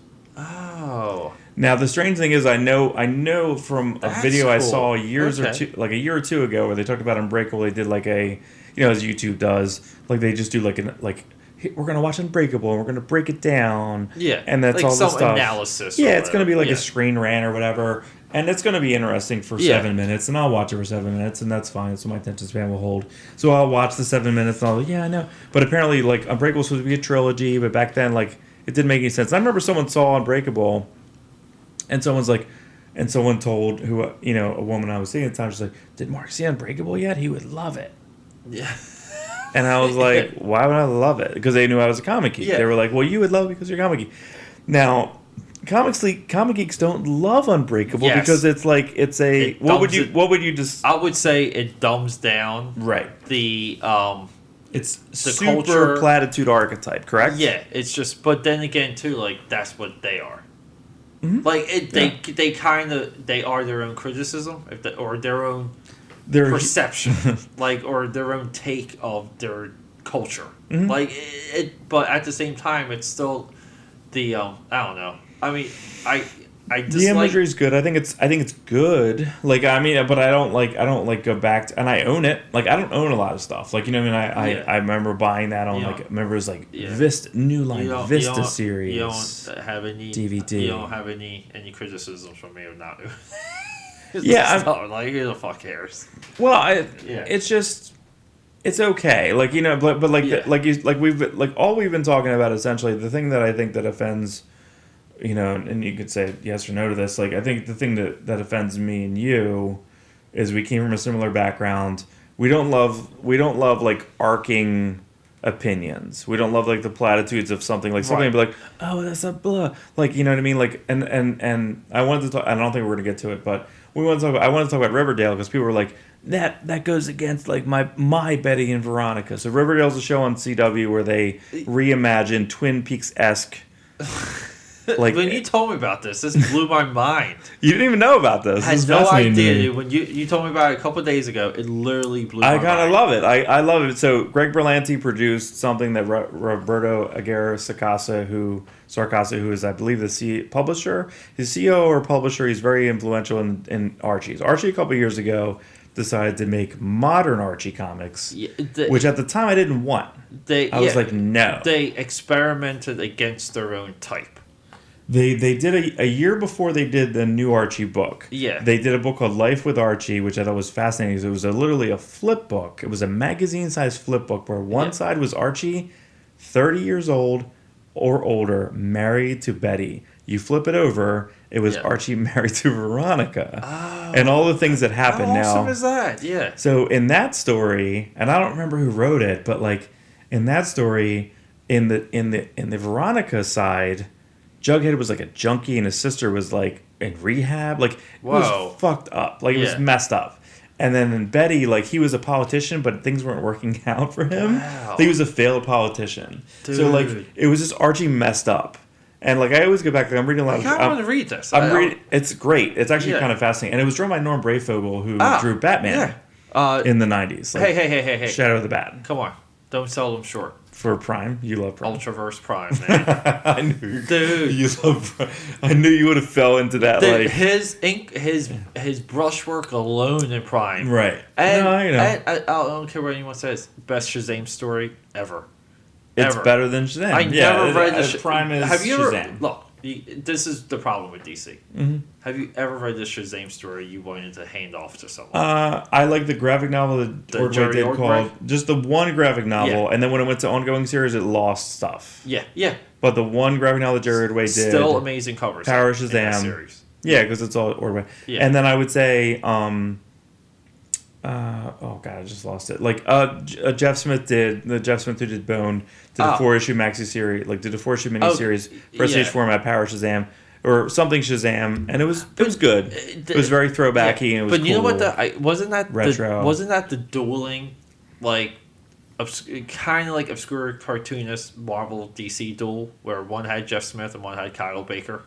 Yeah, and they were like we're going to like duel and no one's going to. No like, one wins. No one's like, no one wins. Whoever wins, we lose. Like it doesn't matter. This isn't selling. We just think that it's a cool project to put out. Yeah, We're not making any money off of Yeah, this. it's like someone overheard it in like the Starbucks between the two offices, and they're like, "God damn it, DC's. We're gonna do this." Yeah, DC's got Jeff Smith. Fuck. Like, who do we got? I agree with that. I agree with that. We need a cartoonist that's weird, it's fringe. Go. Yeah. Like I do understand. I do agree with that. But Jeff Smith fits. The Marvel one was a complete disaster because Kyle Baker did. He did Truth, right? Yeah. Yeah. Like, and that was a mess. What is this? And they hyped up Truth. They hyped it up like the Captain America you don't know. I remember a time where they almost announced a Captain America movie and everyone thought it was going to be Will Smith. You remember that? Like, where they were they were going to be like, Will Smith's, like, right before Captain America, I think, is 600, where Captain America was going to die. Yes. Where he died in 5 like, he was going to die. Yeah, that was a very confusing, very confusing. But, dude, Truth, what a failure. What a failure. Huge. It was a huge failure. Who wrote that? I think Charlie Houston? I want to say I almost want to say Garrison. Charlie, wait, not Chuck Austin. No, oh man, I don't know. Dude, Chuck Austin, dude, where is that guy? I don't know. I want to get drunk with Chuck Austin.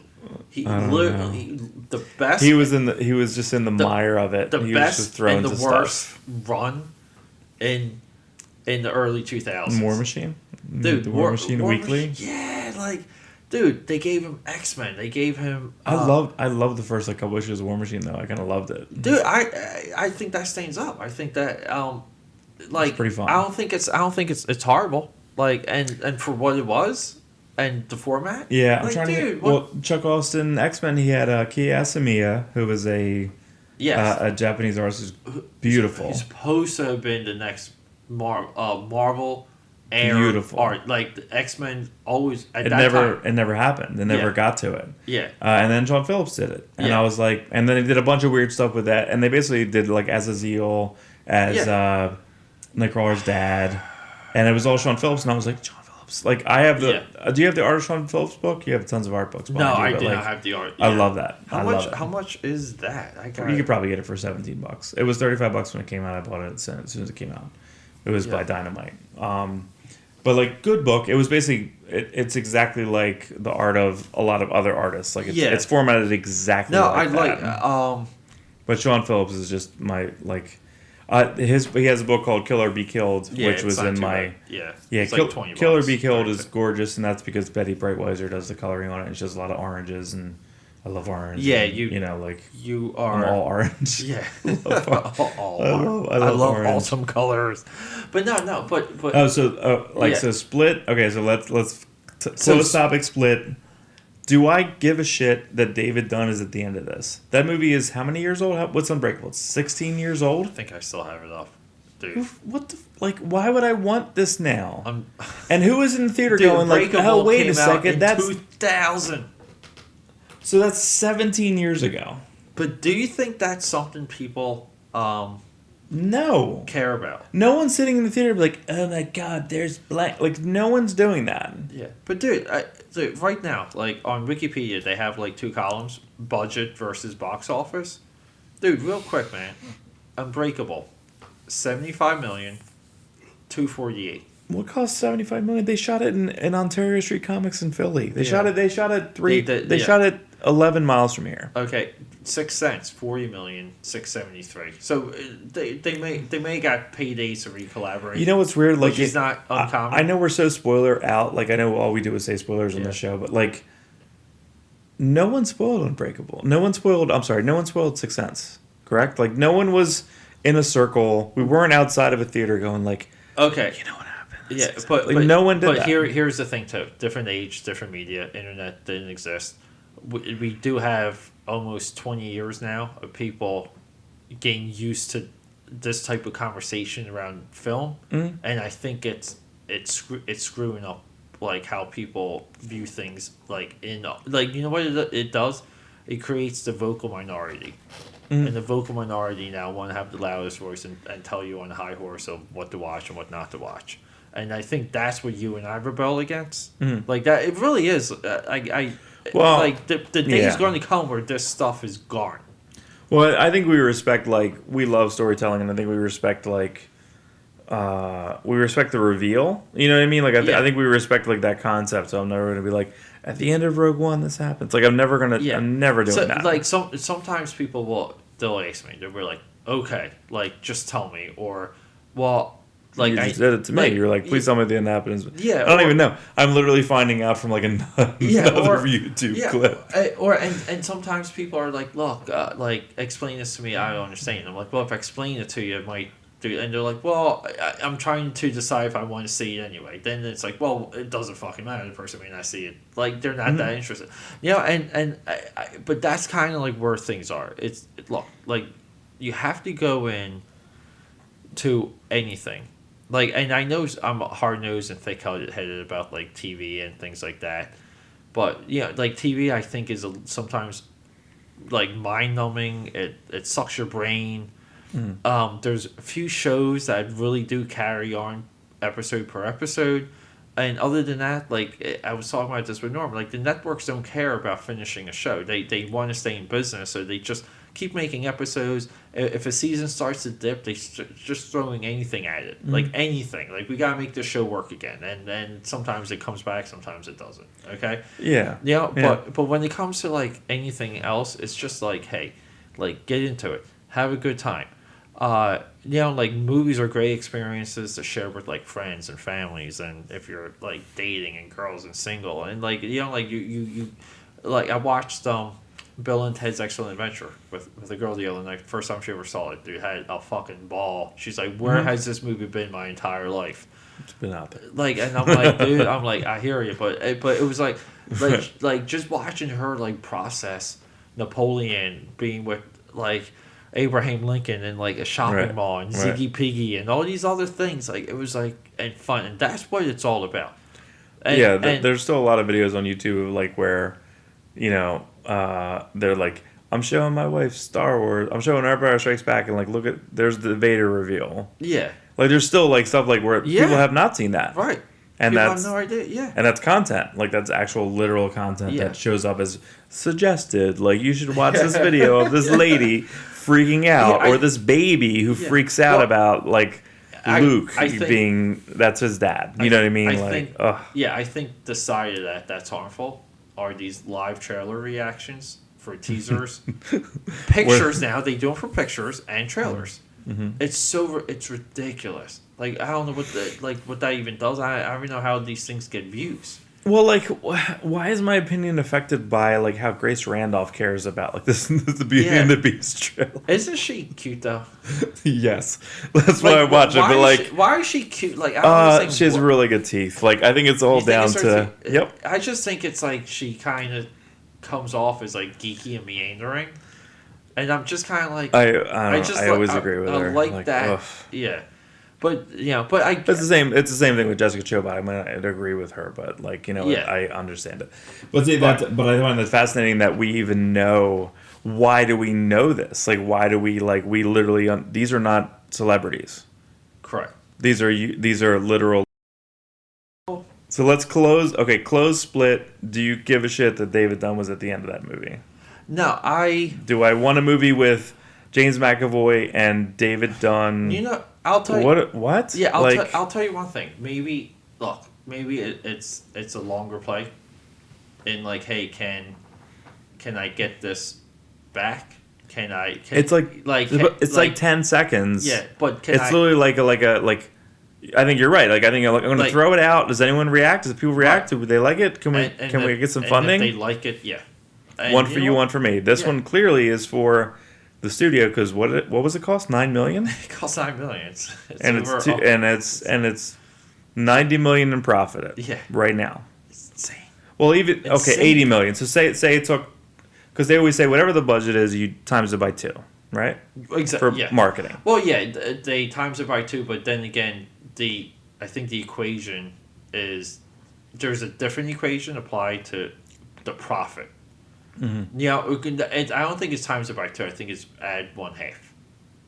So if it's $200 million, it's a $300 million. Because there's probably going to be iTunes money, streaming money, There's going to be some extra post. There's revenue streams to video movies money that you do not see.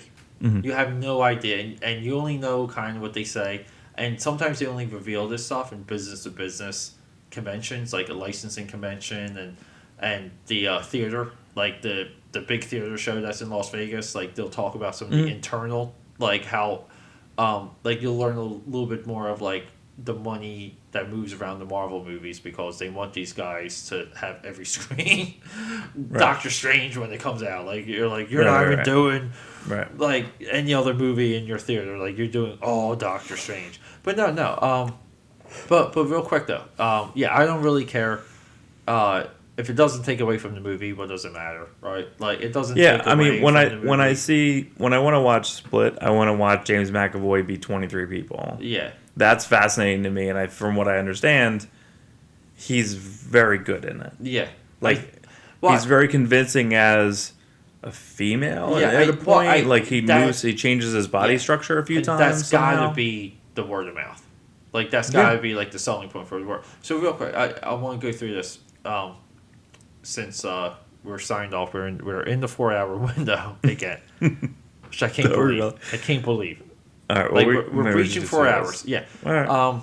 You being a father of 2, where are you with Beauty and the Beast? Are you going to try and make this a big movie for you and your girls? Are they excited for it? I'm going to surrender it to my ex-wife. I don't know. Like to me, like I don't care about it. Like I don't, because it's like girls' night. I don't need it. Yeah. I think that like I feel that the movie in itself is fine. I feel like it's not necessary.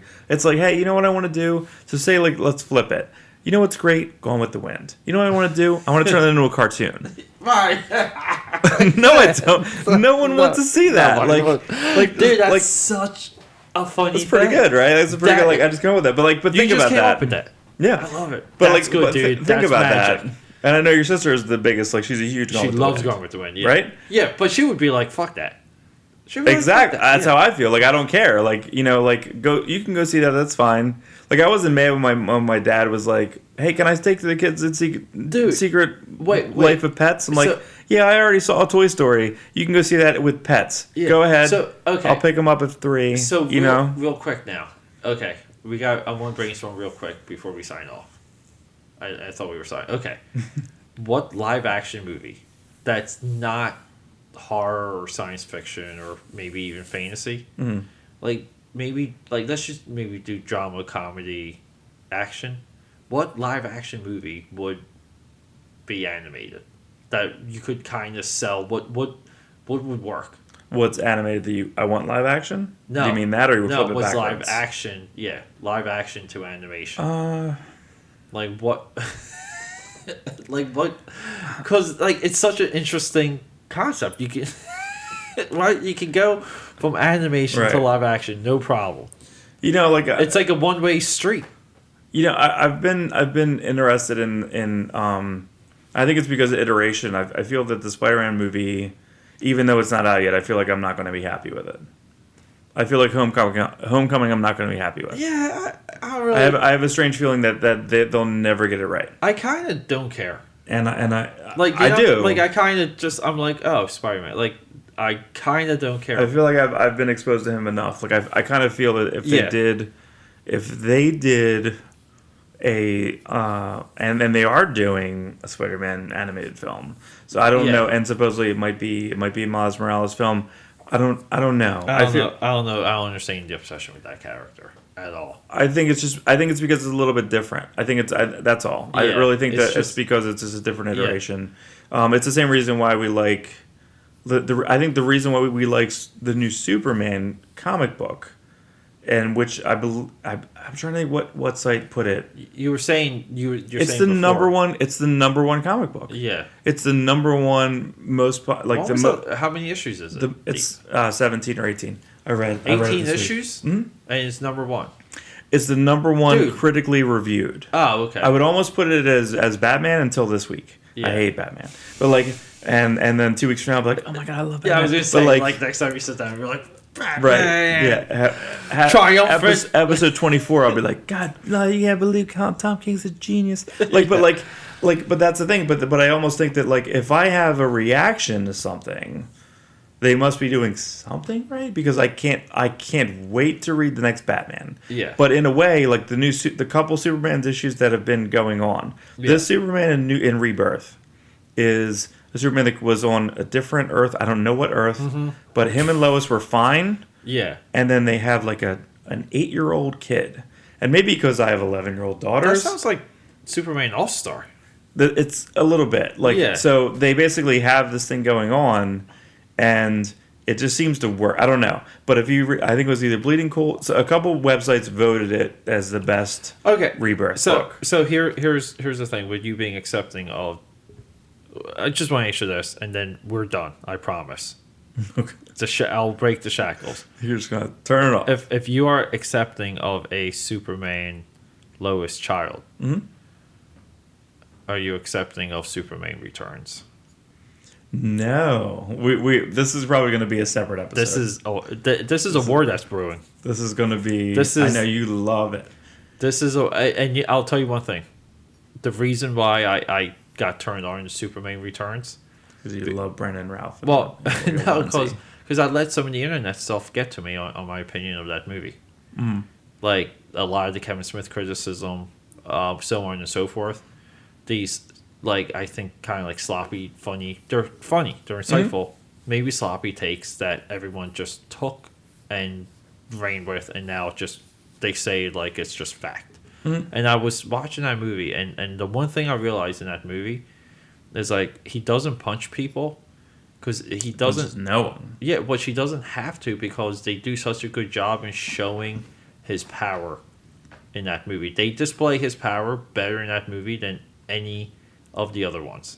Like maybe but is it just like a technical thing? They're just like we can, we will. No, I just think it's one of those things where they show you his majesty. It never gets better than better than him catching the plane in like the stadium. Yeah, the stadium, the bullet in the eye, which is like taken from like a Marvel comic. Yeah, that's okay. Yeah, but like the whole that's a question because it's taken from Mission a Marvel Impossible comic. 2. It's taken from a John Woo movie. The knife in the eye, which was real. Yeah, they had that's crazy, on right? A tension wire. Yeah, that's real. That's a real thing. Dude, you know Tom Cruise is the coolest guy. That was the writer's strike. There was no script for that movie. Transformers: Revenge of the Fallen also. It was just like, okay, we have to make a movie. We don't have a script, so it was just John Woo with like Matchbox cars. Yeah, and Tom Cruise just like in a room with Matchbox cars and like little like motorcycles and like dirt. Yeah. Like they're just like, we're gonna make a movie. Did you ever see the MTV Movie Awards skit? With Ben Stiller? Yeah. This mission just got more impossible. more impossible. He's like, what if we jump up? And I look to the camera and I say, this mission just got possible. More impossible. Yeah. Oh, Jesus. Awesome skit. But I really like, but I had a similar experience to it. I watched Transformers 2 Revenge of the Fallen recently, too. And watch that with like a fresh set of eyes, and I just feel like everyone's running through a desert in that movie. Well, it's what there's a lot of that, but at the same time, though, there's no moment in that movie that you don't know what's at stake and what they're doing next. And there's so many movies where you don't even know that, and like on a technical sense during the writer's strike and the scope of that movie, you're like holy shitballs, like they did pull it off, they did freaking pull it off. But the thing is that like it was a similar experience with Superman Returns, where I just sat down and I just watched it with a fresh set of eyes, with like this idea that like if you make the type of movie that they set out to make, like you're not going to make it any better. Like if you come into the character with this type of like idea and vision, and like the Donner version wasn't about like punching and action. It was about the majesty and the power around him. And you go into that, and they took it, they adapted it, they made it better. They sold, like, you know, like it has all of these notes, and at the same time, it's like, all right, you want to do 1 and 2, so like the kid thing was by default, But the way that handled it, I thought was like, it's like it's fucking fun. And at the end of the day, like, what are you going to do? Like, all right, you give Superman a kid. Like, who the fuck cares? Like, Superman has a kid. It was a get progression. over it. Get over it. I mean, I think they did a good job with it. They have him absent, and he comes back, and there's anger. But then when you're being picked up and thrown around the sky, you're not gonna give a shit because, like, you know what I mean, like you're really not, like, because even I'm just like, oh man, like, you know, like, I'm up there with them. So I do think that I understand, like, you do say the majesty, and I do think it's interesting that they're like, we're gonna move on, like, she moved on, like, okay, and that happened, and okay, you know. But the thing is though too, she, like, there is the kiss in Superman 2, and she is supposed to forget things, and they're hazy, like, that's what I mean, like, they're kind of hazy. Maybe with too much. Maybe you can criticize that movie with not putting a stamp on, like, one of these things. But at the same time, it's like, dude, it's like crazy that he gets shanked with a kryptonite, like Lex Luthor shanks him with kryptonite, throws him into the ocean, and, like, you don't know, like, you're like, oh my god, like, how's he get out of this? Like, and that's what I mean, like, they made Superman because Cyclops was like overcome. Zark. Is he? He's up for Green Lantern. I think Norm. Norm was saying. I think he would. I think he would be good. But I really want. Who they had someone in that lineup. They had Matt Bomer. I forget who Cooper, and they have Ryan Reynolds in that lineup somehow. Yeah. I think that's a joke. I think that's kind of like someone threw that in there and be like, you know, because he made fun of them in Deadpool. I do think, I don't think it's real. Like, I don't think that they would even do it. I even as a joke. Like, I think, or it would be the big FU to themselves, and that would kind of be ironic, and they would play. Yeah. I don't think they should have a Hal Jordan right now. I feel like they should just forge ahead with a Jon Stewart. The Ezra. Or Guy Gardner. What about the other one? The Ezra. Well, he's Flash, right? Ezra Miller? No, I'm talking about the Middle Eastern Green Lantern that's in the comics now. Simon Baz, I think. Simon Baz. Simon Baz. Dude, Simon Baz. You'd have Aziz Ansari, but like, you know, like, I don't know. I don't know what they would do there. The tagline for that. You know what? Put the guy who played Bodhi. Put like Bodhi Rook in there. He's a Middle Eastern guy. Oh, like Arnie Hammer. I'm sorry. Yeah, fuck that guy. Like, you know what? I like him, dude. He's a giant. I don't care. Like, I don't think he's charismatic. Like, I feel that they keep forcing him on me. Yeah. And I don't care. You just don't. I don't care about Lone Ranger. I don't care about him being his twins. Fuck that. Like, I don't care about twins. I don't care. Any movie he's in, fuck you. I don't care. Like, I feel like he's in it, and I'm like, like, I don't know where he came from. What about Chris Pine? I don't care. Even though I know he's in Wonder Woman, but no, I see Chris Pine in that. Nope. Like, I don't want a Hal Jordan. Hal Jordan was ruined for me. It's like the same thing that maybe the reason I say no Spider-Man is I don't want any other Peter Parker. I'm fine. Yeah. I get it with Spider-Man because we've already had. I've had two. This is my third. We've done I think I'm fine. Yeah, we've done that. So maybe that's why the Miles Morales action in the mindset is refreshing to me. Yeah, I mean that's the thing you said. Like, what would you like as a what would you like as a cartoon to flip it? When I said Going with the Wind, you're like, and I was like, I don't know, Spider-Man? Yeah, sure. Well, you know. Okay, so how about for Green Lantern? Like, let's just say Green Lantern Corps. Okay, what if they approach it like Guardians of the Galaxy, where it's 100% off Earth, and you're not really dealing with Earth people? Do Kilowog exactly the same. I had no problem with Toma Ray.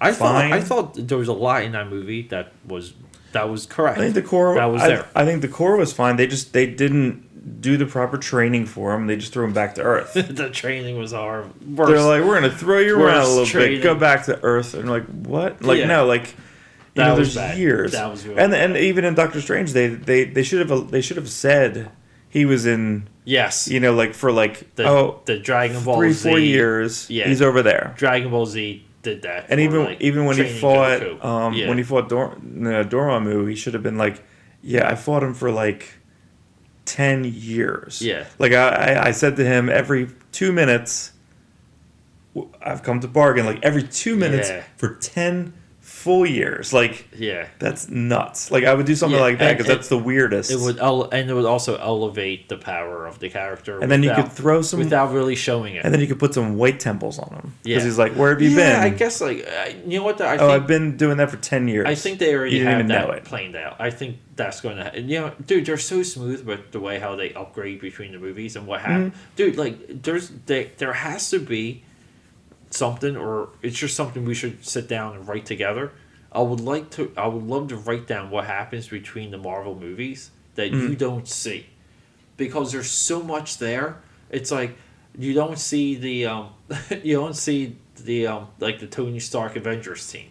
You don't see Avengers Tower. It was like a year going by. I never. Like they have two. these between Avengers 1 and 2.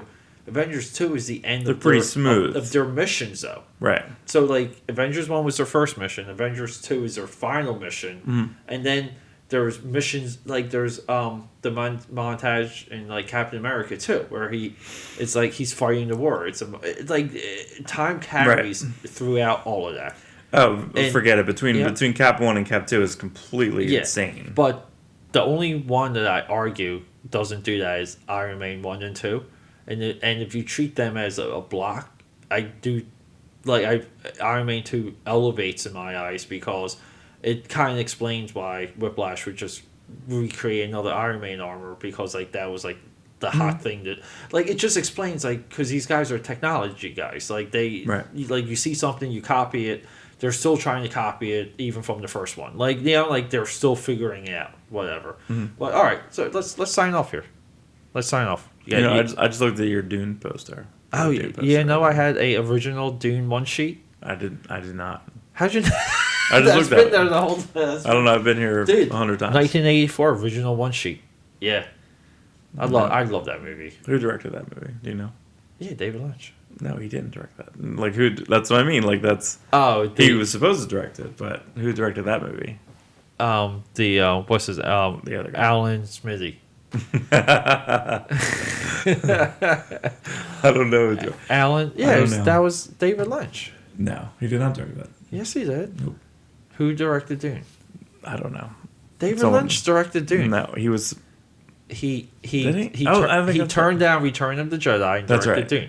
Because George Lucas shows him Wookiees, and David. That's right, because he was. There's like an 8-hour version of this, but like it can't get David released. Lynch didn't know what a Wookiee was, and he thought Lucas was nuts, which I love. Right. Because it's like, don't show me your stupid. Do you know that shit. Ewok is Wookiee spelled backwards? Is it what? On purpose. Because it was too expensive to go to a Wookiee plant, to go to Kashyyyk. And they were like, well, and also they were trying to like market it.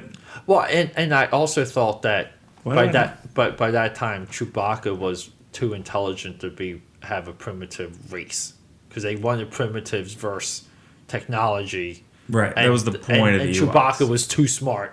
Right. Like, so the people could. Like, it's always like Chewbacca can't be the one that was like somehow ended up at Han and learned things or whatever. No, like it's just funny, you know. But I get it. But no, David Lynch directed. Right. Well, we'll close on this with a John Hurt reference, because John Hurt was in David Lynch's Elephant Man. Yeah. Well, and here's produced the other thing. by Mel Brooks, who also written by Star Wars. Yeah. Because he parodies Spaceballs. Yeah. It's all connected. Everything's always. I have to dovetail it back in. We're playing 4 Degrees of John Hurt. We're the only one playing this. Yeah. If anyone's also, listening, I'm going to drop some David Lynch knowledge real quick, and we'll sign off. So up the street here, there's a pizza place on Spring Garden with a David Lynch mural. The Eraserhead mural. And do you know why that mural's there? Well, he lived a block or two away from there. The movie was shot around a lot of the factories that used to be here. This building used to be a factory. Yeah, he lived here. So he lived here, he shot here, and he photographed. He started his fine art movement here as well, too. He was like David Lynch was one of the first people that ever photographed abandoned factories. He was fascinated. So he did that around here. He shot Eraserhead, and he's I guess you could say local folklore hero. And it's just kind of ironic. That's where I live. Yeah. I know where that pizza place is. Yeah. Yep. The pizza place is garbage, by the way. And that's it. We're done. Mark, you guys say goodbye. Okay. Thanks for anyone that's listened this far in. We are fully, I believe we're fully aware of how far we 4 go hours away. and 26 minutes. Will we have an episode less than 4 hours? That's the question. You know, I haven't had friends that lasted 4 hours and 26 minutes. There you go, we're done.